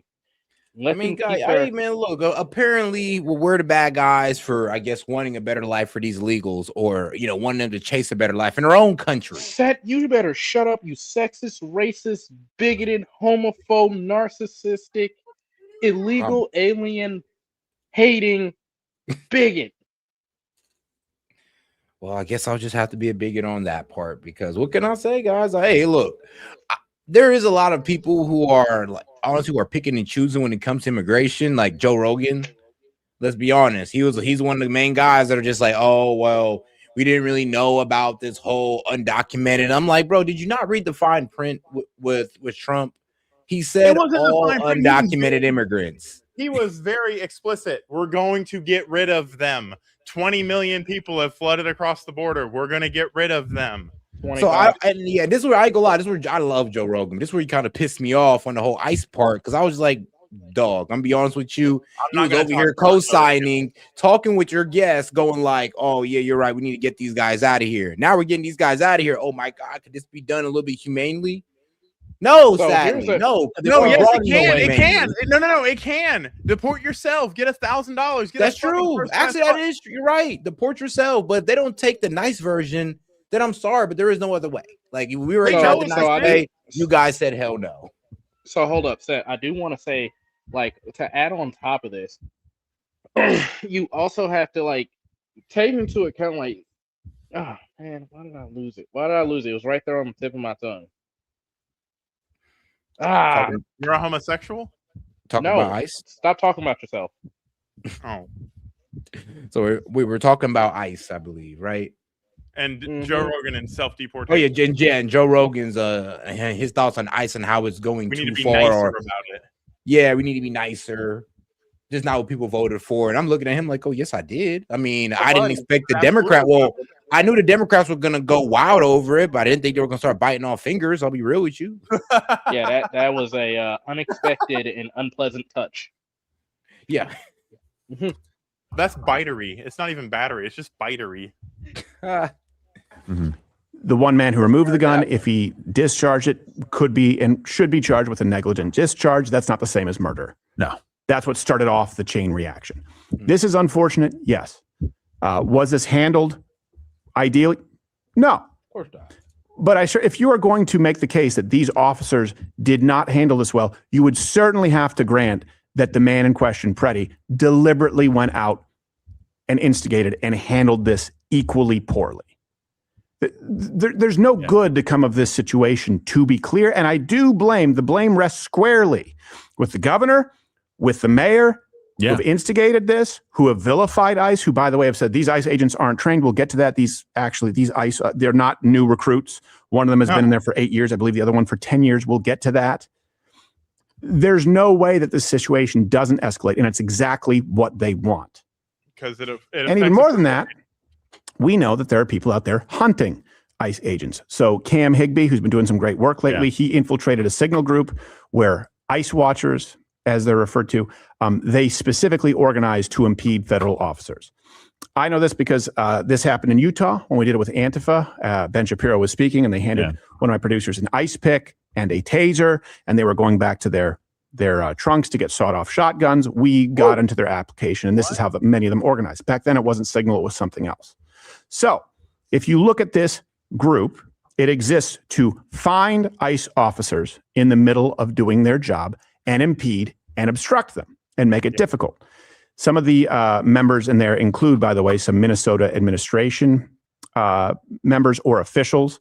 This hasn't been confirmed, but there certainly seems to be some inside information here that makes it pretty easy for them to target ICE. It's very organized, too. This isn't just a bunch of random people that want to go out and protest, and it's like this Signal thing. It's got a set number of people that can be in there. I think about 1,000 people with different designations based on an emoji, essentially, on what they're going to do, different zones that people can be in, and then also auto-deleting functions to make sure that they can't get this information and get it out. Obviously, Cam getting it is phenomenal. But this is not just random protesters. There seems to be a lot more going on here. This is organized criminality. Yeah. To be clear. These ICE agents are not just dealing with deporting illegal aliens and random protesters. They are dealing with an organized crime ring. I hope you guys understand that. Does that change the context? An organized crime ring. And then you'll see the proposals, and I see this on CNN, and they go, well, we definitely can unmask ICE agents and demand transparency. You think that's a good idea when you see this? You know these people and their families will be targeted. Killed. There is no doubt. They will be killed. They will be killed. They'll be lynched without a trial. That's exactly what people want on the left. They want these, hey, why aren't their names out there? It's the Tim guy that you debated, the puka shell guy. I forget his last name, Tim. The Bulwark guy. Yeah. He was Miller? Yeah, Tim Miller. Tim Miller's like, yeah, why aren't their names? We know that their names are out there. I'm like, what do you want them to just be shot in the streets? You know they aren't going to get a fair trial. People aren't going to ask them what actually happened. People don't care if they saw a gun or heard a gun firing and tried to defend their own lives. They're just going to kill them. That's what's going to happen. Well, I can tell you this. Obviously, Charlie Kirk was assassinated. And obviously, let's be honest. Like, bro, that's why I was a bit weary about the whole, they're being doxxed. I'm like, but we got some crazy motherfuckers out here that will literally go there and try to kill these guys and kill them and their family. And if that happens, bro, I could see how that would turn into a very civil divide, and we could be heading into civil war over that because there's going to be Dems over there defending it. Bro. And this is why I don't want it to happen, because I know for a fact that if a bunch of Dems went out and killed ICE officers and his family or his or her family, y'all Dems will sit there. Some of y'all will sit there and defend it. Not all of you, but there's a good amount of you that will sit there and defend that. Wait, we have Pause. I figured out what I was gonna say. I remember what I was gonna say. Sorry to cut you off. What I was gonna say is, I find it funny how the left it cares about, alien asylum seekers and alien seekers and all this other crap. But what about the 2,000, actually more than 2,000, I think it's close to like 4 million or so Iranians who are currently right now trying to seek asylum in America from different countries? If you care about asylum seekers that much, Oh, there you go, Monty. Went ahead and put that one up for you. Yep. What is it? I can't see. Rico. Can you zoom in? Oh yeah, sorry. This is my screen. Racketeering and Influential Corrupt Organizations Act, designed to combat organized crime by targeting ongoing criminal enterprises. It allows prosecutors to link unrelated crimes such as bribery, murder, or money laundering to a single pattern of racketeering. It's designed to take out organized crime, and that's what's going on here. So by the fact that they're taking donations from certain people, and they're using those donations to fund these quote unquote protests, and I say protests with air quotes,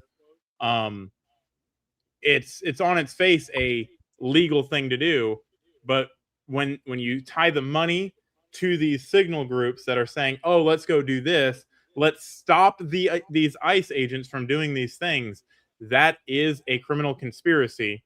And when you have a criminal conspiracy plus funding and the fundraising that's going on, the entire organization becomes one entity that can be charged under it. Oh shit! Man. Yeah, that's how the RICO Act works. Why do you think Diddy? No, I didn't think, honestly. I didn't think they would honestly. Well, I didn't think it would be a bit relevant in this thing, because like it's going to be hard to tie them in as a criminal organization over obstruction. No, it's not. So let me explain to you how this is going to happen. For you. Hold on, let me do it for you. So there's riots. That's the crime. There's riots and there's impeding law enforcement, right? Now, if any of those people that are rioting and or impeding law enforcement and or inciting violence against law enforcement or vandalizing or organized crime, they have this app that we've now gotten to the next level of it, right? They have coordination. Now, if any of those people are a part of groups over here that are a part of that are doing fundraising, like Act Blue or certain places, I forget, they actually name drop a couple of the websites that are taking money and giving it to these people that are committing crimes. The people that are giving these people money, the big whale donors, not I want to be a progressive and a social justice warrior and stand up for these people. No, the people that are organizing it, that is where you start getting the layering and the construction, and that's what brings a RICO case. So, I mean, for pretty much you got to find the organization now. Let's say ICE Watchers. So yeah, exactly. ICE Watch. So we can sit there and prove that there is an organizational funded effort to go out there and stop ICE RICO. So check this out. Organized crime. The way organized crime just means that you're organized when you commit the crimes over a period of time. So hold up. So the way that the linchpin in this is, it's all gonna depend on FBI and IRS findings, and they have to do what's called a forensic audit on all of their fundraising. They have to see where they're getting money from. They have to see where the money's coming from, what businesses are associated, everything else. When you order a forensic audit of just something that's loosely related to it, what usually happens is everybody scatters. But the paper trail is still there because money never lies. Okay. All right, guys, we're going to go ahead and go to a couple before we get back to our guy, Steven Crowder, I want to go ahead and play some of these little clips that came out of Minnesota. Because this guy here, breaking, CPS agent has a direct message to the press after chaos. Where's local police? Man, brother, I feel you. Like, literally, I'm asking the same question. Is everyone press? We're all members of the press. We're all press here. Okay. Oh my God. Oh my God. Are you okay? I'm fine. Are you okay? I'm fine. He's all right. Holy shit. Where's the local PD? That's my question for the press. Okay. Where is the local PD? What's your message? AKA, bro, where's my effing backup, basically? Where's the crowd control so I don't got to be sitting out here doing this? Bro, look tired. He's bleeding. I think they're in front of the hotel. Bro, just want to go to bed. Look at his hand. He's bleeding. Oh, they assaulted him for a while. Look at the hand that's on the barrel of the gun. It's all red and. All right, I didn't see that, but shoot, I'll take your word for it. Where's the local PD? That's my question for the press. Okay, where is the local PD? That's the only question. What's your message to the local PD, sir? No. Okay. Well, the mayor. Very chaotic. Sir, while you're giving messages, what would your message to the protesters that want you out be? As long as you're getting comments, do you have any comments Please for the people that back want you up. out? Back up. Please give me some room. Yeah. And it's kind of crazy because instead of actually addressing this man, what he was saying, because he's making a really good point, like, yo, where's local PD? Oh, well, what about the protesters who want you out of here? Who gives a shit about them, bro? Where's local PD protecting these protesters? Like, did y'all forget that these guys protection, that there wouldn't be these 2 deaths, you know, if these guys were providing that protection, the crowd control? Did y'all forget about that part? Because obviously. But all right, now let's get over I feel to bad. I want to drop a comment. I do feel bad because I've been in that guy's shoes before. And if you don't know, and I don't know if Monty really knows it, but I can genuinely say after being in a combat zone, that stand that he's doing, like go back to the video. All right. Yeah, he's literally like fucking. His head's on a swivel. He doesn't know where the next attack's going to come from. So just mute it and watch his body. I mean, we were all watching his body, but all right. Everyone press. Mute it. I want you to focus on his body. Okay. This officer appears to be bleeding from the mouth. Oh my God. Are you okay? I'm fine. Are you okay? You see how he starts swaying and stuff? Yeah. So pause. Where's the local PD? That's my question for the press. Okay. Where is the local PD? Yeah, he's swinging from left What's your to right. message to the local PD, sir? So pause it. Now I want to point this out. This dude is suffering from immediate what they call post-combat trauma. So like he's in shell shock. Yeah, essentially. But it's not what it's a form of PTSD, but it's not what you think what it would look like. Like him swaying back and forth and stuff. One, that's a sign of fatigue. Anybody that has been in any security position knows that type of a sway, because you're doing that to try to keep yourself awake and alert. And number 2, you see when they come close, he backs up instinctively, which means he's been battling for hours. You don't do that type of stuff unless you've been constantly engaged for hours without stopping. Yeah, if I can give you a little context, they're outside the hotel that they're staying at that was being attacked, where they're making all types of noise. They're trying to enter it, breaking windows. Is this the Home 2 Suites? There's multiple ones actually that they're staying at. Yeah, and so what this is it's like y'all are giving these people combat PT, shell shock. Like, you gotta remember, bro, those are people too. That man is fatigued. That man is like basically terrorized. He ain't showing it. But unless the $50,000 sign-on bonus is not enough to deal with that bullshit. I'm sorry. Yeah, I mean the only reason why I can pick that out and I want to spend so much time talking about it is because I've seen that when I was in the military. I've done something maybe not as intense but similar. Every soldier, Marine, sailor, Air Force, Coast Guardsman, every one of us at some point starts doing that crap, especially when we've been engaged with training or in real world situations for a really long time. You do this number right here just to keep yourself awake and alert and get some sort of sensory, sensory going. Yeah. And when he's like kind of swiveling back and forth at the hips, it's not just to keep yourself awake. It's also to like scan. You scan. The dude's scanning. So I wanna, say what you want, but these dudes are really going through it. They're basically in a war zone, and I want people to really, for real, understand just what they're going through. And you don't get that way dealing with peaceful protesters, right? Yeah, you don't. That comes from battle. That type of behavior comes from battle. All right, now let's go to the most recent situation where a lady tried to throw back a flashbang, I believe, and accidentally blew off her finger. Idiot. Medic. Oh my god. Oh my god. Oh my god. Ooh. Oh my god. Ooh. Oh my god.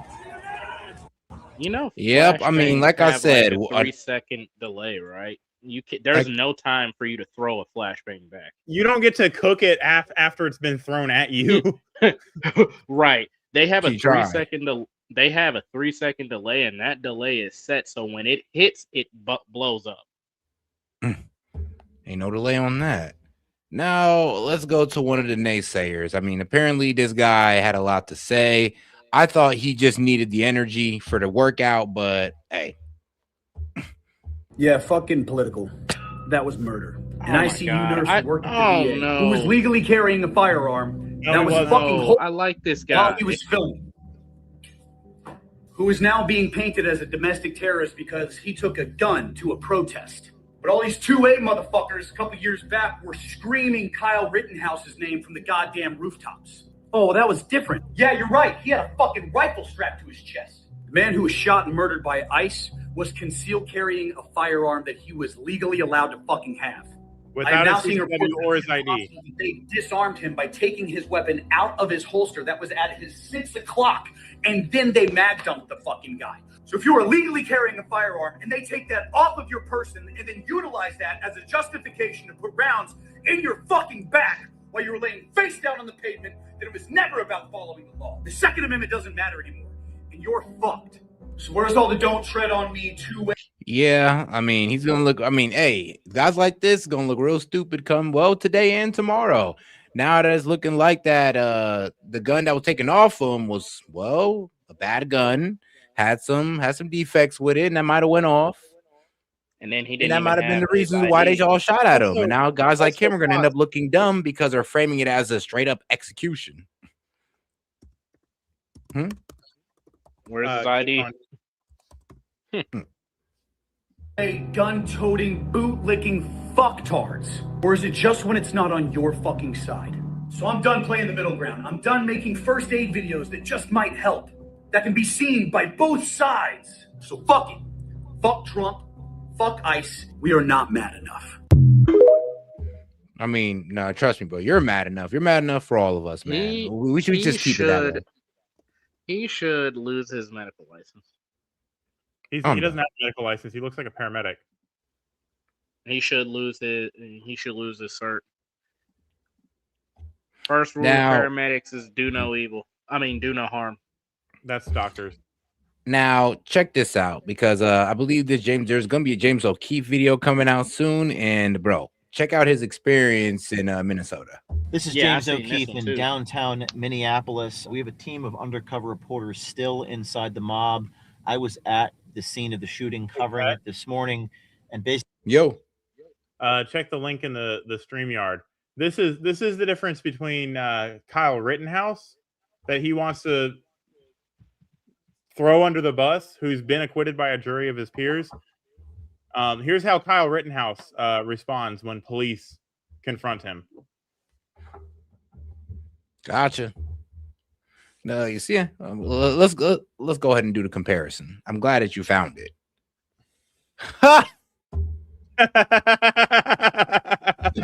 I mean, yeah, that's what you're supposed to do. I mean, smart kid. He said, hands up, hands away from the weapon. Don't even act like, don't even twitch your hand down the direction of that weapon. Yep. Keep your hands up and walk towards them, let them disarm you and all that good stuff, and you'll be a happy camper.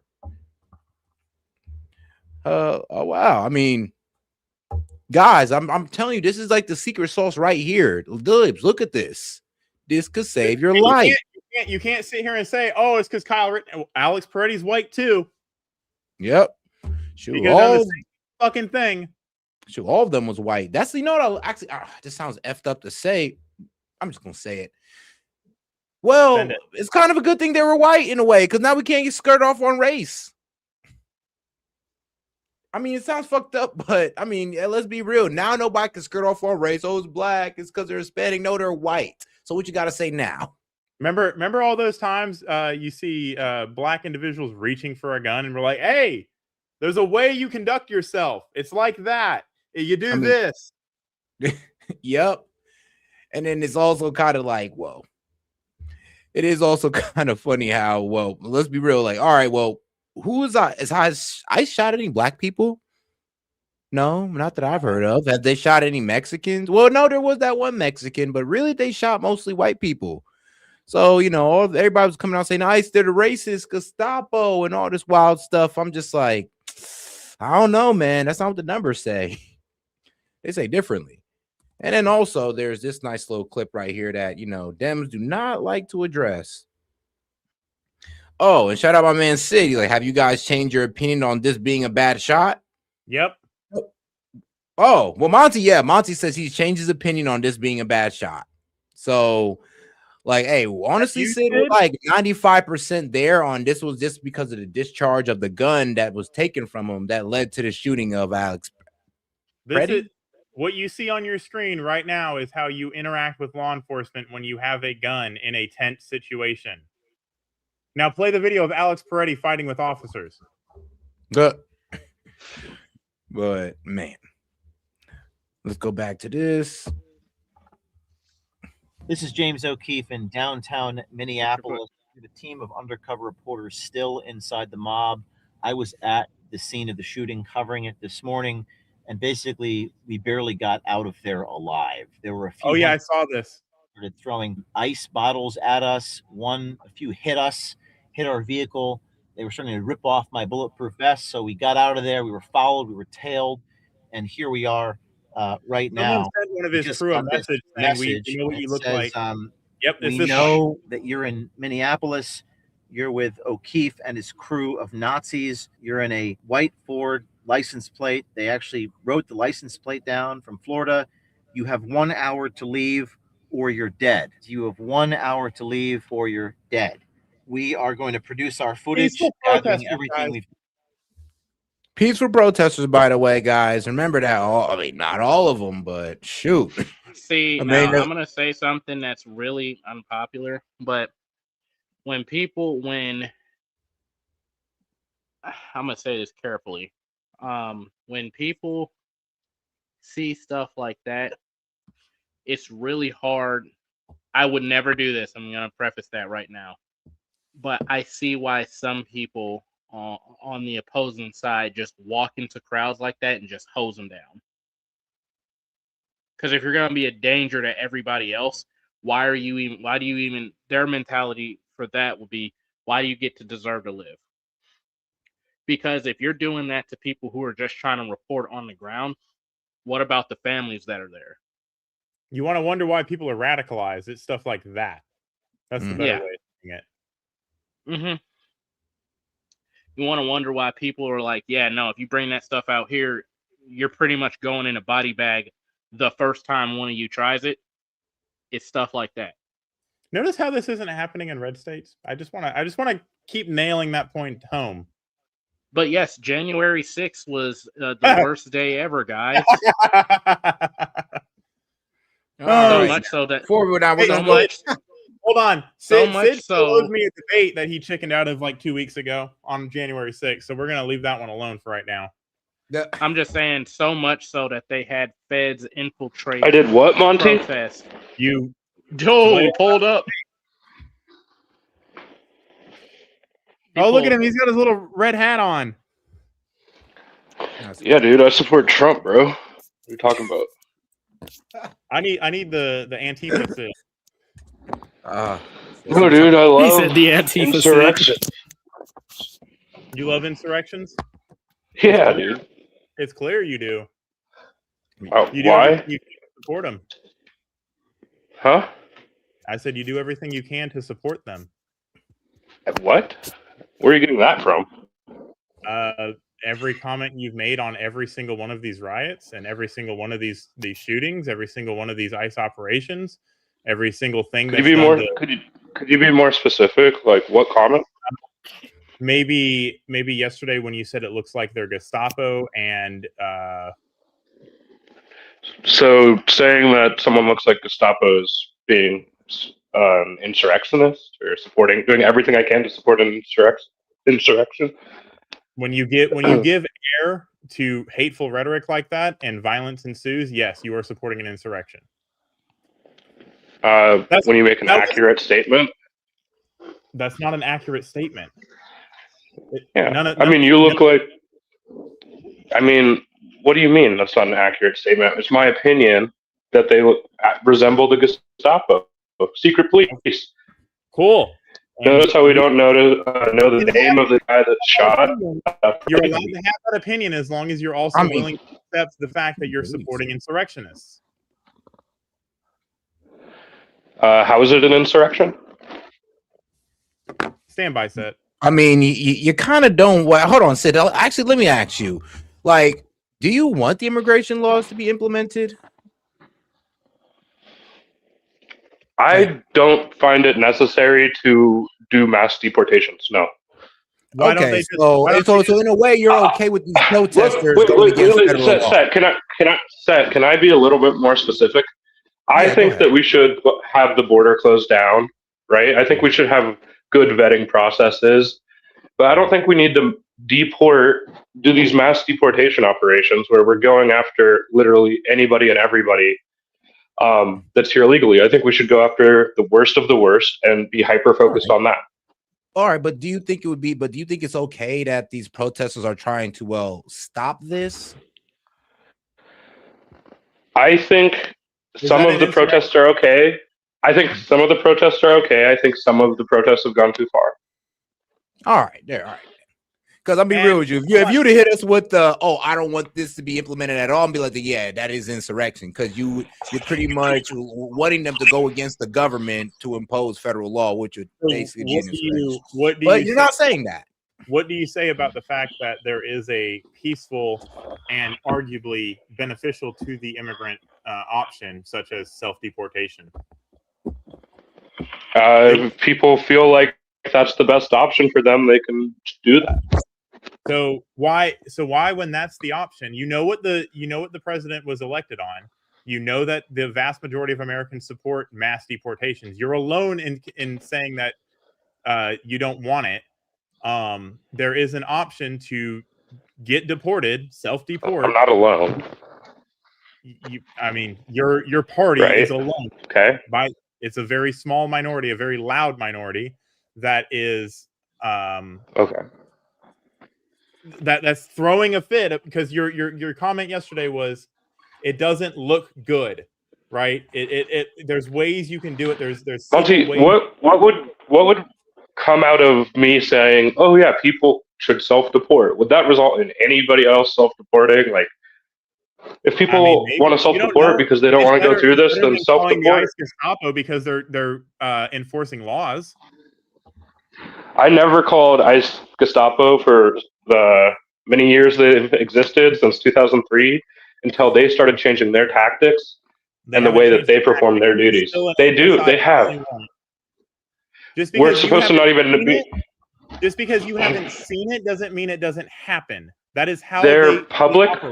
They're public agents. They have a public-facing job. Yet we're told we can't know their name. Have you seen, Sid? How many ICE Okay, here we go. 0? Okay, thank you. Dude, you can't just interrupt me every time I start speaking and then project later on Discord that I keep rambling on. But that's what you're doing. You haven't gotten to the point yet. You know what? All right, if we're gonna have this conversation, I do want to establish some type of prompt here. So what are you guys arguing about so we can make sure we get both your sides out without interruption? Niggers. I'm not sure. Well, I'm not quite sure what we're arguing about right now.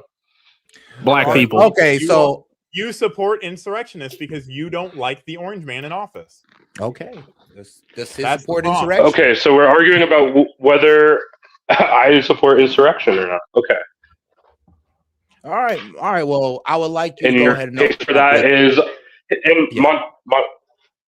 okay. Sounds like Monty's case for that is I said that ICE was Gestapo or resembles Gestapo. Mm-hmm. Part of it, yeah.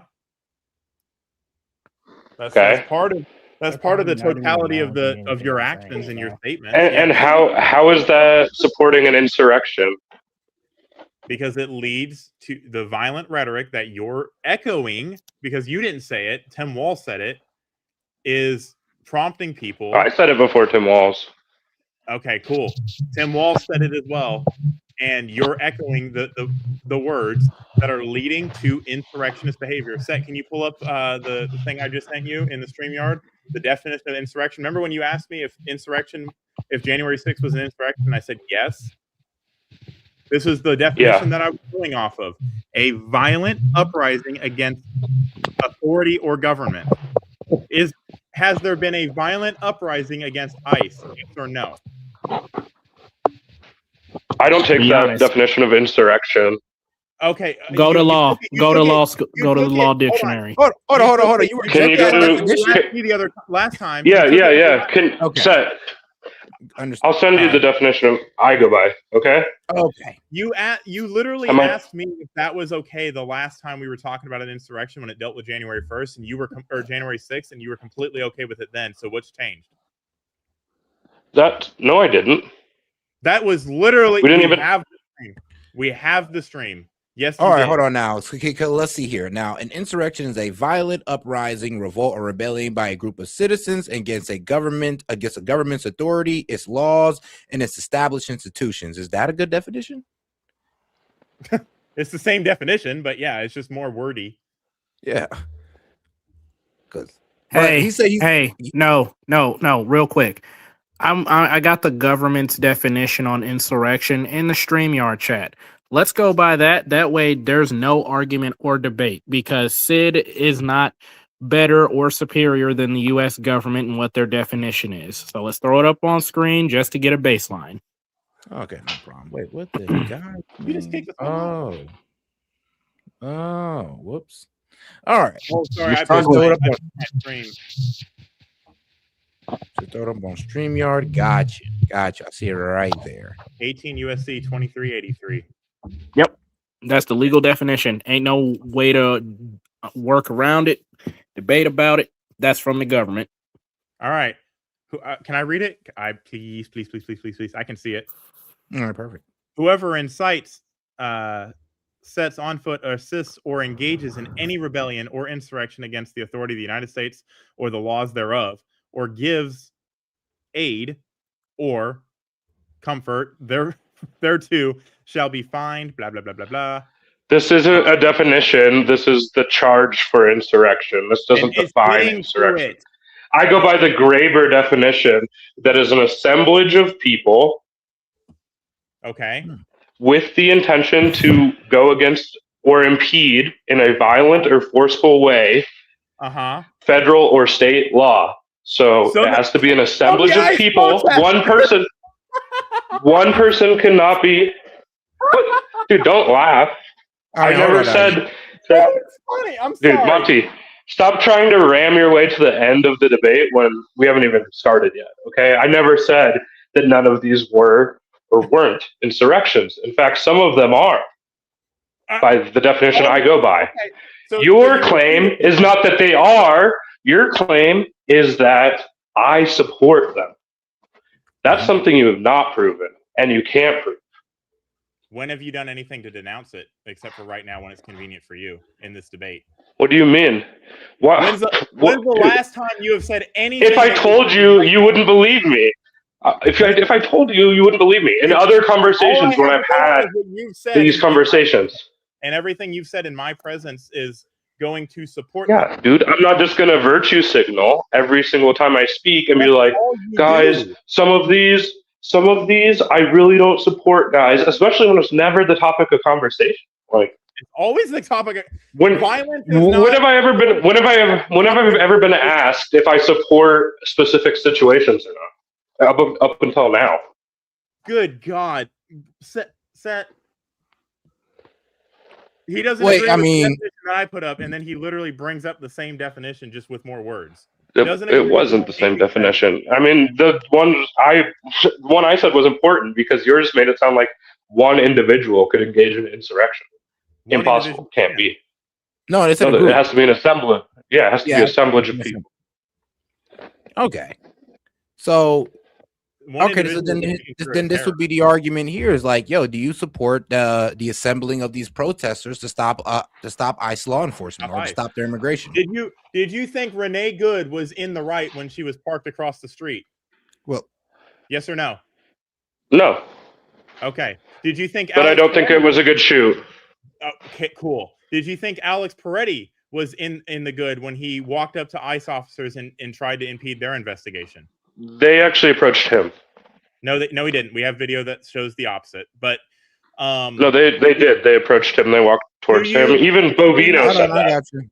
I got you. I'll look for it. The video's already there. He's walking towards them. They walk up. They close the distance on him, but he has already walked up to them. So I think that from every video I've seen, Alex Peretti was. He was exercising his First Amendment rights in a way that I don't really have an issue with.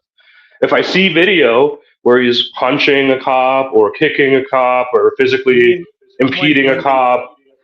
Really? So like the entire video that we've all seen where he's struggling with police officers? Huh. Okay. After they spray him and then jump on him, I mean, I don't blame him for struggling after getting sprayed directly in the face with pepper spray for no reason. You know what a non-lethal weapon is supposed to do? It's supposed to disperse people, not make you fight. Dude, it made him fall over and then they jumped on him. No, he didn't start swinging. Hold on now, guys. I do want to get his reaction to this. They pulled him off of her. Wait. I turned and tried to face want to them. say something before we get Sid's reaction. So, Sid, there's a couple things that you're missing. CNN aired the full video, and they identified Peretti as a man with a gun on his hip. They identified him because, according to CNN's own footage that they showed, he approached their van first with two other people who were blowing whistles. That's based off of their own footage, which is the footage from a bystander. Can't argue with that because even they showed that footage. Number two. They said his gun was where? They said it was on his hip. Number two.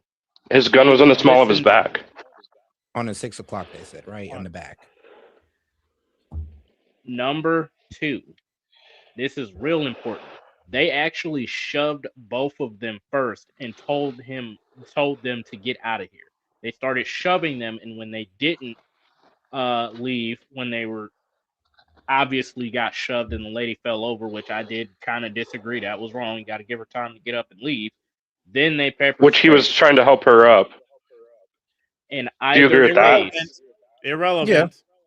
Yeah. In either case, they gave them lawful orders. And under the there's like actually a couple instances where people have ran into the exact same situation and they ended up getting gunned down, of course, because they failed to obey lawful orders. Okay, interesting. I got to stop you right there. We agreed that this debate was about how I support insurrections. No, I'm and Monty still hasn't been making that case. You won't Hold stop up. talking. So when is it my hold turn up. to talk? You're not It's your turn. Go debating ahead. me. I'm just laying some important groundwork. Those Okay, two it has things nothing you to do do have with- put in there. It has everything to do with it. Whether I support insurrections? No, it doesn't. But Well, when you do everything you can to defend insurrectionists, it kind of looks like you're supporting insurrections. no, I don't agree that it was an insurrection. I haven't seen enough evidence. That You would make me literally think it was just an said you insurrection. agreed it was an insurrection.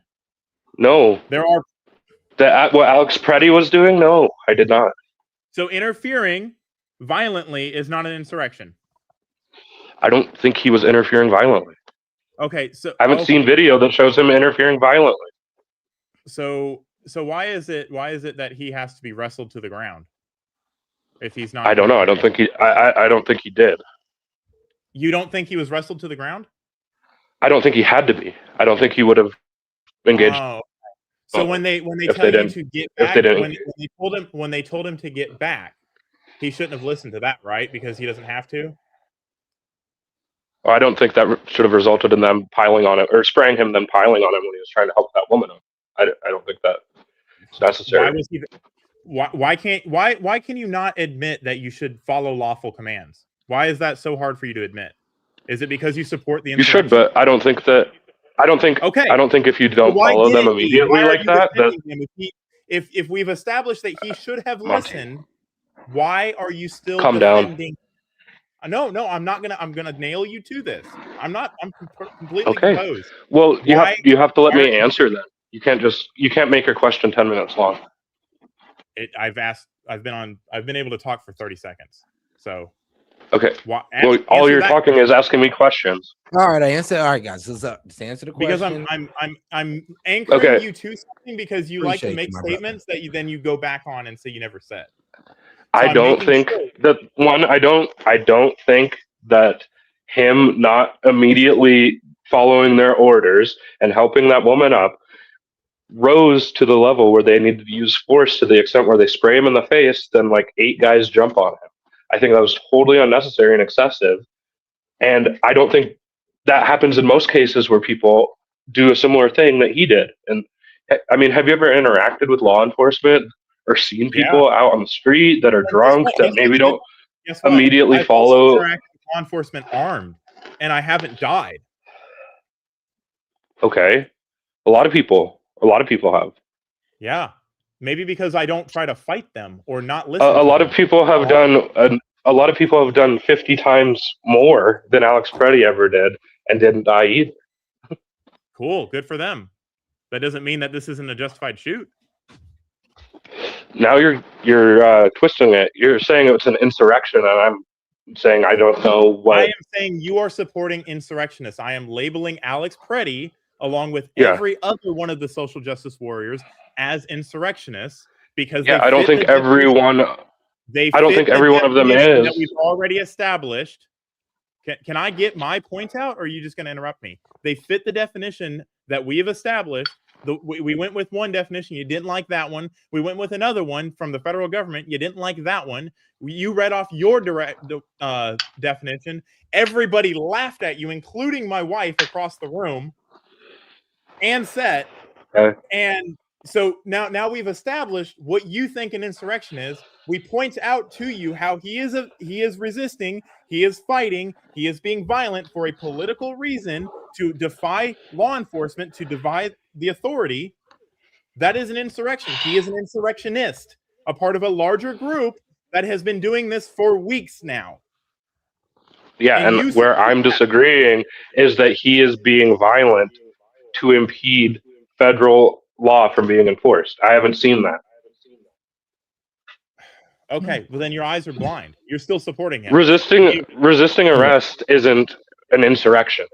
We just agreed it can't be done by one person. Is a crime. Oh my gosh. Oh my gosh.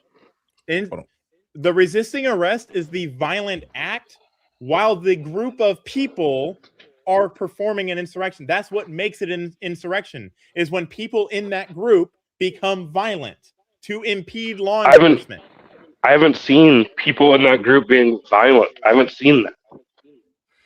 Hold on, now in that group, you mean Minnesota protesters, right? No. I've seen that. I've seen some violence in Minnesota.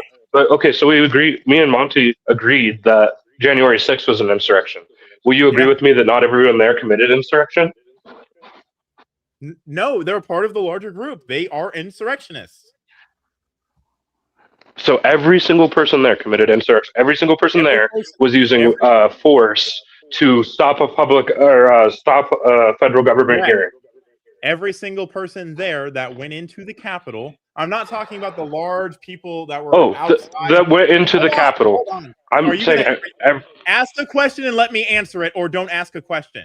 Stop asking these. Yeah, the question is everybody there. I didn't say everyone that went into the Capitol. And I'm answering your question with clarification. Yes. So let me do that, or don't ask. You don't clarify my question. I ask questions specifically. I will now. And I will put you guys on the 3 minutes. Do y'all want the 3 minutes respond and rebuttal? Yes, I do. No, I just want him to answer that question. No. We're not doing this back and forth tit for tat where Sid just interrupts me. We can have 3 minutes. Can I get my slurs out? All righty.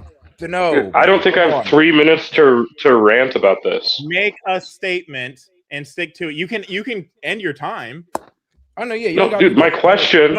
You asked me questions and I answered them. Was everyone at January 6th an insurrectionist? Yes or no? Everybody at January 6th? No. Okay. So therefore, it could also follow that not everyone protesting ICE is an insurrectionist either. Correct? Is your 3 minutes over? Are you ending? Hey, I'm going to shut that. Wait, Seth. Let me jump in here and shut that question down. Is this between me and Monty? Is this between me and Monty or me and the whole panel? Yeah. Let it be between him and Monty. Hold up. I do. If we're gonna sit up here, you're distracting from my points, gamer. Like let it. No. Let me do this. If you guys are gonna ask questions, don't ask them misleadingly. And that was a misleading question. We're gonna have an honest debate. Having an honest debate. That was a fault. It wasn't misleading. Really you said, was everybody at January 6th? You asked it with the intention of making a comparison. That is a misleading question. Yeah, that's a misleading question. No, it's not. Be fair about you can compare things. It's fair to compare things. Oh my God. Especially things that are both insurrections, right? Your framing of the question was misleading, which is why I jumped in. How was it misleading?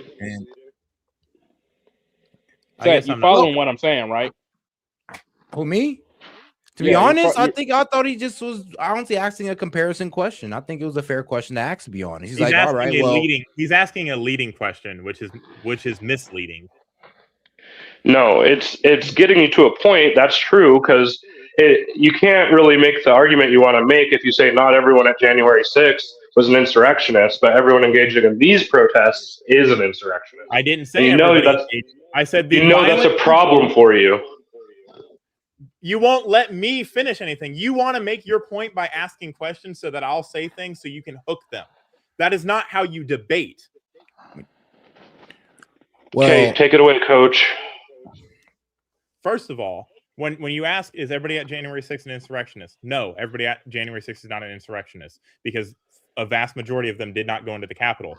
Everybody that did, or anybody that violently clashed with police or tried to interfere with government process is an insurrectionist because they use violence to do so. Everybody that's protesting and holding a sign in Minnesota, no, they're not all insurrectionists. But everybody that's throwing rocks or impeding or whistling is an insurrectionist.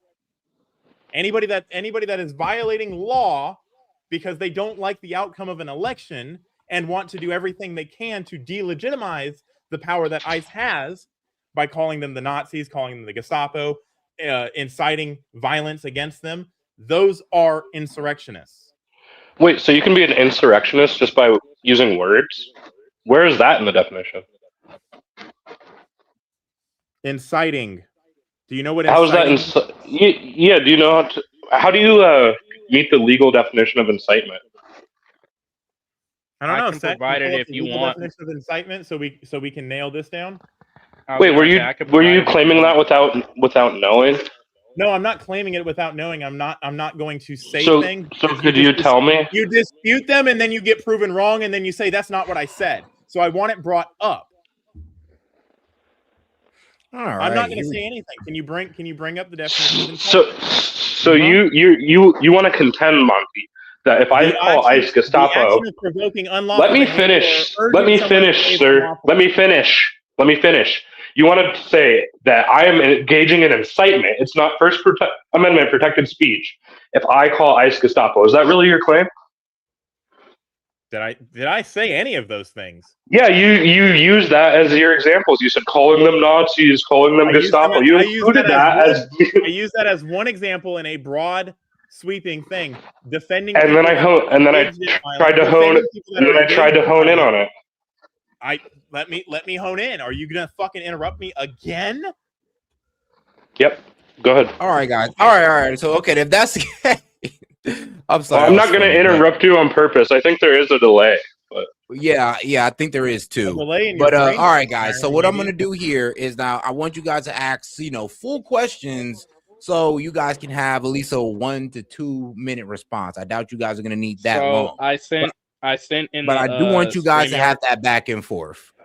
Hold up, Set. I sent in the StreamYard their legal definition from Legal Institute on incitement.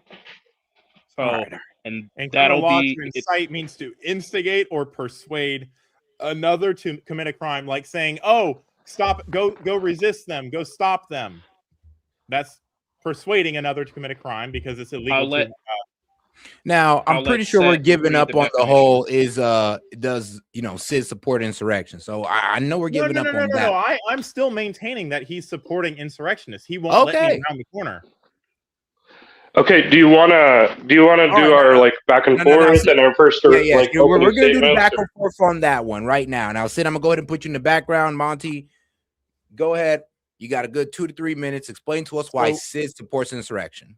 So, based off of his own comments and his own sayings, every single time one of these incidents comes up, he is quick to judgment. He does not wait for any facts to come out without labeling every single thing that happens as a murderer. He has defended Tim Walz, saying that they're the Gestapo, and he's defended other statements that Tim Walz has made. He's defending the mainstream media that's framing it in a way that provokes people to be violent. And he supports that violence. In his own words, it helps the approval rating go down. So he's supporting this violence because it helps him achieve delegitimizing the government, which on its face is an insurrection. So that's what I mean by he is supporting an insurrection. Everything that's happening because of this insurrection, he likes that it's happening because in his own words, the other day, he said, and I quote, "We're winning this fight.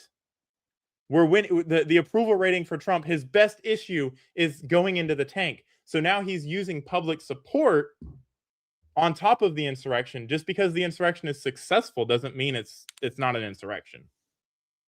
All right. Now I'm going to go ahead and bring down Monty. We're going to go ahead and bring up Sid. All right, Sid, go ahead. You got 3 minutes. Yeah, I'd like to start off my 3 minutes by saying I condemn all violence committed by protesters. I do not think the best way to go about this is to commit violence. And I think that since the overwhelming percentage of these protests that are going on across the country, really, they're not just in the United States, have been peaceful, has been why, for the most part, my side is, quote, winning. I think that if they were way more violent, maybe even to the extent that we saw during 2020, the George Floyd protests, that we wouldn't win. And I don't support violent protests. I'm against that. I don't support breaking the law. I'm against that. That being said, I do support people's First Amendment rights to go protest. So I do support a lot of the messages behind the peaceful protests.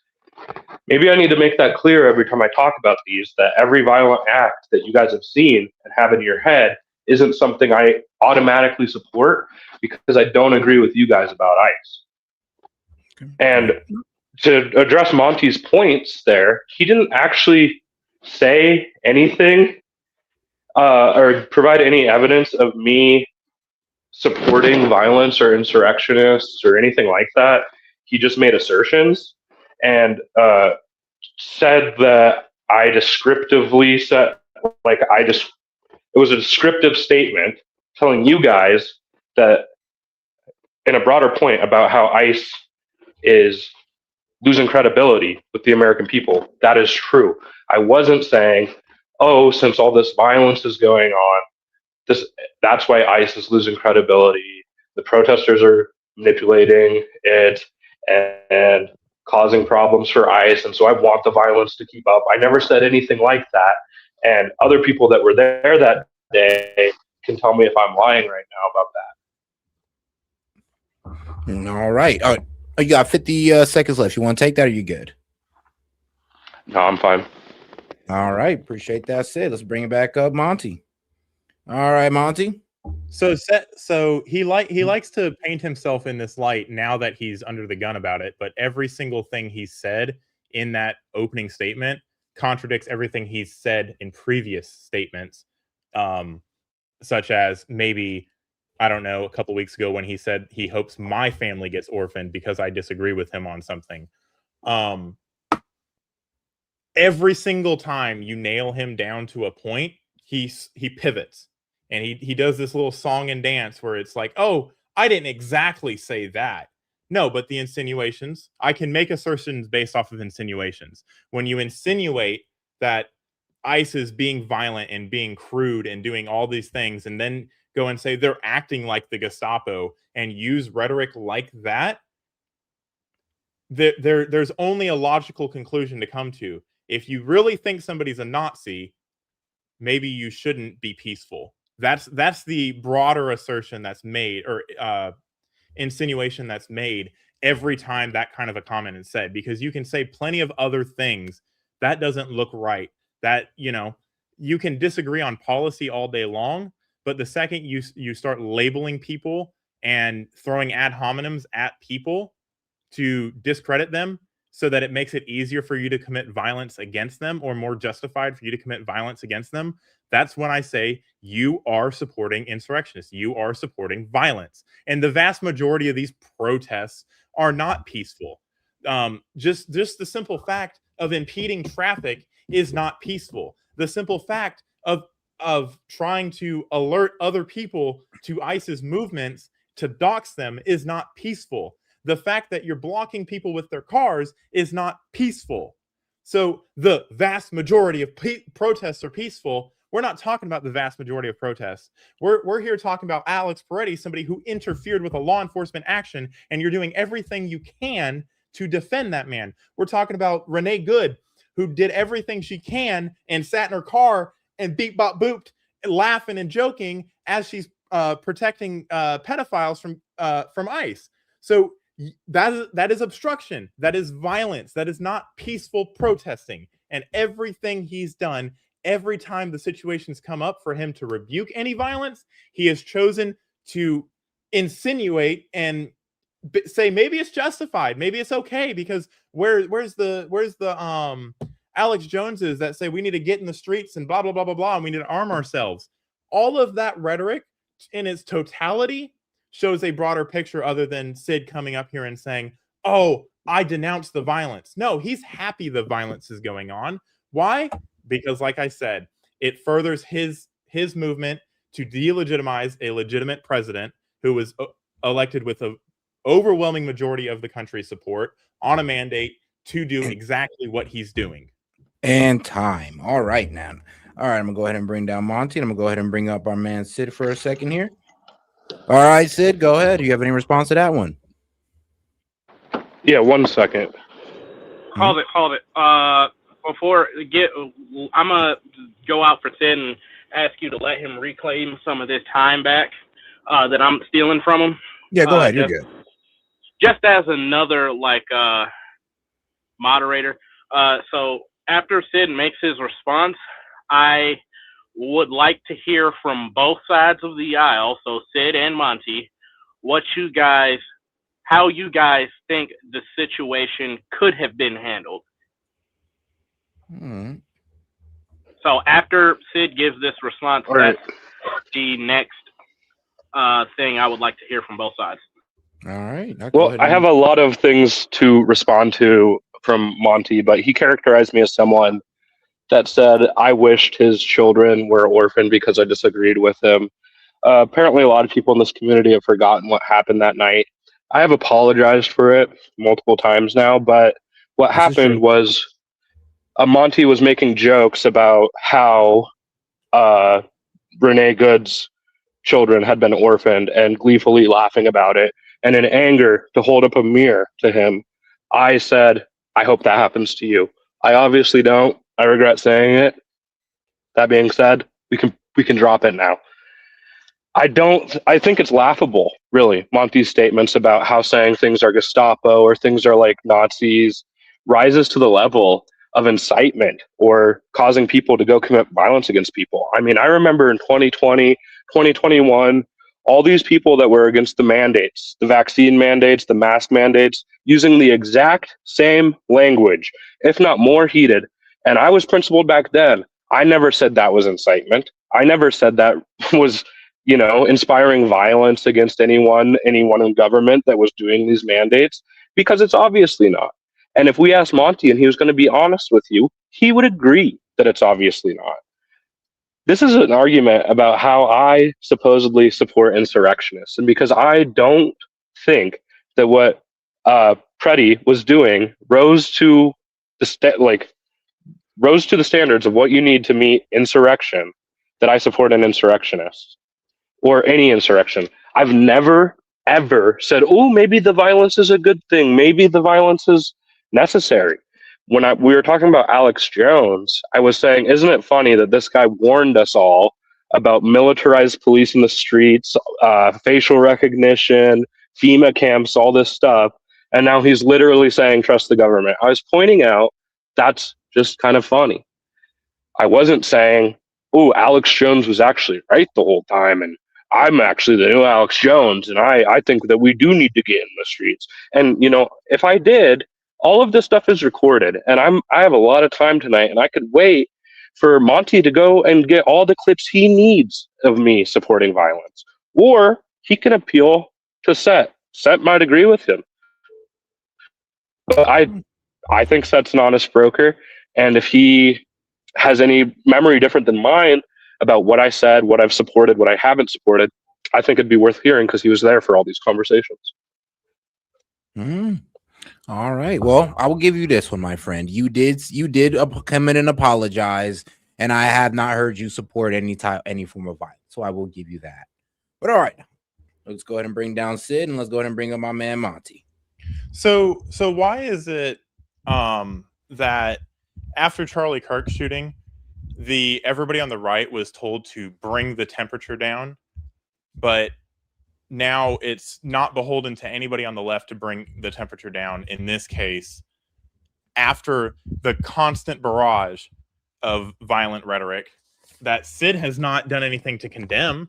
Maybe he hasn't outrightly gleefully supported it, except for, wishing death on my children. And to make a point, I was not laughing gleefully. I said that she fucked around and found out, and these are consequences, and now her kids are orphaned because of her bad decisions. That is what I said. So let's not twist it, because there's a whole short on YouTube. Maybe that's why S.E.T shadow banned right now, but that is not what I said. And to twist it to make yourself feel better about wishing death on somebody, not really cool. I get that you've apologized, but there are things that when you inspire violence or wish death on people, you don't just get to shrug that off and not have it used against you. With regards to you've never outright supported it, every single thing you have said has been, oh, they're justified. Renee Good was justified in running away from the police officer because they were big and scary. Alex Peretti was just filming. He wasn't standing in the middle of the street trying to stop vehicles and waving people on. He wasn't doing any of that. He didn't go to a already hostile situation armed and then resist arrest and resist detainment. He didn't do any of those things. So it's almost like through your actions of not condemning it, you are supporting it. Because when I see a violent act, the first thing I said is, that doesn't look justified to me. Now that I've had more time to look at it, it is reasonable to assume that officer feared for his life. Sid can't take the intellectual honesty because it won't support his point. He's more than happy to take it when I say it, that, oh, it looks like a bad shoot, and give me kudos. But when more facts come out, he can't be honest with himself and say, just like in Renee Good. The more that came out, the less you saw of Sid. Why? Because it doesn't look very good to defend somebody that tries to run somebody over. So I guess no, you have not outwardly gleefully danced in the street, but you sure seemed very, very cozy, not condemning anything. And that's, if you don't condemn it, you support it. All right. And all right, man. Shout out to my man Monty. Let's go ahead and bring up my man Sid. All right, Sid, you got a response for that? Yeah, I do. Well, I want to start by saying now I'm wishing death on his kids. I mean, this just keeps changing. I never wish death on anyone's kids, and that's just absurd. But he also said a few other things I never said. I never said it's okay for her to try to run cops over, try to flee cops because they're big and scary. Never said that, and we haven't even gotten into the real debate on whether or not these are good shoots, because the conversation never gets there.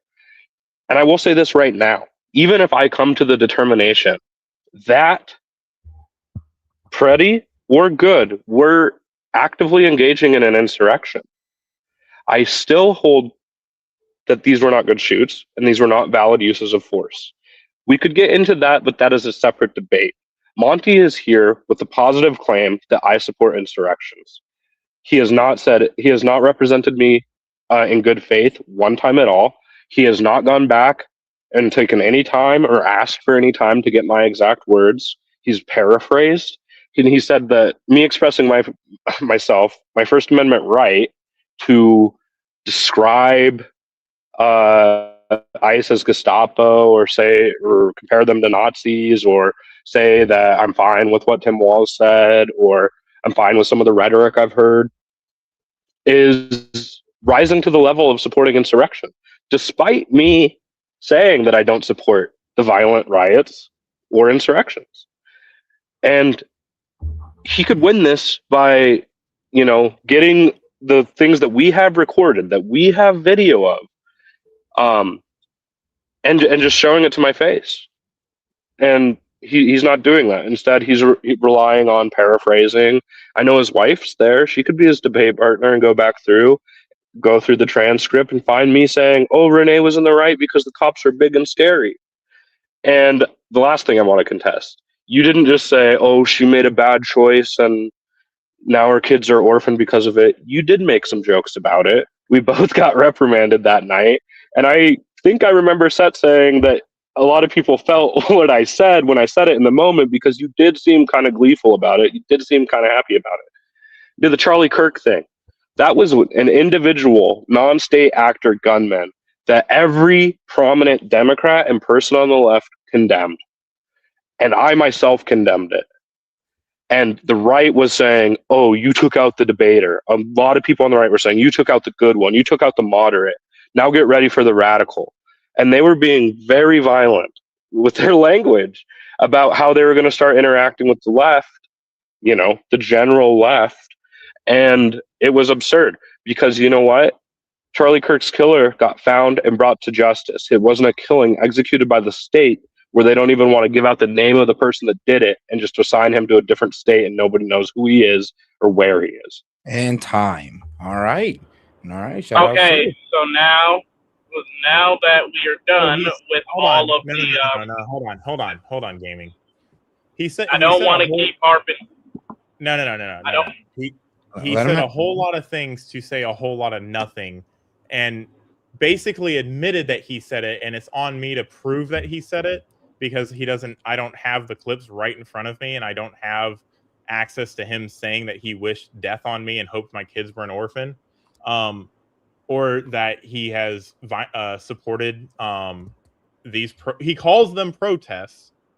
And when we show the videos, when we're talking about videos, we're not talking about protests. We've established that they're not protests. They are riots. And he talks, and that is the commentary we're getting from him, is reactions to those videos. So if he thinks those are protests, then exactly, he is supporting protests in his frame of mind, and it is not a protest. It is a riot. So he is supporting riots, i.e. insurrections. All right.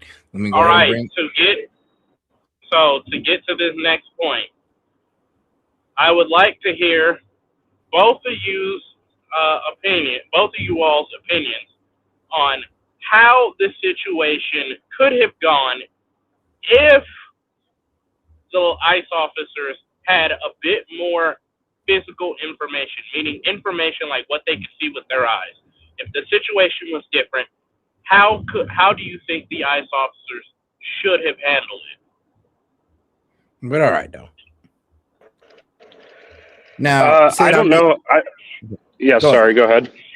Oh no, I was about to say you could either respond to Monty or respond to Gaming's question.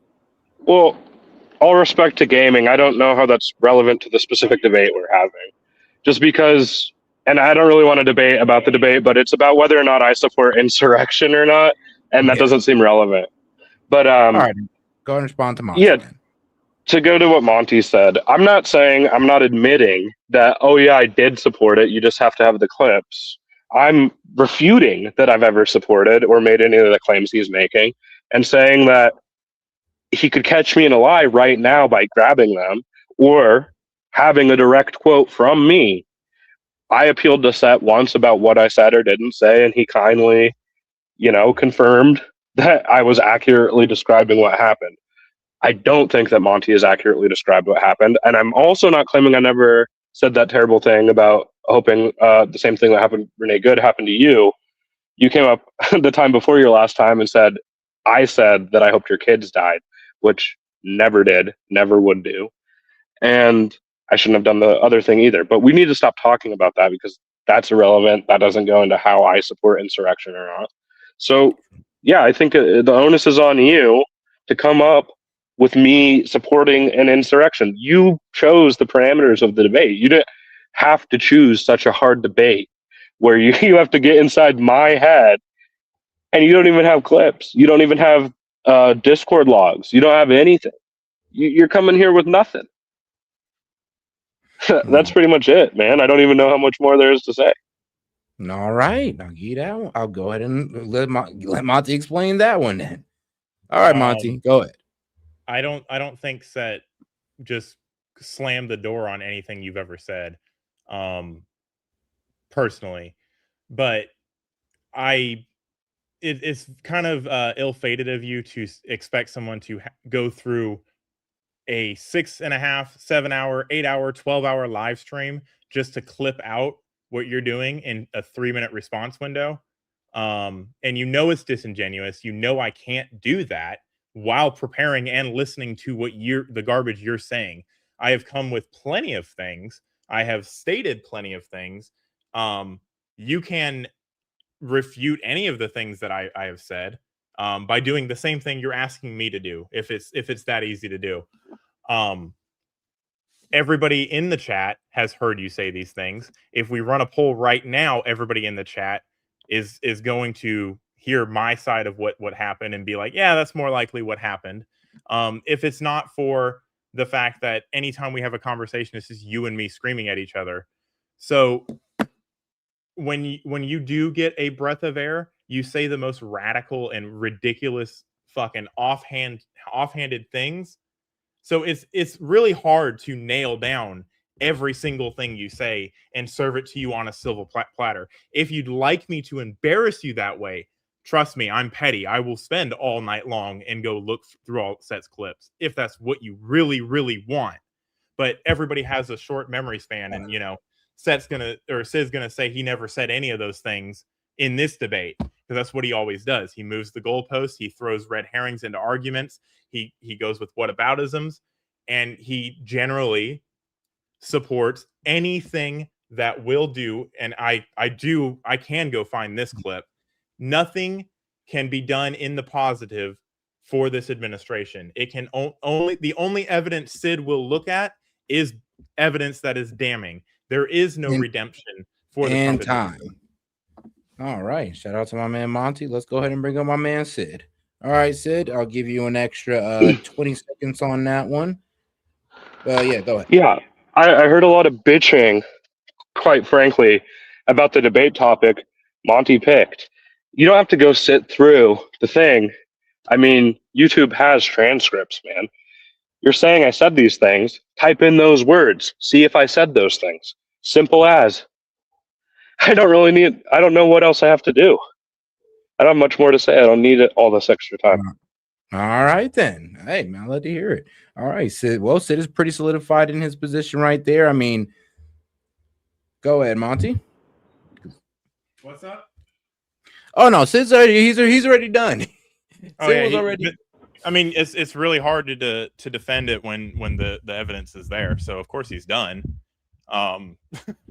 You can ask anybody that's objectively watched anything between Sid and I, and it always spirals into attacks. It always spirals into, and it usually starts with some outrageous thing that Sid says that sets me off, and then we just go back and forth all night long. And he has said as much with other people in the Discord that, oh, he just does it for attention. So maybe he might not mean the things he says. Maybe that's why he has this short-term amnesia when he's called out on it, because he's just saying it for laughs. But because he's disingenuous about everything that he says. So maybe that's why he can't fathom the idea that he says and supports violent acts and says, so what, every time something like this happens, and every time it's pointed out to him, he has a defense for it. So by defending these acts, by defending these riots, by defending these protests against legitimate law enforcement operations, that's not debated. You can't debate that because it's in black and white in the law. Of course he's done. He's cooked. If he would like me to actually close the casket on him and throw the dirt on top of him, then meet me back here tomorrow, and I will bring up all the clips and I'll share them with you. Now, I do want to give you guys at least we give it an 8-minute back and forth. An 8-minute back and forth. Can I do one more? Can I do one more reply with him muted real quick? Oh, sure. Yeah, I got you. One more reply. Go, got you, dog. Yeah. Okay. I've never said in the Discord, I just do this for attention. What I said in the Discord is that private chats on the voice chat there will be a little bit more nice because I'm trying to be less entertaining. I don't think appealing to Set's audience, which is disproportionately right-leaning and agrees with your points generally, is a good metric for whether or not you're right. I'm just going to say that right there, and I hope you don't disagree. That being said, I can say that what Renee Good was doing was wrong when she was killed. I can say even though I am not convinced by it at all yet, that what Alex Preddy was doing was wrong. Simultaneously, I can also think that it didn't rise to the level for the use of force to be adequate there. That is not contradictory. I'm sure there are many people that thinks what Ashley Babbitt was doing was wrong, but disagree that with the use of force by that officer. You can tell me maybe you agree, maybe you don't. But the point is, they're not like contradictory to say you shouldn't block traffic, you shouldn't block ICE cars that are trying to drive, but also she didn't need to be shot like that. And the use of force is not justified there. Those are different conversations. And me saying that is not me supporting every action either of these individuals have done their entire life or in the moments leading up to when they were killed. And any reasonable would agree with that. All right. Now, honestly, I would actually want to hear your. Yeah, honestly, I think you guys honestly debate the legality of the shooting, or was it a necessary one? I think that would be a better one for you guys. But hey, man, shout out to C. McCaff. Appreciate the support, sis. She says I watch all the live streams. Sid Monty is right in my honest opinion. Now, I'm not sure if she means of the egging them on, the what do you mean by that, sis? Like, because Monty claimed a lot of things. But all right, let me bring Monty up here. So, not one time did I say that Sid was being contradictory. I said that except for when I was talking about an earlier point.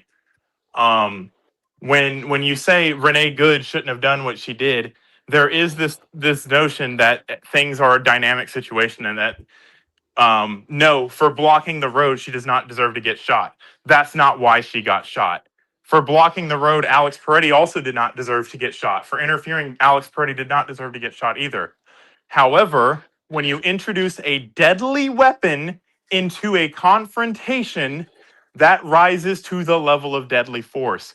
And doing everything you can to try to throw dirt on that is supporting the deadly acts in which they were intended to that they were carrying out. So that is contradictory. Like it's a red herring in the argument. You're making a false comparison. No one deserves to get shot because they're blocking the road. They do deserve to get shot if they are trying to run somebody over.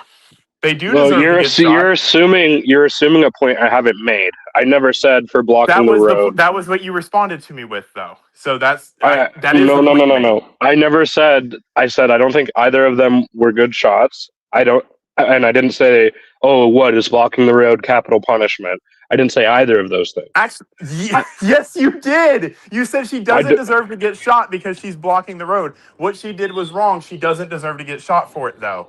And I said I don't believe they were good. I said I don't believe they were good shots. Well, you don't get to determine that. What are you talking about, dude? Neither do you. And I'm not determining it, but you seem hell-bent you're making a claim too. You're making a claim too, just as I am. Okay, so why don't we actually have the argument and get out of personalities?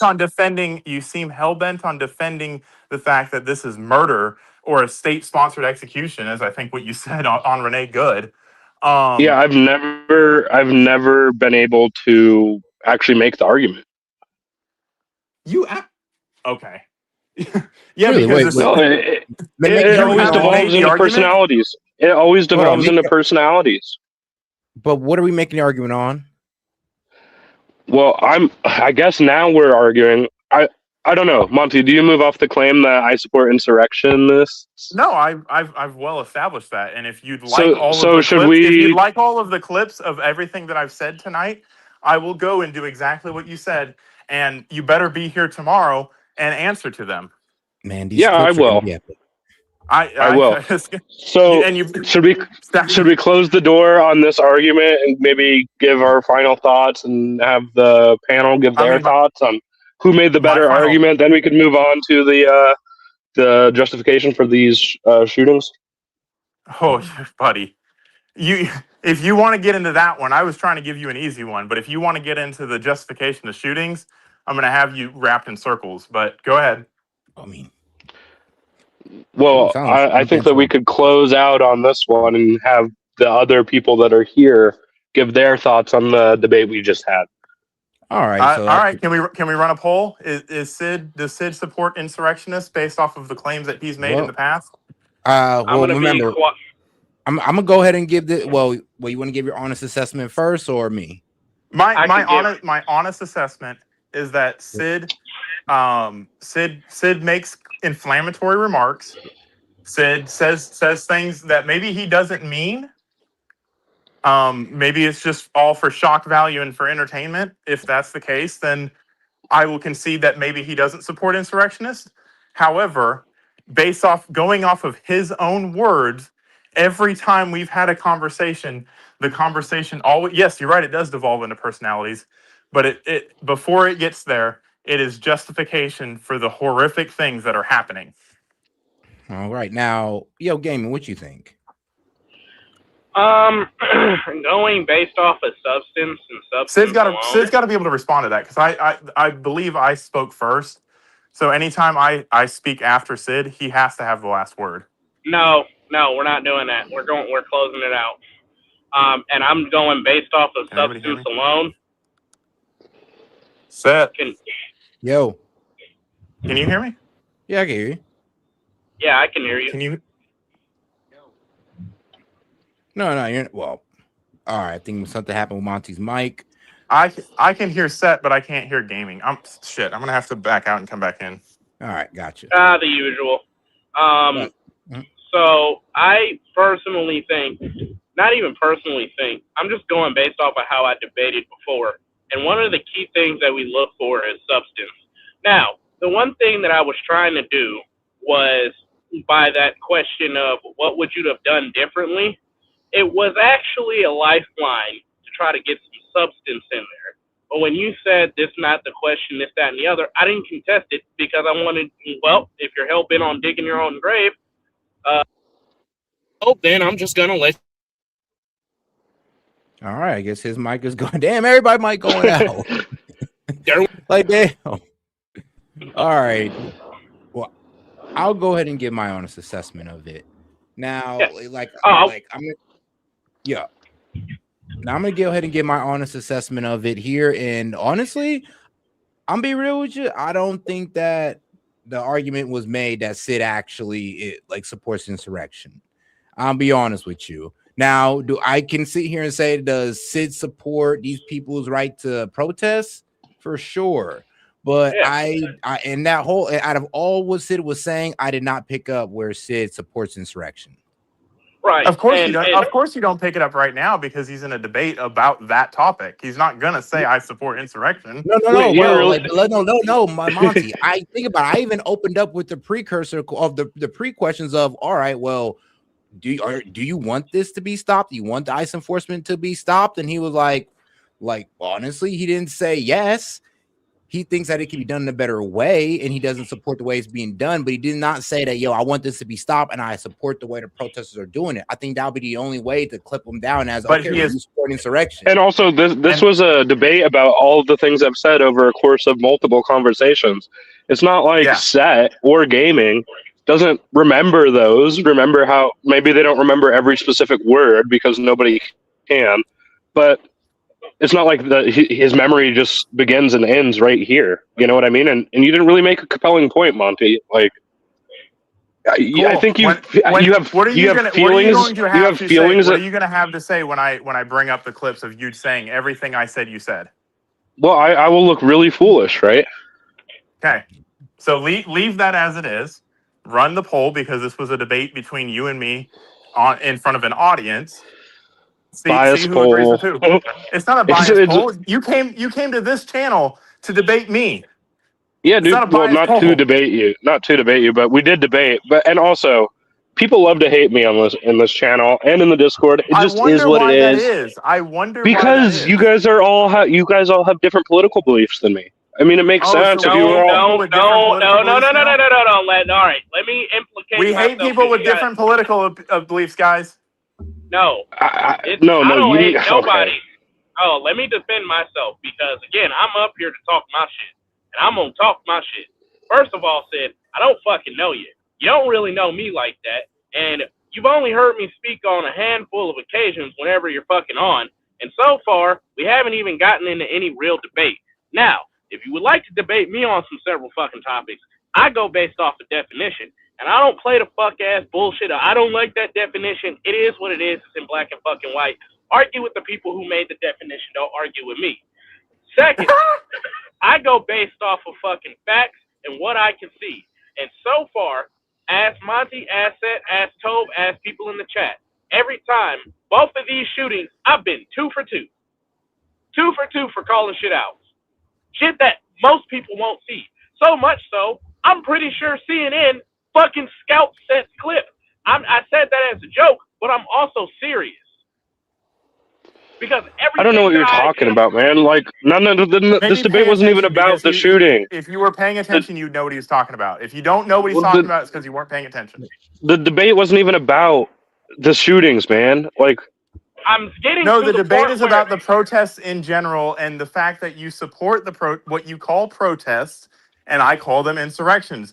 And you said based off of your own thing, we haven't been reacting to protest videos, Sid. We've been reacting to riot videos and to shootings based off of situations. Yeah, there's been cherry-picked videos. Of course, of course, you're not sitting here of the left. You've always. Of course, you're not sitting here watching people. Of course, you're not sitting here watching people just walk with signs. Of course. So how entertaining would that be? You're getting cherry-picked clips of the worst events, worst of the worst situations, and you're watching those. Why is it the worst of the worst happening every single day? If it's not over 50,000 people came out last Friday. Over 50,000 people came out last Friday. Cool. Not one window broken. Well, not one car 50,000 vandalized. people. So let's ignore the FBI vehicles that got broken into that you had no comment about. That was a different Let's day. ignore- That was a different day, and my comment was I don't support that. Now it is. Now that you've been called out, of course it is. Now that I've been asked about it, I've been asked about it.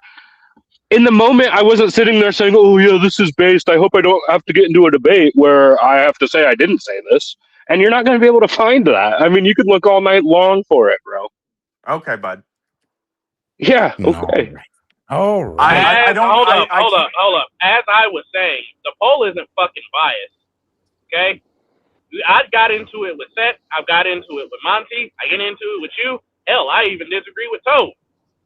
The point is, the poll is based off of what you said. Who brought a if more it had compelling value, argument? If it had value, if it had substance, and going off of that criteria, I'm gonna be honest, I didn't really hear nothing of substance from either side. It was kind of like soft personal attacks. But on the front of, like, did you say this or did you say that? A couple of things I heard, and a lot. My mom even, she goes, "Who the hell is that talking like that?" So yeah, you were heard by a couple of people. Okay. All righty. Like I said, I already gave my honest review. I don't think we was able to sit down on the whole he supports insurrection point. So that's just where I stand with it. Obviously, everybody else stands somewhere with it. Now, as far as running a poll, Run the poll. I would like to. that's not going to do like anything, to be honest with you. Why don't you want to do it? I would like because to. everybody's gonna Wait. No, because Seth, do it. It'll make no. If I did it, then Sid would be right. We'd be proving Sid right, actually. To be quite honest, it'll make Monty feel better. In here, dog. I'm be honest with you. If we was doing this with my regular viewership, where I got a lot of left and right in here, then yeah, sure. But right now it's just us, so it would be extremely unfair to sit there and run a poll, knowing damn well it's going to go in Monty's favor. And we all know that. I mean, every other poll with your fair. Hold on, Set. Every other poll with your viewing audience that you've run has overwhelmingly been 90% in my favor. So, and that's with left, right, and center. So that's not really. I get what you're saying. Monty, I get what you're. No, it is like mainly my group is right wing. So you know what? when I put in this, and when I put in this, and when I put in those, I'm be honest with you, it is mostly right people voting on it. So I appreciate you calling balls and strikes and being honest, but you just want to make him feel better. Run the poll, man. He needs to see the poll. He needs to have that approval. That's how a debate works. I mean, you debate in front of an audience, and the audience decides. Okay, let's cut the hippie shit. Let's have an actual debate. All right, on balance, was this shooting justified? Why or why not? No personal attacks, no ad hominems. Straight facts. If you have a definition, you better go by the governmental definition. Meaning, you need to make sure it's consistent with what's written in fucking law. I will be fact checking. Okay, I say both of them are completely justified. Your turn, Sid. I say neither of them are justified. You can push me. Okay, you can put. And now you need to respond. So push me in the back, Sid. All right, man. We're gonna go ahead and give the first 3 minutes to my man Sid. Sid, go ahead and explain to you why none of them are justified. Okay. No, give them 4. Give them 4. It would make more sense to go one by one. If we want to start chronologically, we can start with the Renee Good one. I think that the test for this is a reasonable officer. What a reasonable officer would feel of imminent death or bodily injury. And the test for that is looking at a totality of circumstances. According to the totality of circumstances in this case, I do not think any reasonable officer would find it, one, that Renee Good was intending to kill him, given that from the plethora of videos we saw from the officer's perspective. Let me pause bro, you right come there. on, no, whoa, gaming. Come on now, let me bro. pause. I get to ask a question. Hold up, I'm gonna let him reclaim the time. Let me ask him a question. What is? Because I don't know what the totality of circumstances definition is. Can you give me a brief summary of that, and then you can have. I mean, bro. All right, come on, gaming. Come on, gaming. Really? The totality of circumstances is exactly how it sounds from the perspective Yeah. of everybody there, the officer, the individual themselves, and then the reasonable officer test is whether a reasonable officer would think that their use of force would, one, stop the threat of death or bodily injury to themselves or to others, and be able to perceive that threat as a reasonable officer. So, for example, if somebody was getting shot at from the north and they were under siege, getting shot at from the north, and they started shooting into a mall to their south, would that use of force be justified in stopping the threat coming from the north? No, it would not. And in this circumstance, we saw Jonathan Ross use force to kill Renee Good because, you know, in the best case or best faith scenario, he perceived her brandishing or progressing with a dangerous weapon being her car towards him when he was violating policy to begin with by shooting at a moving vehicle that was moving towards him. I don't have it on hand. I honestly wasn't expecting to do this debate right now. I could get it. A reasonable officer would not perceive that them shooting a vehicle that is already moving towards them and potentially killing the driver, would have any, would stop the threat, the qualifying threat for the use of force. So, and as we saw in the video where the car veered off, the car did not stop once she was shot. The car drove off, hit something else. Two, all the videos I've seen, Jonathan Ross most likely had his hand on the vehicle, put his phone on the vehicle, potentially was clipped by the vehicle, but I'm not convinced that he was actually hit by the vehicle. I think he very, very well could have just stepped more to the side or allowed her to drive off. They had already recorded her plates and arrested her later. To that end, I think this was unjustified and doesn't meet the standard for self-defense or use of force. All righty. Now. All right, game. What would you about Hold to up, say, he has brother? some extra. No, I was getting ready. I wanted him to explain that because if we're gonna have a debate, you also got to lay out your definition so that not just the people that are moderating can have a firm foundation of what you're saying, but your audience can too. Yeah, but I think it's a way to have a fair and honest debate. So that yeah, but bro, nobody I mean, feels come like, on now, though. Like I think a lot of Look people at the understand the two totality of the evidence. I mean, that's Look what me at and the two Parabolic was debating over a couple days ago.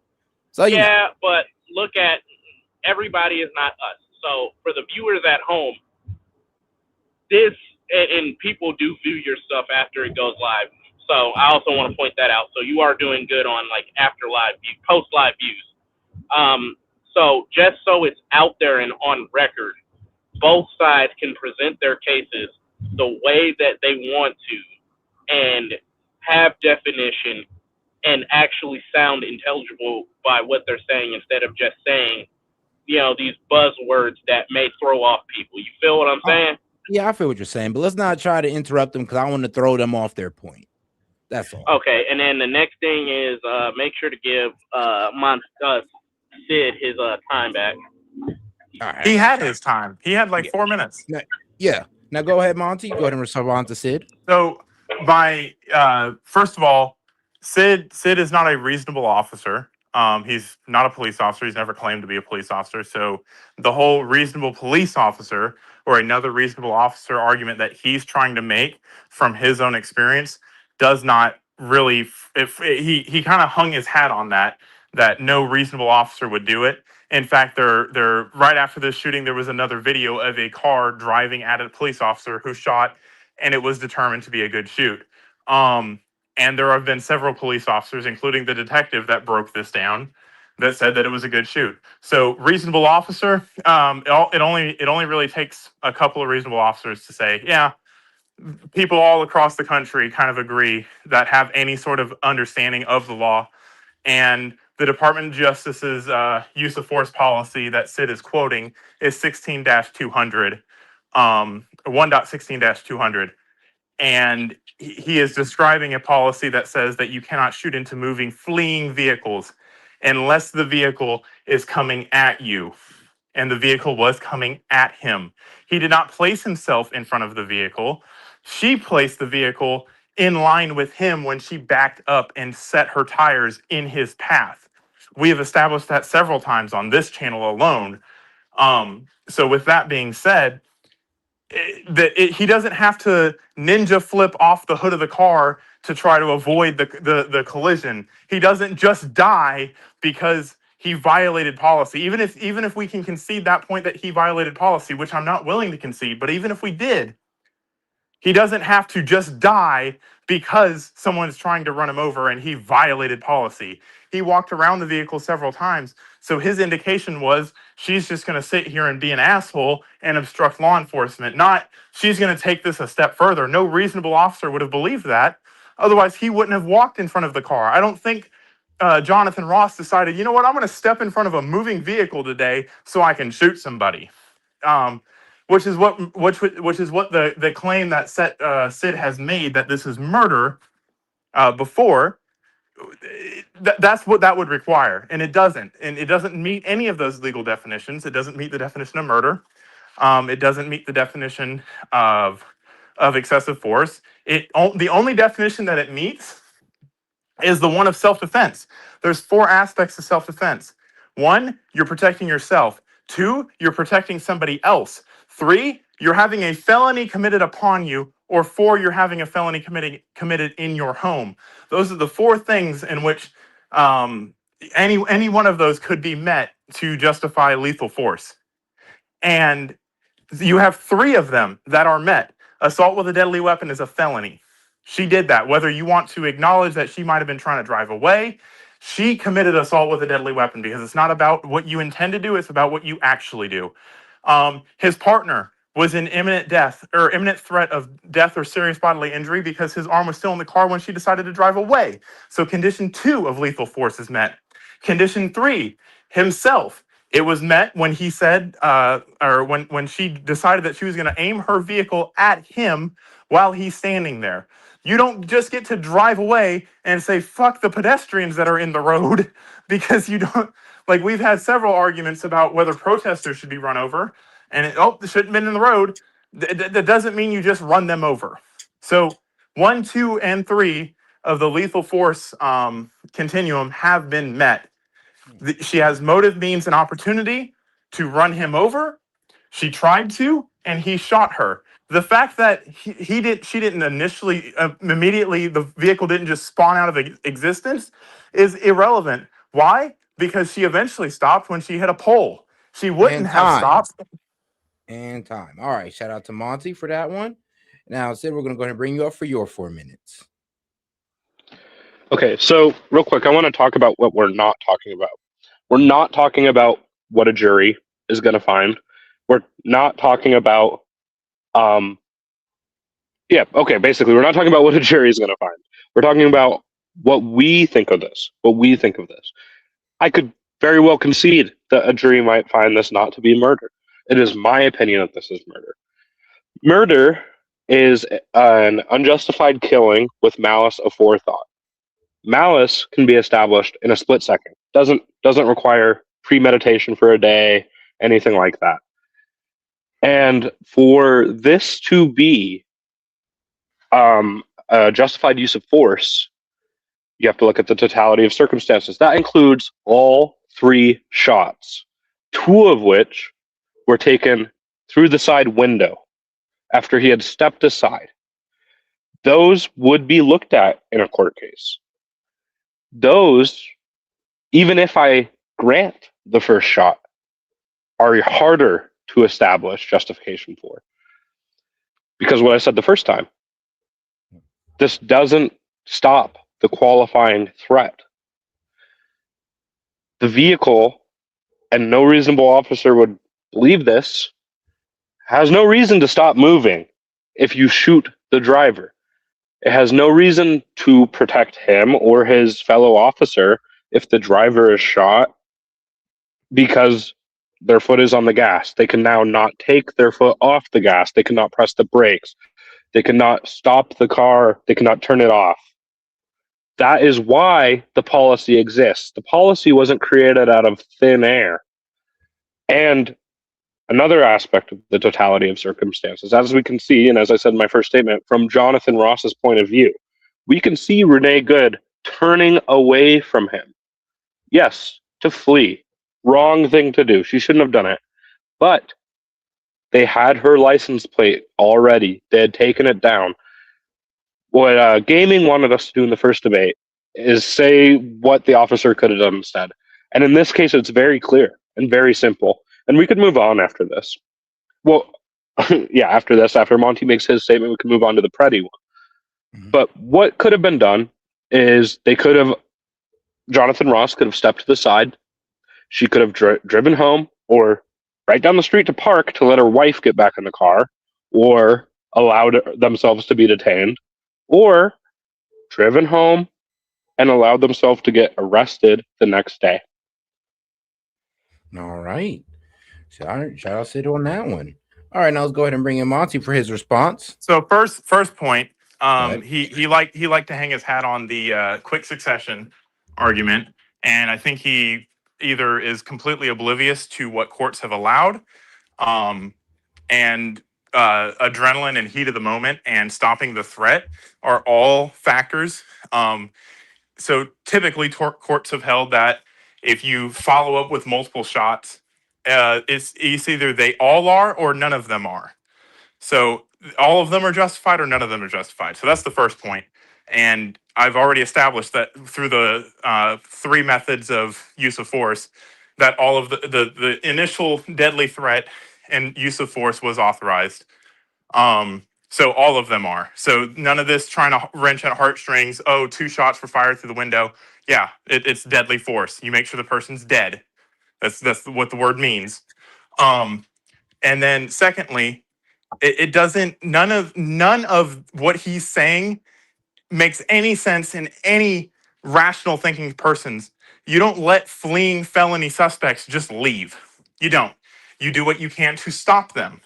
Now, he did not step in front of the vehicle to stop her. He walked in front of the vehicle to go to her driver's side door to pull her out of the car to support fellow law enforcement agents.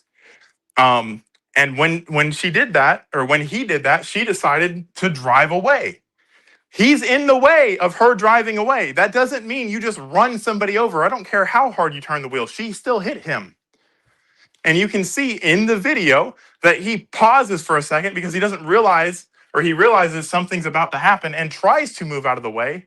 And still, the first shot goes through the front windshield. That's the fatal shot.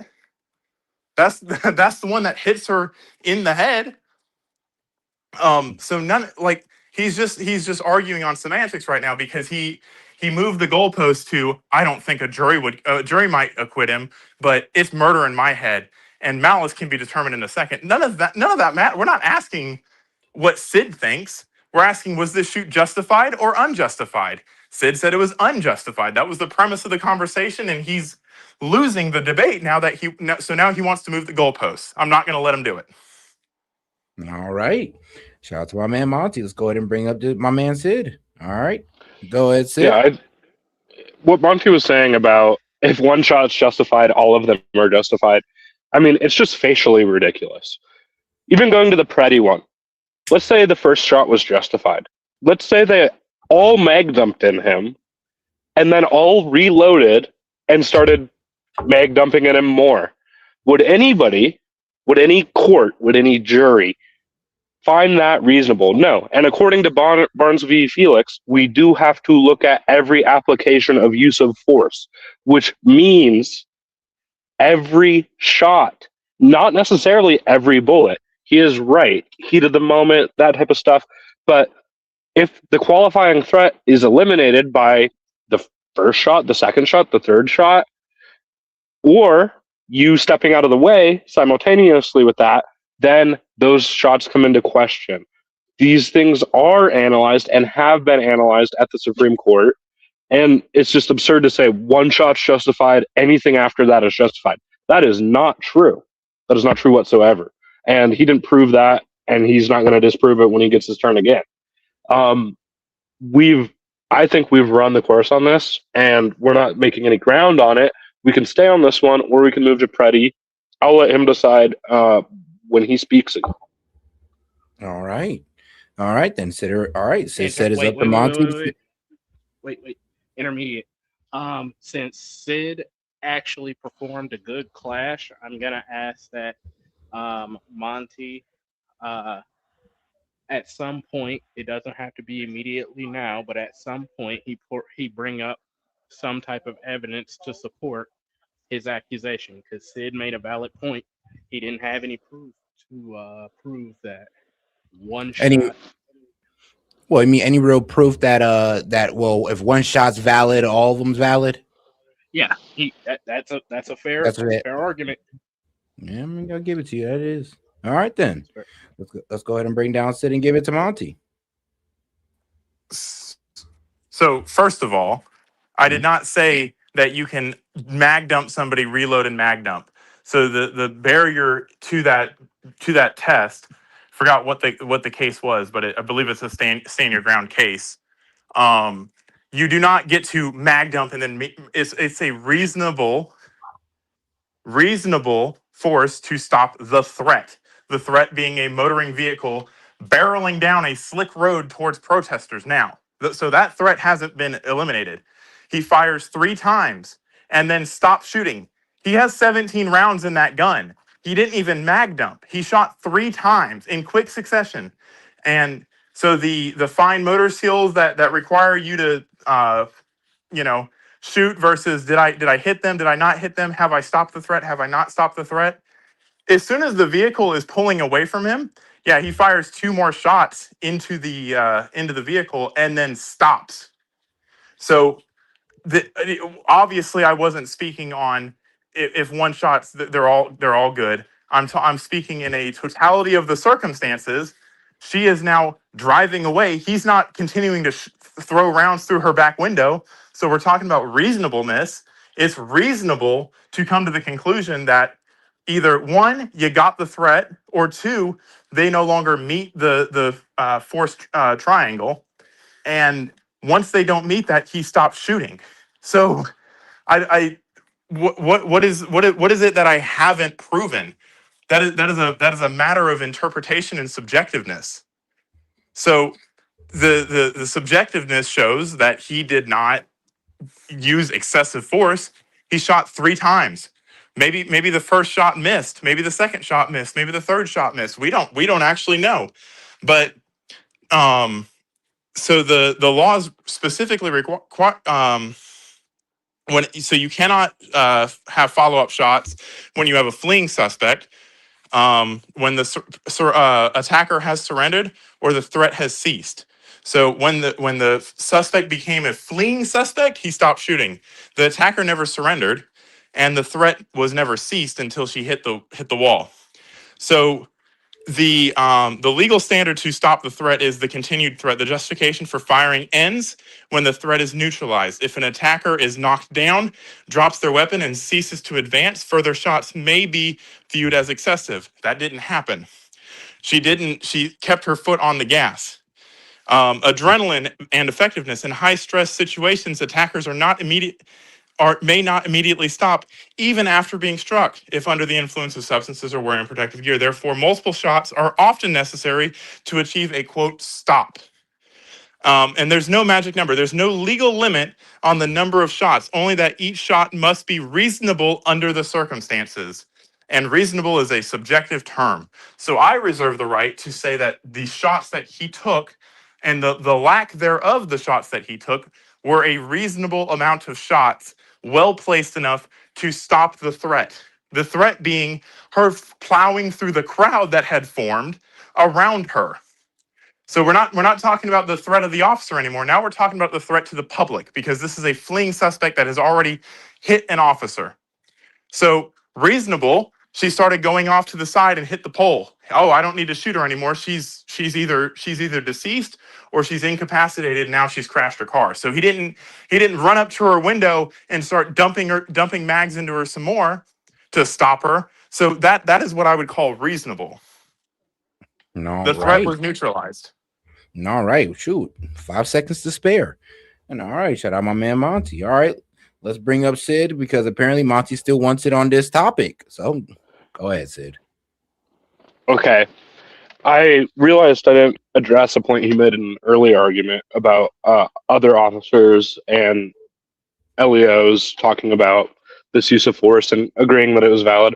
There are also multiple videos of law enforcement officers criticizing it and even arguing that there was officer created jeopardy on part of Jonathan Ross.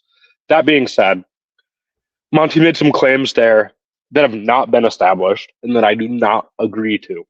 One, that he was hit. That has not been established. I do not agree to that. And I think the New York Times analysis that we watched, where they paired all the videos together, shows that the sound of him being hit most likely was him slamming his phone onto the hood of the car. Second, I think that another thing that hasn't been established is that she posed a threat to the public. And if that is established, if that is a qualifying threat, there's no reason to believe that shooting her would stop that. She was not plowing through like a parade like Daniel Brooks.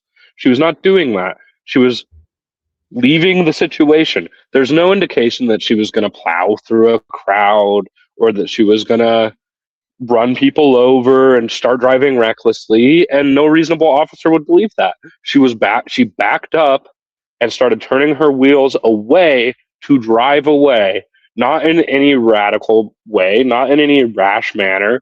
Her wheels slipped up a little bit on the ice, but she was not going very fast, not at all. And it's just as likely that she was going to pull off the road and let them continue, move her car. Should she have done that?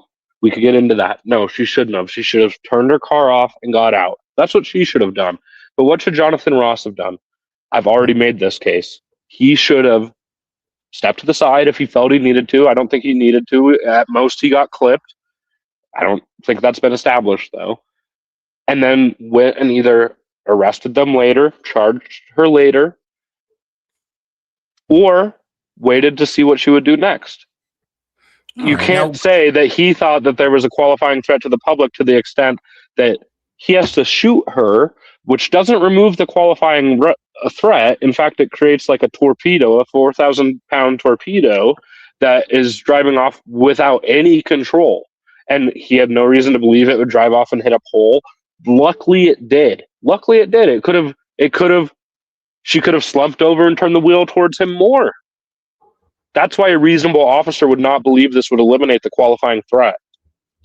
All right, now quick question here, and then I will go ahead and bring in Monty. And I'm not going to give you any pushback on it. But did you hear about Jonathan Roth being hospitalized for internal bleeding?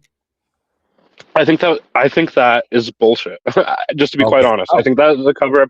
Internal bleeding is a bruise. We saw the video of him after. He was walking fine. He wasn't limping. You could say it's adrenaline or whatever, but I think that was a cover up to say, oh, look, this guy was actually hurt because Trump came off, firing off the hip, saying it's amazing that he's even alive, which is it's just absurd. All right, I just had to get your thoughts on that one. Go. I have another fair question in the same spirit before he moves on to before he moves on to Monty. So, taken into the totality of the circumstances, couldn't have been that in the moment he and Renee were both experiencing an adrenaline spike, and that he probably wasn't aware of his injuries until after the fact, because that has a medical documented record of things like that happening. By could, do you mean is that likely or is it logically possible? Because if you mean is that logically possible? Yes, it is. Do I think it's likely? No, I do not. Okay. All right. I just wanted to get your thought on there. All right, now let's go ahead and bring in Monty. All right, so we don't get to what we don't get to do is disagree with facts. The fact is that he was hospitalized. No. Oh, but his mic turned off completely. Monty, like your mic turned off completely, brother. I don't see no sound coming from it. while he's doing a technical glitch, can you go ahead and resend the StreamYard link so I can join from my laptop? Sure. And Rumble. I got you. And Rumble. Oh yeah, I got you. But okay, Monty's back. Perfect. Let me go and bring you back in real quick, my brother. Can you hear me? Yes, you were at 3 minutes and 30 seconds. What? Okay. So I don't know what you last heard, so I'd like to start over. Oh yeah. Oh well, yeah, that's absolutely fair. Actually, go ahead. So I'm just going to reiterate. What we don't get to do is we don't get to dispute facts. That is a matter of fact. You can dispute opinions. That's what a debate is. But the fact is, he has been reported to have internal bleeding. I don't know what Sid's medical expertise is, but internal bleeding is not a bruise. Internal bleeding is organs or blood vessels that have ruptured. A contusion could be considered internal bleeding if you're really trying to stretch, but internal bleeding actually has a definition. So all of that to say, you don't get to argue with facts. And if he had any sort of even just a hematoma, that indicates he was hit by a car. So you don't get to determine that he wasn't hit by a car because we have proof that he was hit by a car. Now the shots in quick succession, we can beat that to death all night long, but the Supreme Court and lower courts have always held that multiple shots are authorized, especially in a heat of the moment situation, which was what this is, especially after there's an adrenaline dump, which is what happened because he was hit by a car. Just because you don't like the fact that it looks bad for you doesn't mean you get to dispute facts. That's all that I have to say about that. All right. All right, shout out my man Monty. All right, Sid. Yeah, I think that I will totally concede if they, and maybe this has happened and I haven't seen it, but if they show his medical records, if they show the visit, like that's all they got to do. But I'm not just going to go off claims from CBS News, Barry Weiss News, and the Trump administration. I mean, I'm sorry. You can say that's bad, that's wrong, but it's not a fact because we haven't seen any proof. We've just heard assertions of it. And I made a lot more points that Monty didn't address in my last time talking. So I'm assuming that means we should move on to the Preddy one because I don't know that there's more to go on this. We're beating this to death. We've heard this debate a million times at this point. So yep. All right, then I agree. We can go ahead and move on to the Alex Petty one, and I will go ahead and do you want to take the opening statement on this one or give it to Monty? I'll give it to Monty. All right, because you made the opening statement if he wants it. All right, Monty, you want the opening statement? Gotcha. So when he loses the debate, we've beat it to death. Got it. So I'll take the Peretti. Peretti was not lawfully carrying a firearm, was engaged in hostile acts towards law enforcement. He wasn't, brandishing said firearm that he was carrying unlawfully, but your chances of dying in a situation like that go up significantly when you have a firearm on you. Not saying that he deserved to die. With the benefit of hindsight, which is not the standard that you apply to situations like that, with the benefit of hindsight, no, the officer should not have shot.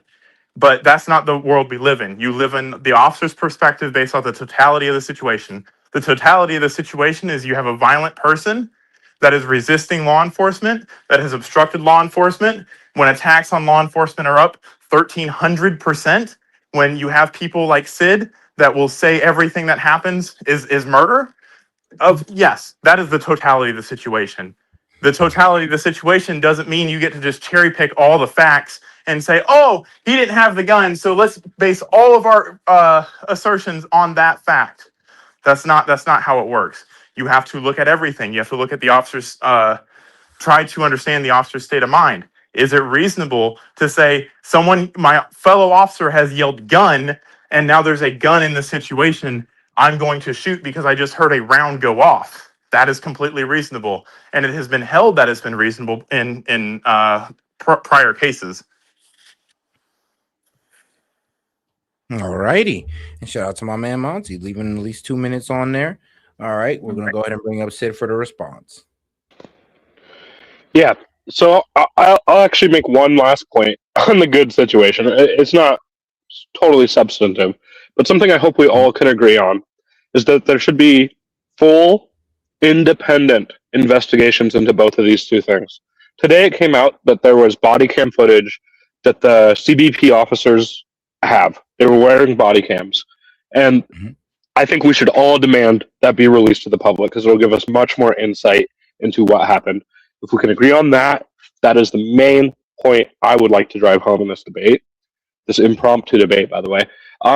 Second, I don't consider from the video I saw Alex Preddy to be a violent person, to be committing violence against the CBP officers. And the point about his gun is totally irrelevant. Whether or not he had his ID while he was concealed carrying is totally irrelevant.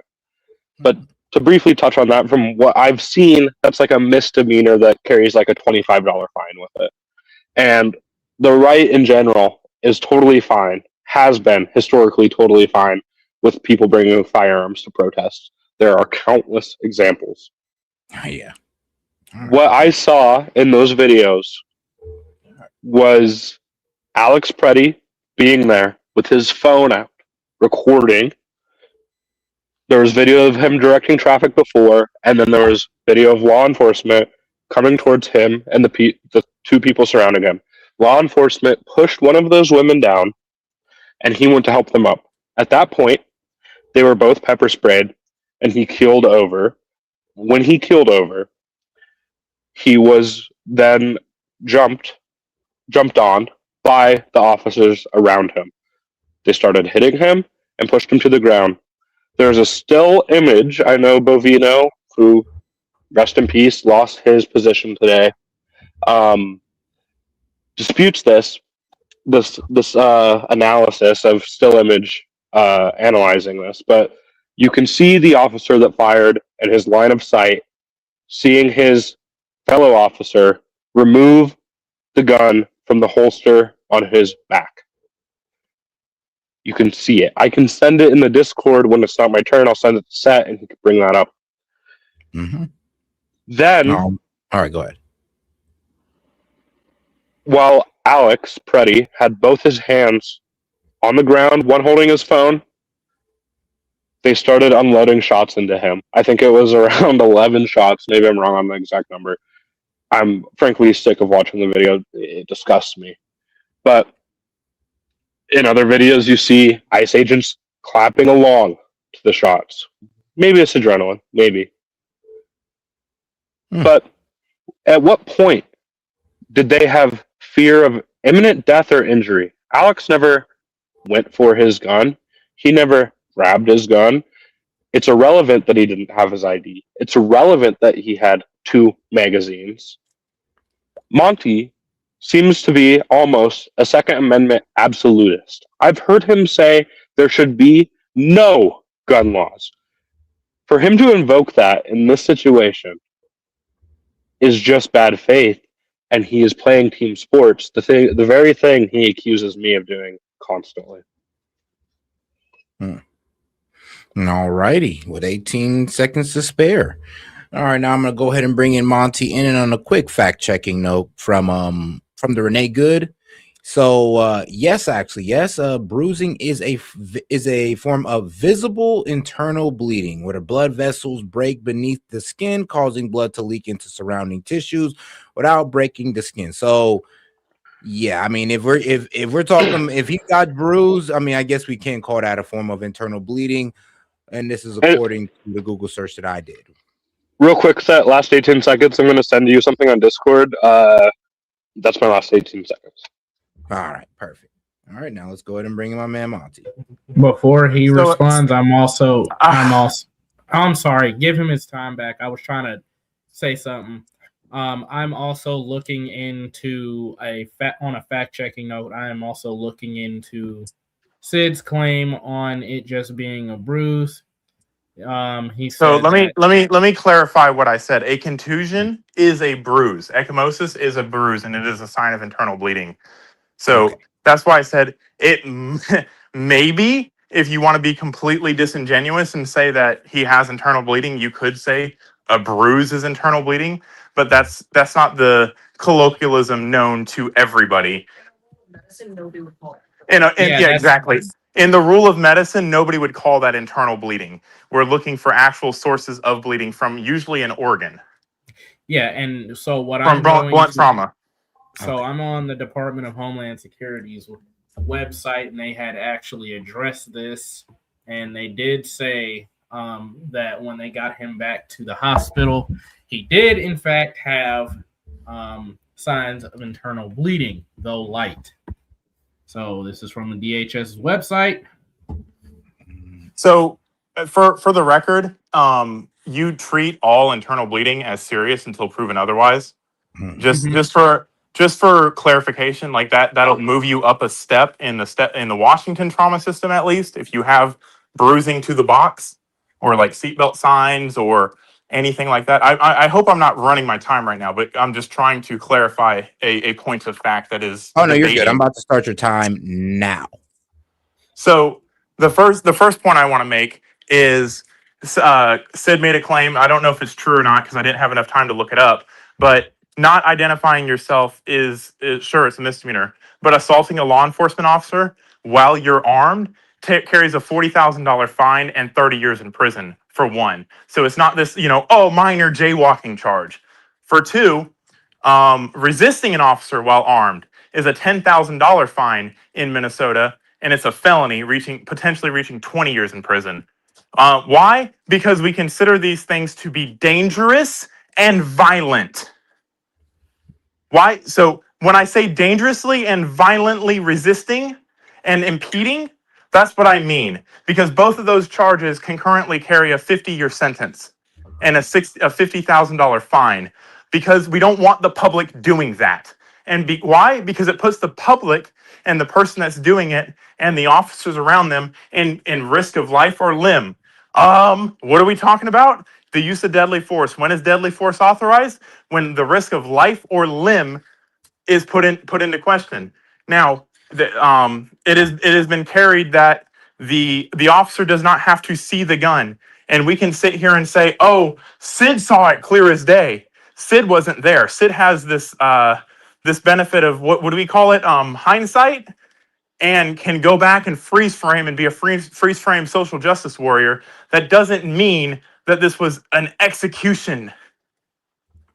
All it means is that a mistake was made. And when you deprive people of sleep all night long and harass them, a mental emotional toll gets taken. And you can't sit here on one hand and say it's okay to do all these things, and then sit on the other hand and wonder why mistakes are made. The only mistake that I see being made in that situation, and we've flushed this out before, is that the officer that actually secured the weapon should have said, "I have the weapon secured." That's the only thing. But he reaches back. You see him in the video reaching back for his gun. That is when he is shot, right after they already hear a gunshot go off, which we think is the P320 that, has a history of going off without the trigger being pulled. So it doesn't, it really does not matter. Like all of these things that Sid wants to do and look at all these different angles, the cop only had one angle. He has depth perception and straight on vision, not an aerial view, not a lateral view, not a left lateral view. He has what he sees in front of him, and what he saw in front of him was a man reaching for a gun that is being violent. We've already established that those two things are violent crimes, resisting and assaulting with a weapon. So you have a violent suspect that is now reaching for what you think is a gun because a gun's been yelled, and then you hear a gunshot go off.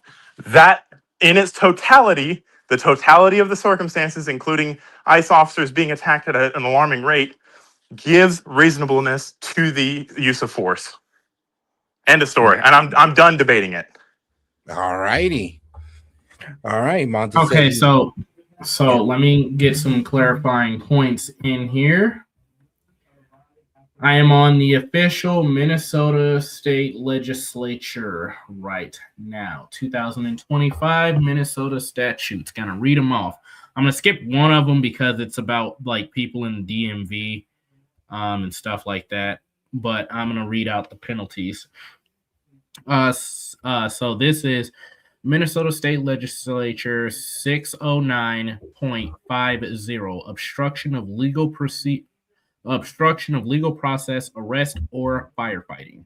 Subdivision 1, crime. Whoever intentionally does any of the following, any being keyword, of the following may be as provided in subdivision 2. So subdivision 1 is what it is. Subdivision 2 is what you're going to get if you do it.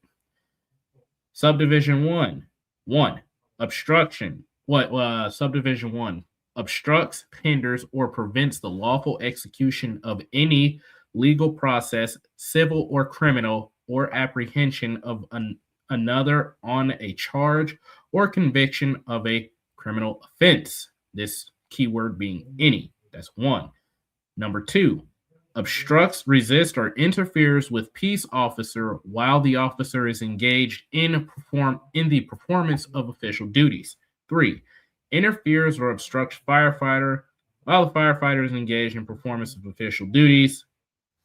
And then it's same thing with ambulance, but there's a special provision 144E.001 subdivision 3A, who is providing or attempting to provide emergency care. And now you're starting to see where it gets in like the other aspects. Now, subdivision 2, penalty. A person convicted of violating subdivision 1 may be sentenced as follows. 1, if the person knew or had reason to know the act created a risk of death, substantial bodily harm, or serious property damage, or 2, the act caused substantial bodily harm, death, or serious property damage, to imprisonment not more than 5 years, or payment of a fine not more than $10,000, or both. All right. But we're good though.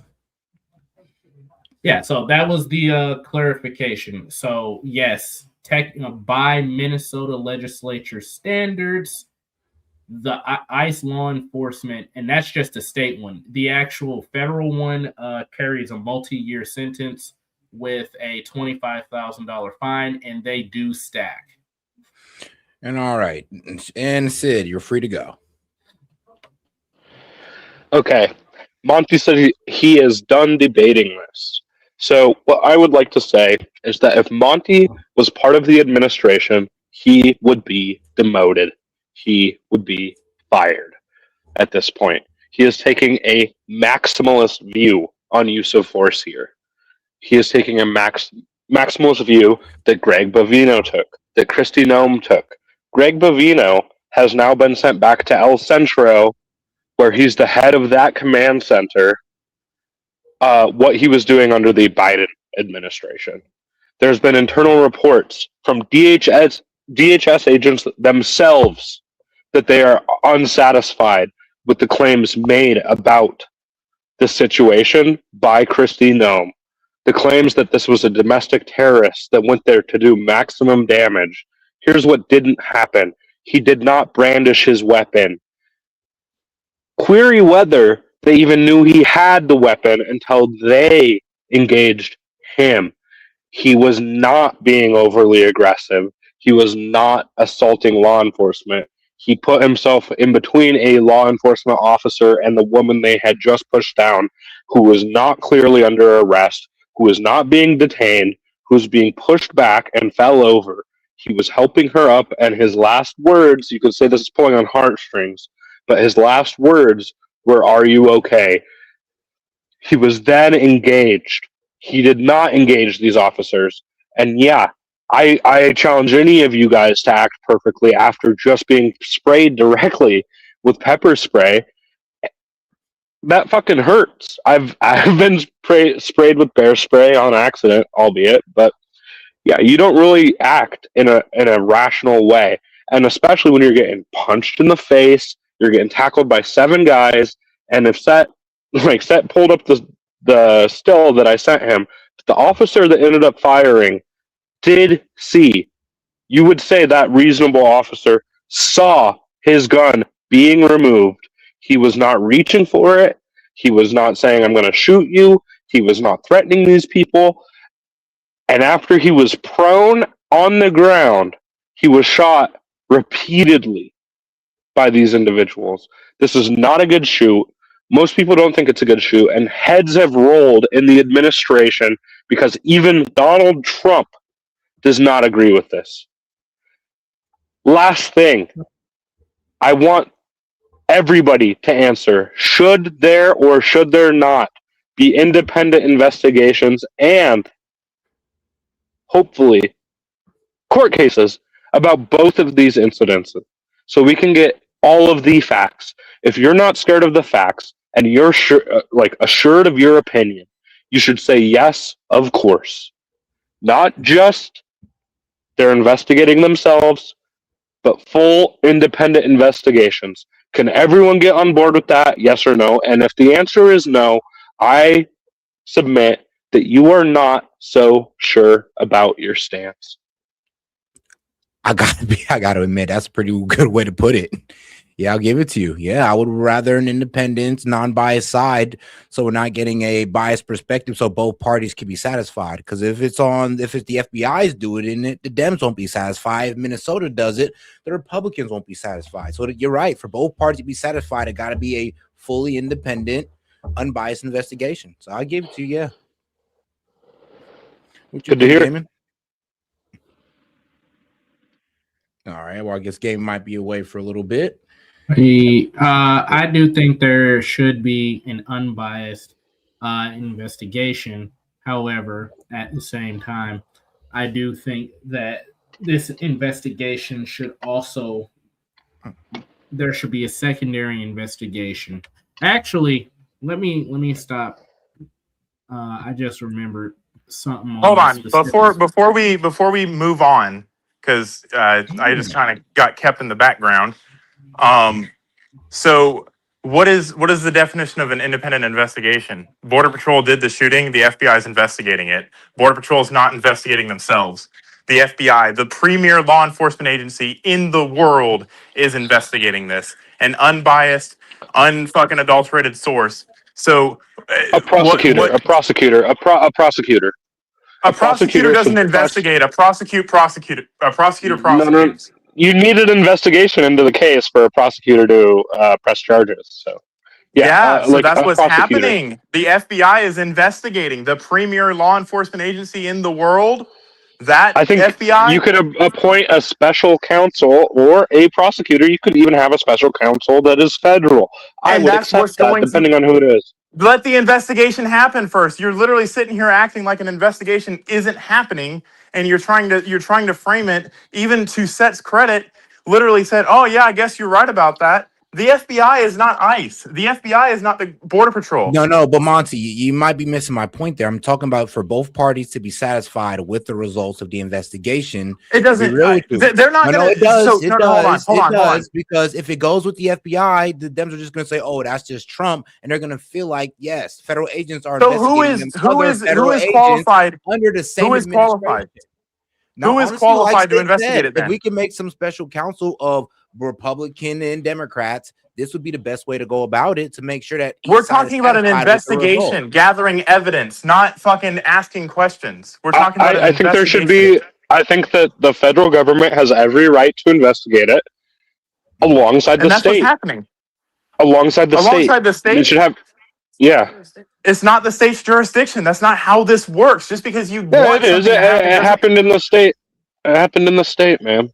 With federal law enforcement officers.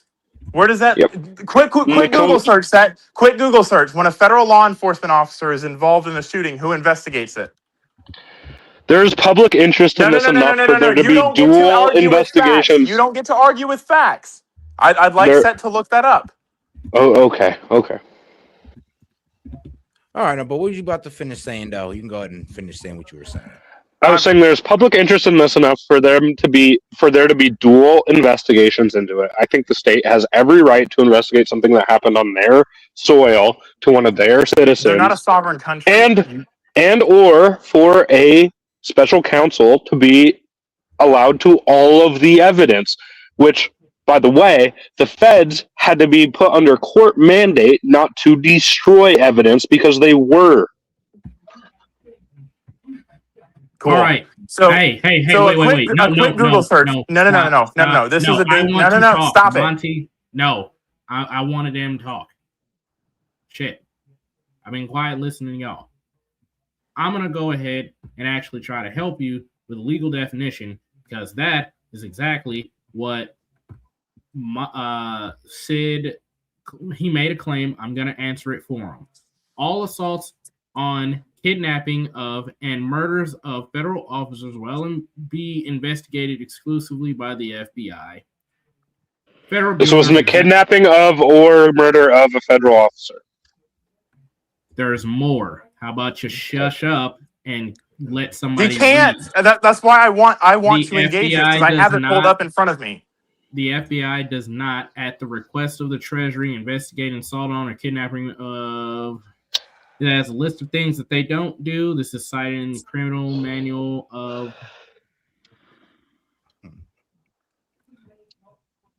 Gaming, you're derailing it. This just shows how unsure you guys are of yourselves. The state can have no answer something that's being leveled against me. I could fucking answer it. The state should have no role in investigating. The state should have no participation in any of this. Sid. That is how it works. There's so much public interest in this, and the federal government has lied. You're not a fucking investigator. Fuck you. The federal government, the federal government has lied in both of these cases multiple times. They said he was a domestic terrorist there to do maximum damage, stuff that has been walked back by now. Cool. These guys are not to be trusted. They are not to be trusted. There should be Trump a investigating it, or is independent. The FBI investigating There it? should. That wasn't what Trump said, dumbass. This needs to be independently investigated, and the fact that you are so hesitant to that. Mean to you? What does independent? I've already said. We're actually getting what we want. Guys, we're getting what we want, honestly. The federal agents are investigated primarily by federal entities, specifically the FBI for criminal matters, and independent office. Exactly. OIJ. If I could actually make that point. Misconduct, fraud, and abuse. So this is going to go to the independent office of the Inspector General. Now, I can't be sure, but he's not going to like that. He's not watch. He's not going to like that. No. Trump. I want to be sure. Is that one of the inspector generals that has been fired? Yes. Oh wow! I don't know. So we can't have an independent investigation according to Sid. So we might as well just give it to the state of Minnesota. But the person, the FBI agent that wanted to open up an investigation into the officer that shot Renee Good resigned because they denied it. Cool. Well, like that. Is that cool? Is that cool? Is that cool? She decided to resign. What does that have to do with the price of tea? They resigned because they said they were not going to allow her to investigate the shooter. Only the person that was shot. That's how an investigation works. The OIJ. You don't investigate the shooter? Can you shut the fuck up?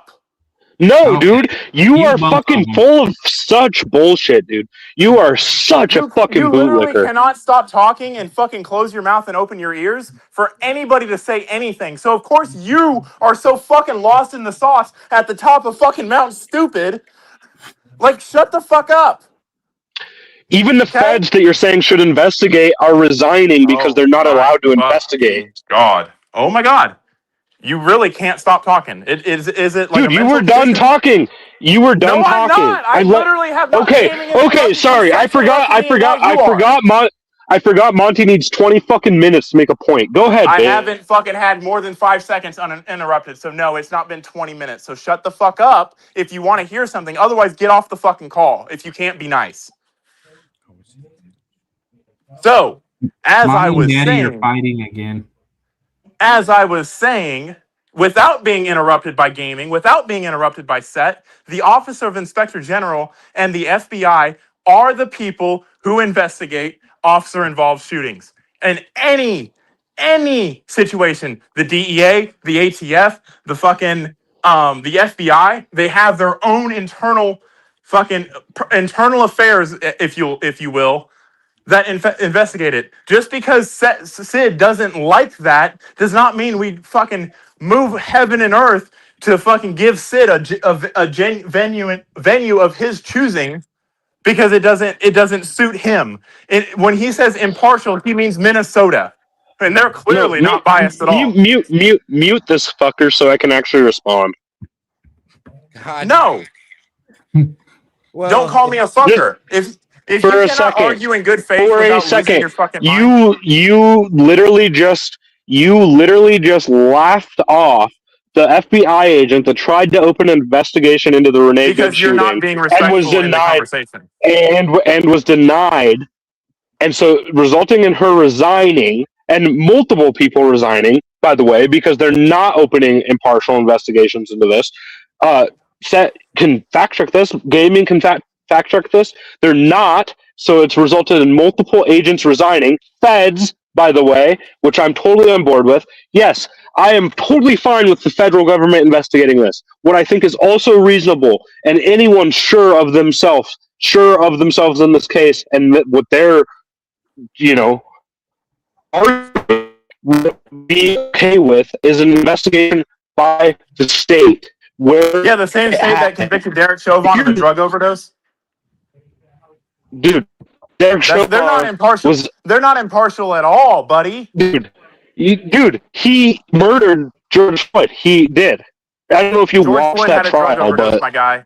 The autopsy revealed it. He had a drug overdose. You're so wrong. No, it did not. Do we need to watch the trial again? Like facts again.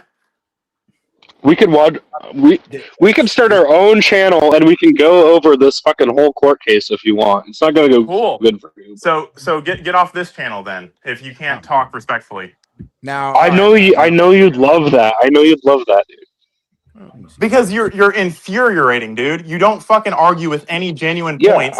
You just scream. I'm the only one here that challenges you, man. I'm the only one here that challenges you. Okay. I know that sucks for you. Hold on. Stop. Hold on. Go ahead. Okay, repeat what your wife just said. Shut the fuck up. The death of George Floyd is unlikely to have been from a rare lethal neck reflex mechanism, straight from the NIH. Yep. A rare lethal reflex mechanism. That basically is translated in that his neck wouldn't have been crushed. There was no evidence to support his trachea being crushed in. Yeah, George Floyd was like a 200-pound man, and Derek Chauvin, he was like 5'9", like 160 pounds. To be honest with you, it wasn't enough. Dude, we could watch the trial again if you guys want. Do you want to watch that evidence was suppressed. That evidence was suppressed. They made the argument, and it was actually a pretty good argument for overdose. But we kind of seen with that. Let's be real. Public opinion won that trial, not the facts. Yeah, I don't think. I don't agree. I don't agree, but this is derailing. In your direction. Of course you don't. You don't agree with anything. What do you mean? What do you mean, dude? I was arguing in favor. You don't agree with any logical fucking conclusions. I was arguing in favor of Kyle Rittenhouse the entire time.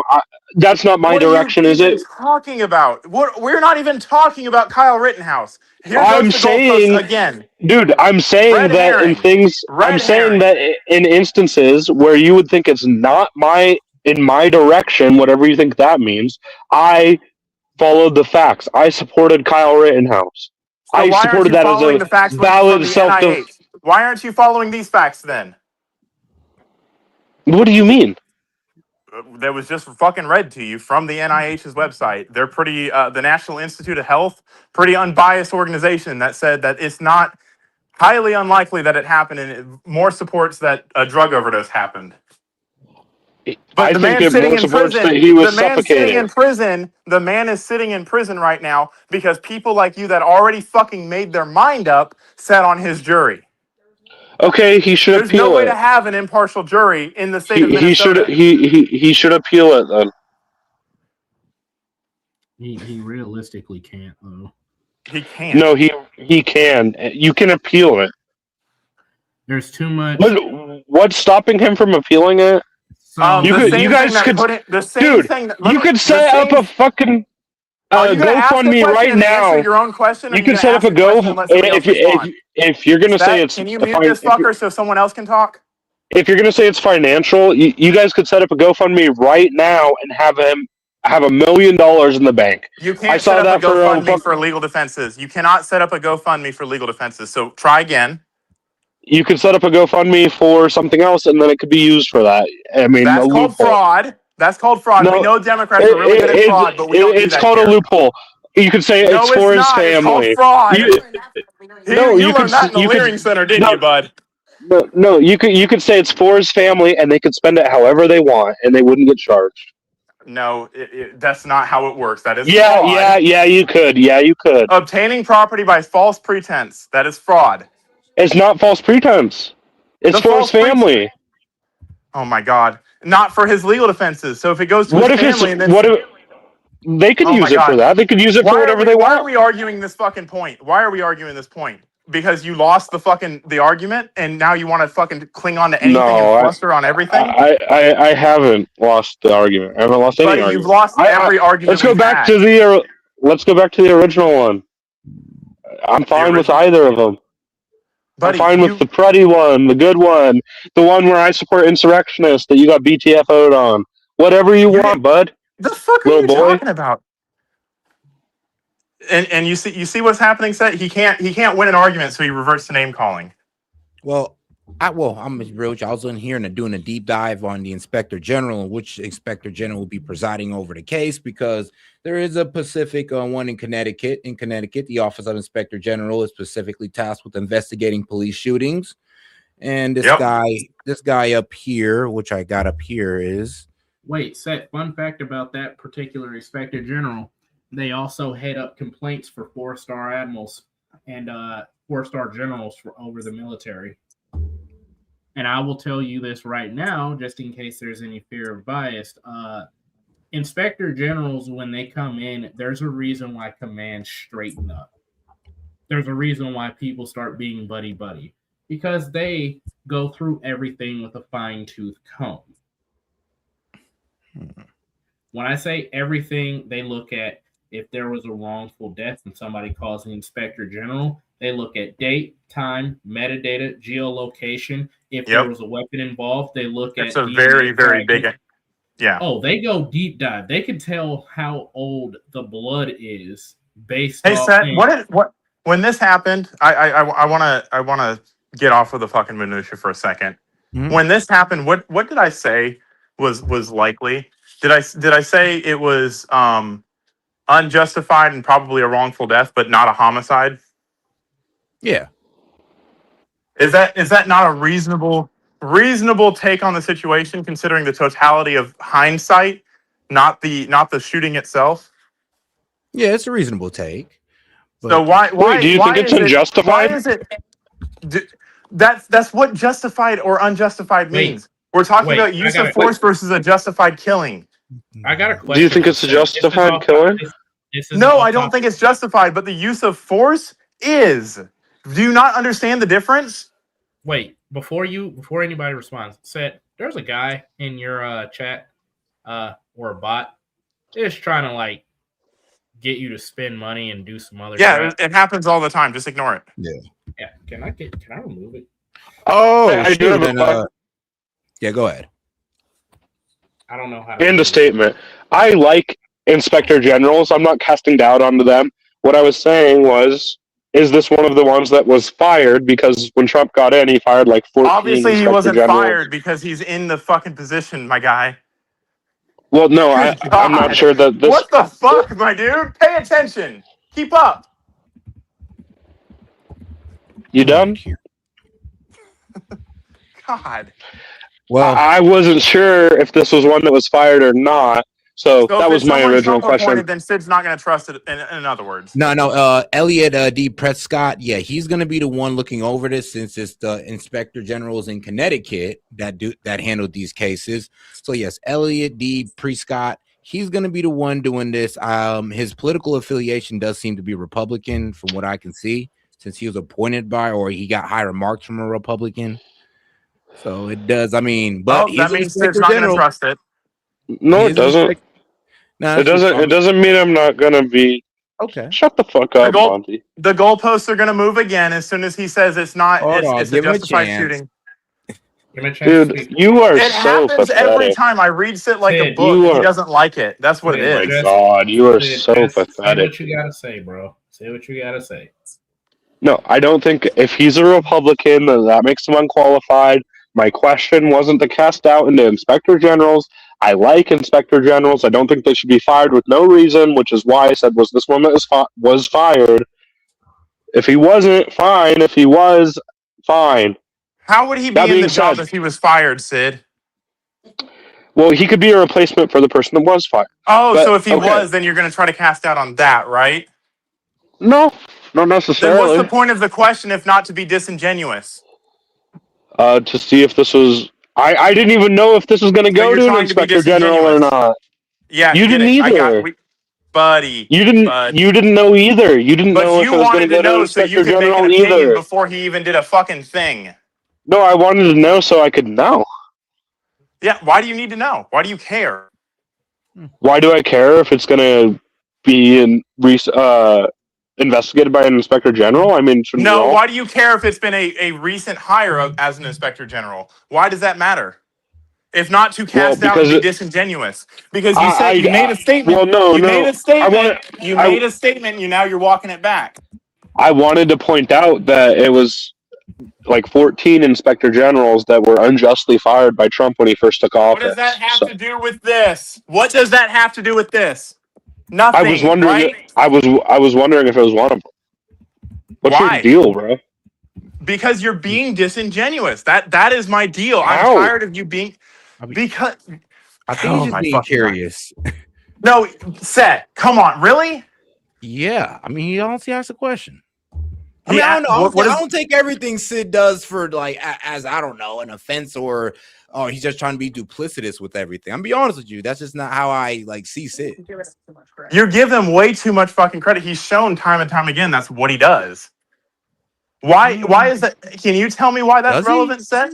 What do you see why that's relevant? If not to cast it out on the inspector general himself? It will be It's Trump's casting doubt pitch. on his Remember- competency. Remember what he did?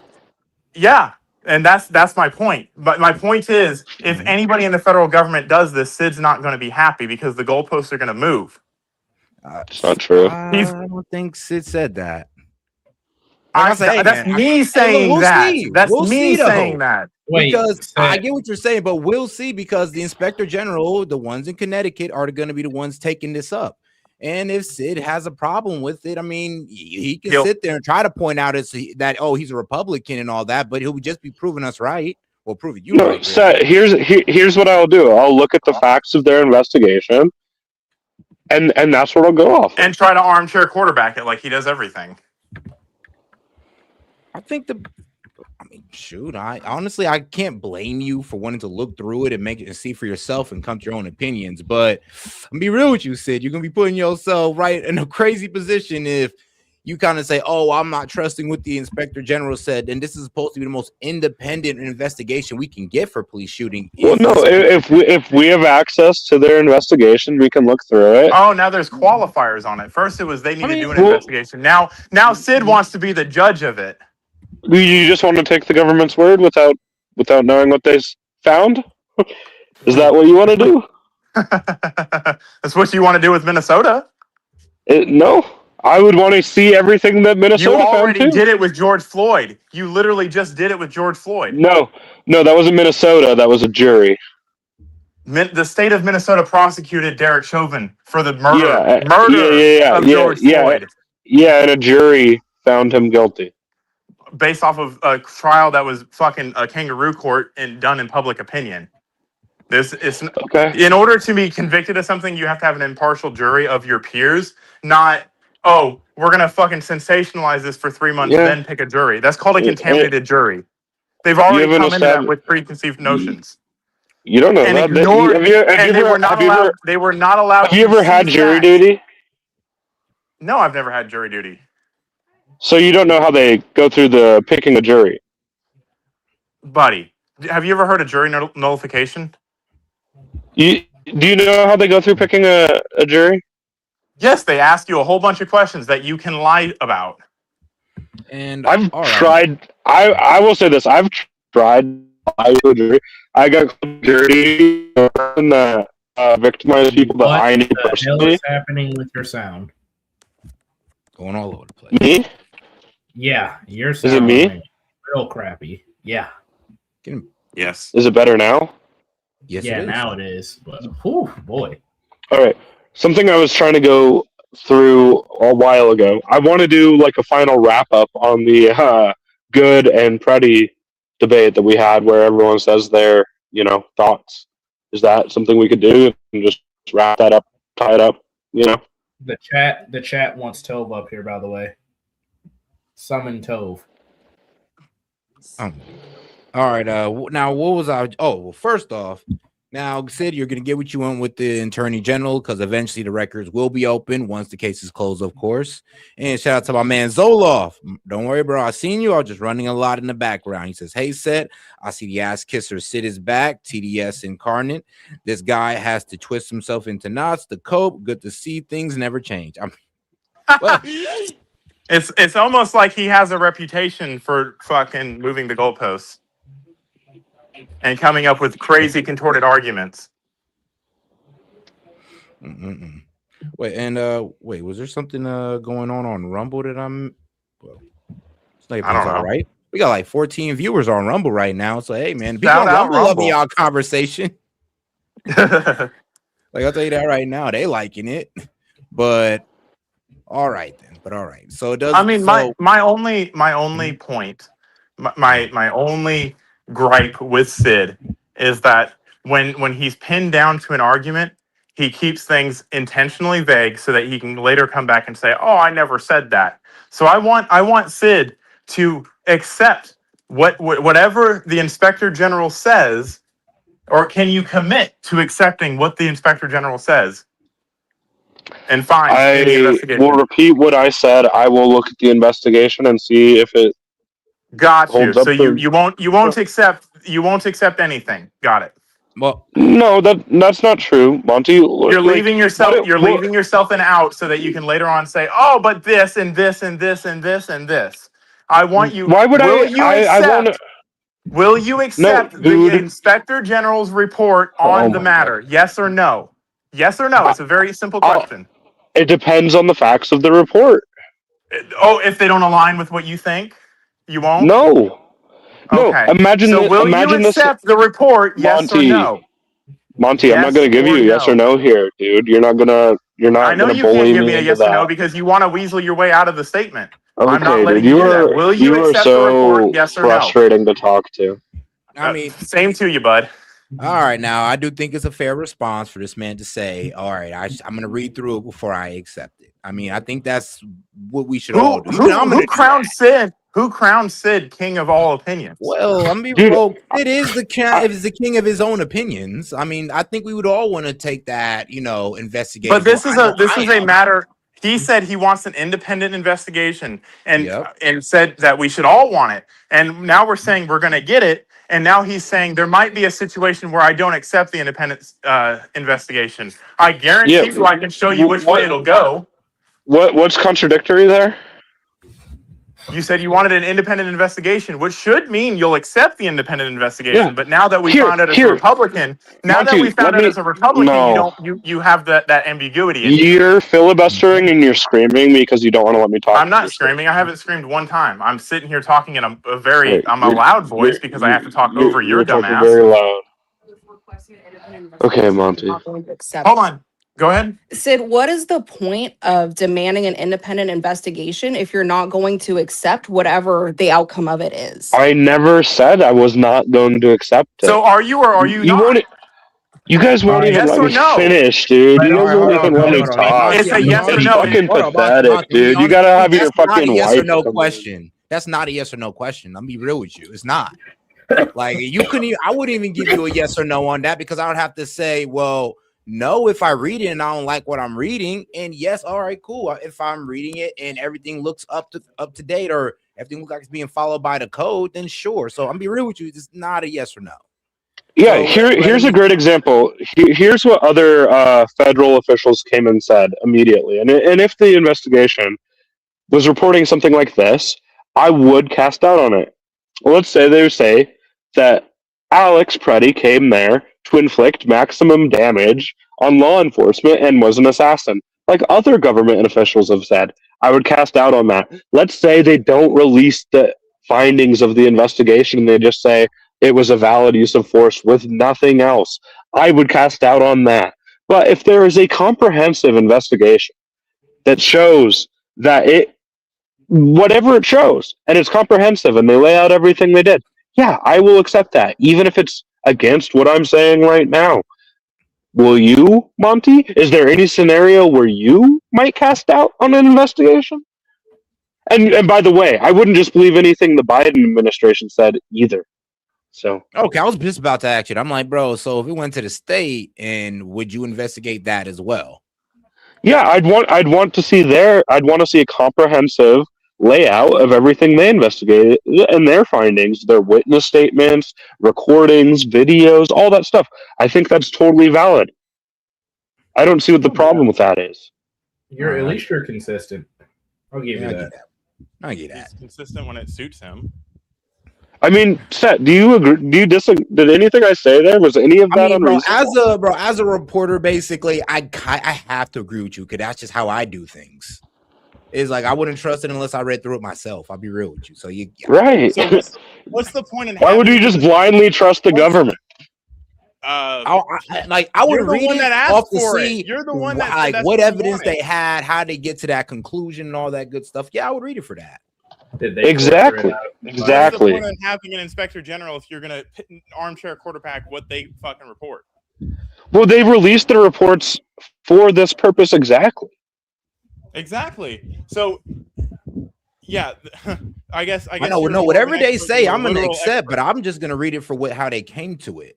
Now, I ain't gonna lie. If I do see something crazy that don't make sense, I would probably have to take the same stance Sid would. If I see something absolutely crazy, what you just said, you would accept it. Notice how you said you would accept it and you would read through it. Mm-hmm.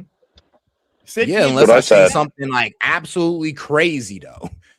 Like it would have to be something like, I'm gonna be real with you. It'd have to be something like what Sid said. Like, yes, he was a domestic terrorist linked to Al Qaeda or something, and something crazy like that. I have to be like, all right, bro, what y'all? I mean, if they proved that, then why wouldn't you agree with it? But if it was just asserted without proof, I'm gonna be real with you. They'd have to really link it. We already have. I don't. It already has a. And if they're over here making claims without linking it to substantial evidence, then I'm gonna be real with you. Yes, I'm gonna cast doubt on it. But I don't think the attorney general is gonna do that. In all honesty, I don't think. In all honesty, I don't think so either. But I'm not just going to say, yeah, no matter whatever it is, I will just accept it, which is what Monty is trying to get me to say. Right, because you move the goalposts on every argument, and I don't. No, I didn't. Everyone just said what I said was reasonable. Like, you're coming. It's called malicious compliance, is what you're doing. You're trying to advocate the panel on your side, and you're saying, "Oh, this is a completely reasonable stance to take." Even though what in practice, what's really going to happen is I'm going to look for flaws or anything I can poke holes in so that I can say, oh, we need to do it again because he wasn't investigated hard enough. That's you know what the funniest outcome of this would be is if they find this was unjust use of force and then Monty comes and argues that the inspector general is wrong. I mean, there's actually a good chance of that. Sure, but I'm willing to accept the results. Wait, you would argue with the inspector general?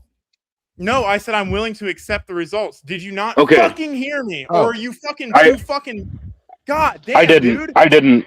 So you will just no matter what the inspector general says, even if they say, oh, I think he was came here as an alien, was riding unicorns. You'd accept that, huh? You just accept whatever the government says. Are you fucking serious, dude? Yeah, dude. I mean, you're the one arguing that you're gonna accept whatever the government says. I wasn't the one. Are you gonna fucking shut up? I wasn't the one that inserted impropriety by saying, was he one of the fired ones? You're already trying to cast doubt on it before it even happens. That's why I'm fucking. I was asking a question. I'll look it up on my own next time. Yeah, there's no reason to ask the question. It's irrelevant to the subject. No, Except to be disingenuous. We know what it is. We know what the reason you're asking the question is. It's to be disingenuous. No. You would do the exact same thing if President AOC came in and fired every inspector general and put fucking sycophants in. Whoa. You would. You would. Oh, got it. Here we go. Now, this is why I held him to it. This is why I held him to it. He said it. He said it. President. It was. It was a hypothetical. It was a hypothetical. Funny ass hypothetical. And that's how you see. That's how you see this. You see that in this light. I was trying to say, just think of how much fucking doubt you guys would be casting if it was President AOC and she did come in and fire all the inspector generals, and then something like I don't know, the IRS started killing people in the street, and then there was an inspector general that she appointed after firing the ones that were already there. I mean, yeah, you guys would do the same thing. Don't act like you wouldn't. You're going to cast doubt on it if it doesn't align with what you want it to say. Congratulations. No, I'm going to look at the facts of the investigation. I'm going to look at the facts of the investigation. Don't matter to you. The only thing that's going to make you happy is I'm going to look at the facts of the investigation. I'm going to look at the facts of the investigation. I'm going to look at the facts of the investigation. I'm going to look at the facts of the investigation. I'm going to look at the facts of the investigation. How many times do you have to say that for you fucking retard? Hey. Bro, are we just going to allow him to name call? Stop doing that. All right, guys. Dude, you call names all the time, dude. Okay, cool. So it's cool to do it then? You said I'm too stupid to understand. You said I'm too stupid to understand anything. I can't understand anything. I'm so dumb. I'm just biased. I'm only here to insert doubt. You are biased. You think you're so Dude, fucking you are smart. you're a baby, dude. You're a baby. You can't handle it. It's okay. Oh, someone's projecting. It's so cute. All righty, guys. Sid's sitting at the top of Mount Stupid, trying to call everybody else dumb. And all righty. Well, guys, we're going to go ahead and call it a night on that one. That was a very spirited debate. I mean, you can definitely look forward to the clips of it being posted within a couple hours. Wait, Seth, one last thing. Can we do around the horn and get final thoughts on the pretty and good debate that we did, like we did with the insurrection debate, or is that too much? Sure, why not? We can go ahead and do final thoughts on that one. Now, Okay. I do want to leave final thoughts to first you guys, and then we'll go ahead and then we'll, as me and Gaming as the spectators, we'll go ahead and give our final thoughts. So, who want to go first between either you or you, Sid, or you want to give it to Monty? I'll give it to Monty. No, Monty, go ahead, Sid. Me? All right. Oh, yep. Monty got completely BTFO'd in all three debates we had tonight. I don't think any point he made was compelling. I think he just wanted to get into personalities and insults, and then got offended when I started doing the same thing. And I think it was entertaining nonetheless. I love talking to Monty. I love the guest back and forth. And I commend him for being willing to do it all the time. Even tossed out. You need to stand next to your Wi-Fi, bud. All right. Well, as far as I understand, that cut out. Oh, you pretty much said on your commending of Monty. Yeah, no, I commend Monty. I like having debates, even if they are toxic and unproductive sometimes. I think the muting thing was pretty good. We actually like had a real discussion for a minute there, three separate times. And so thanks, Monty, for debating, and have a good night. All right. And Monty. So I think Sid, when he loses debates, he starts screaming and he starts yelling and calling people names. He doesn't like when his points are nailed down. He doesn't like when anybody holds him to something. He does that intentionally so that later on he can say, I didn't say that, or blah, blah, blah, blah, blah. He does it in a good-spirited manner, which appears to be good-spirited. That is called passive-aggressive. Just because it on its face doesn't sound too ridiculous to claim. That you hear later in his statement, if President AOC elected or appointed a bunch of sycophants, that's very telling in his perception of what's going on here. A sycophant of Donald Trump is going to be investigating this. So he's already trying to cast doubt on something he said he wanted and we should all want. And when we say, okay, this is what's going to happen, now suddenly he wants to start poking holes in it preemptively before it even happens. So I didn't get cooked on any of the debates. It's I guess time will tell what's actually justified and what's actually not justified. I will accept it. I don't think Sid will, because it's not going to go his way, and he doesn't accept anything that doesn't go his way, as clear by his reaction and every other leftist reaction. When they lose, they get violent. When violence doesn't work, they get even more violent. So, I mean, only time will tell if I'm right. But when I am right, I hope to hear all of the same things that are being said right now. Oh, it's an independent investigation, and that's what we wanted. But if that's not good enough for you, then I don't know what will be. The only thing that my personal opinion is the only thing that's going to be good enough is a public execution of these ICE officers and this Border Patrol agent, and for Sid, because he thinks that's what happened. All right, Gaming, you want to go ahead and give your final thoughts? Final thoughts are, well, while there was some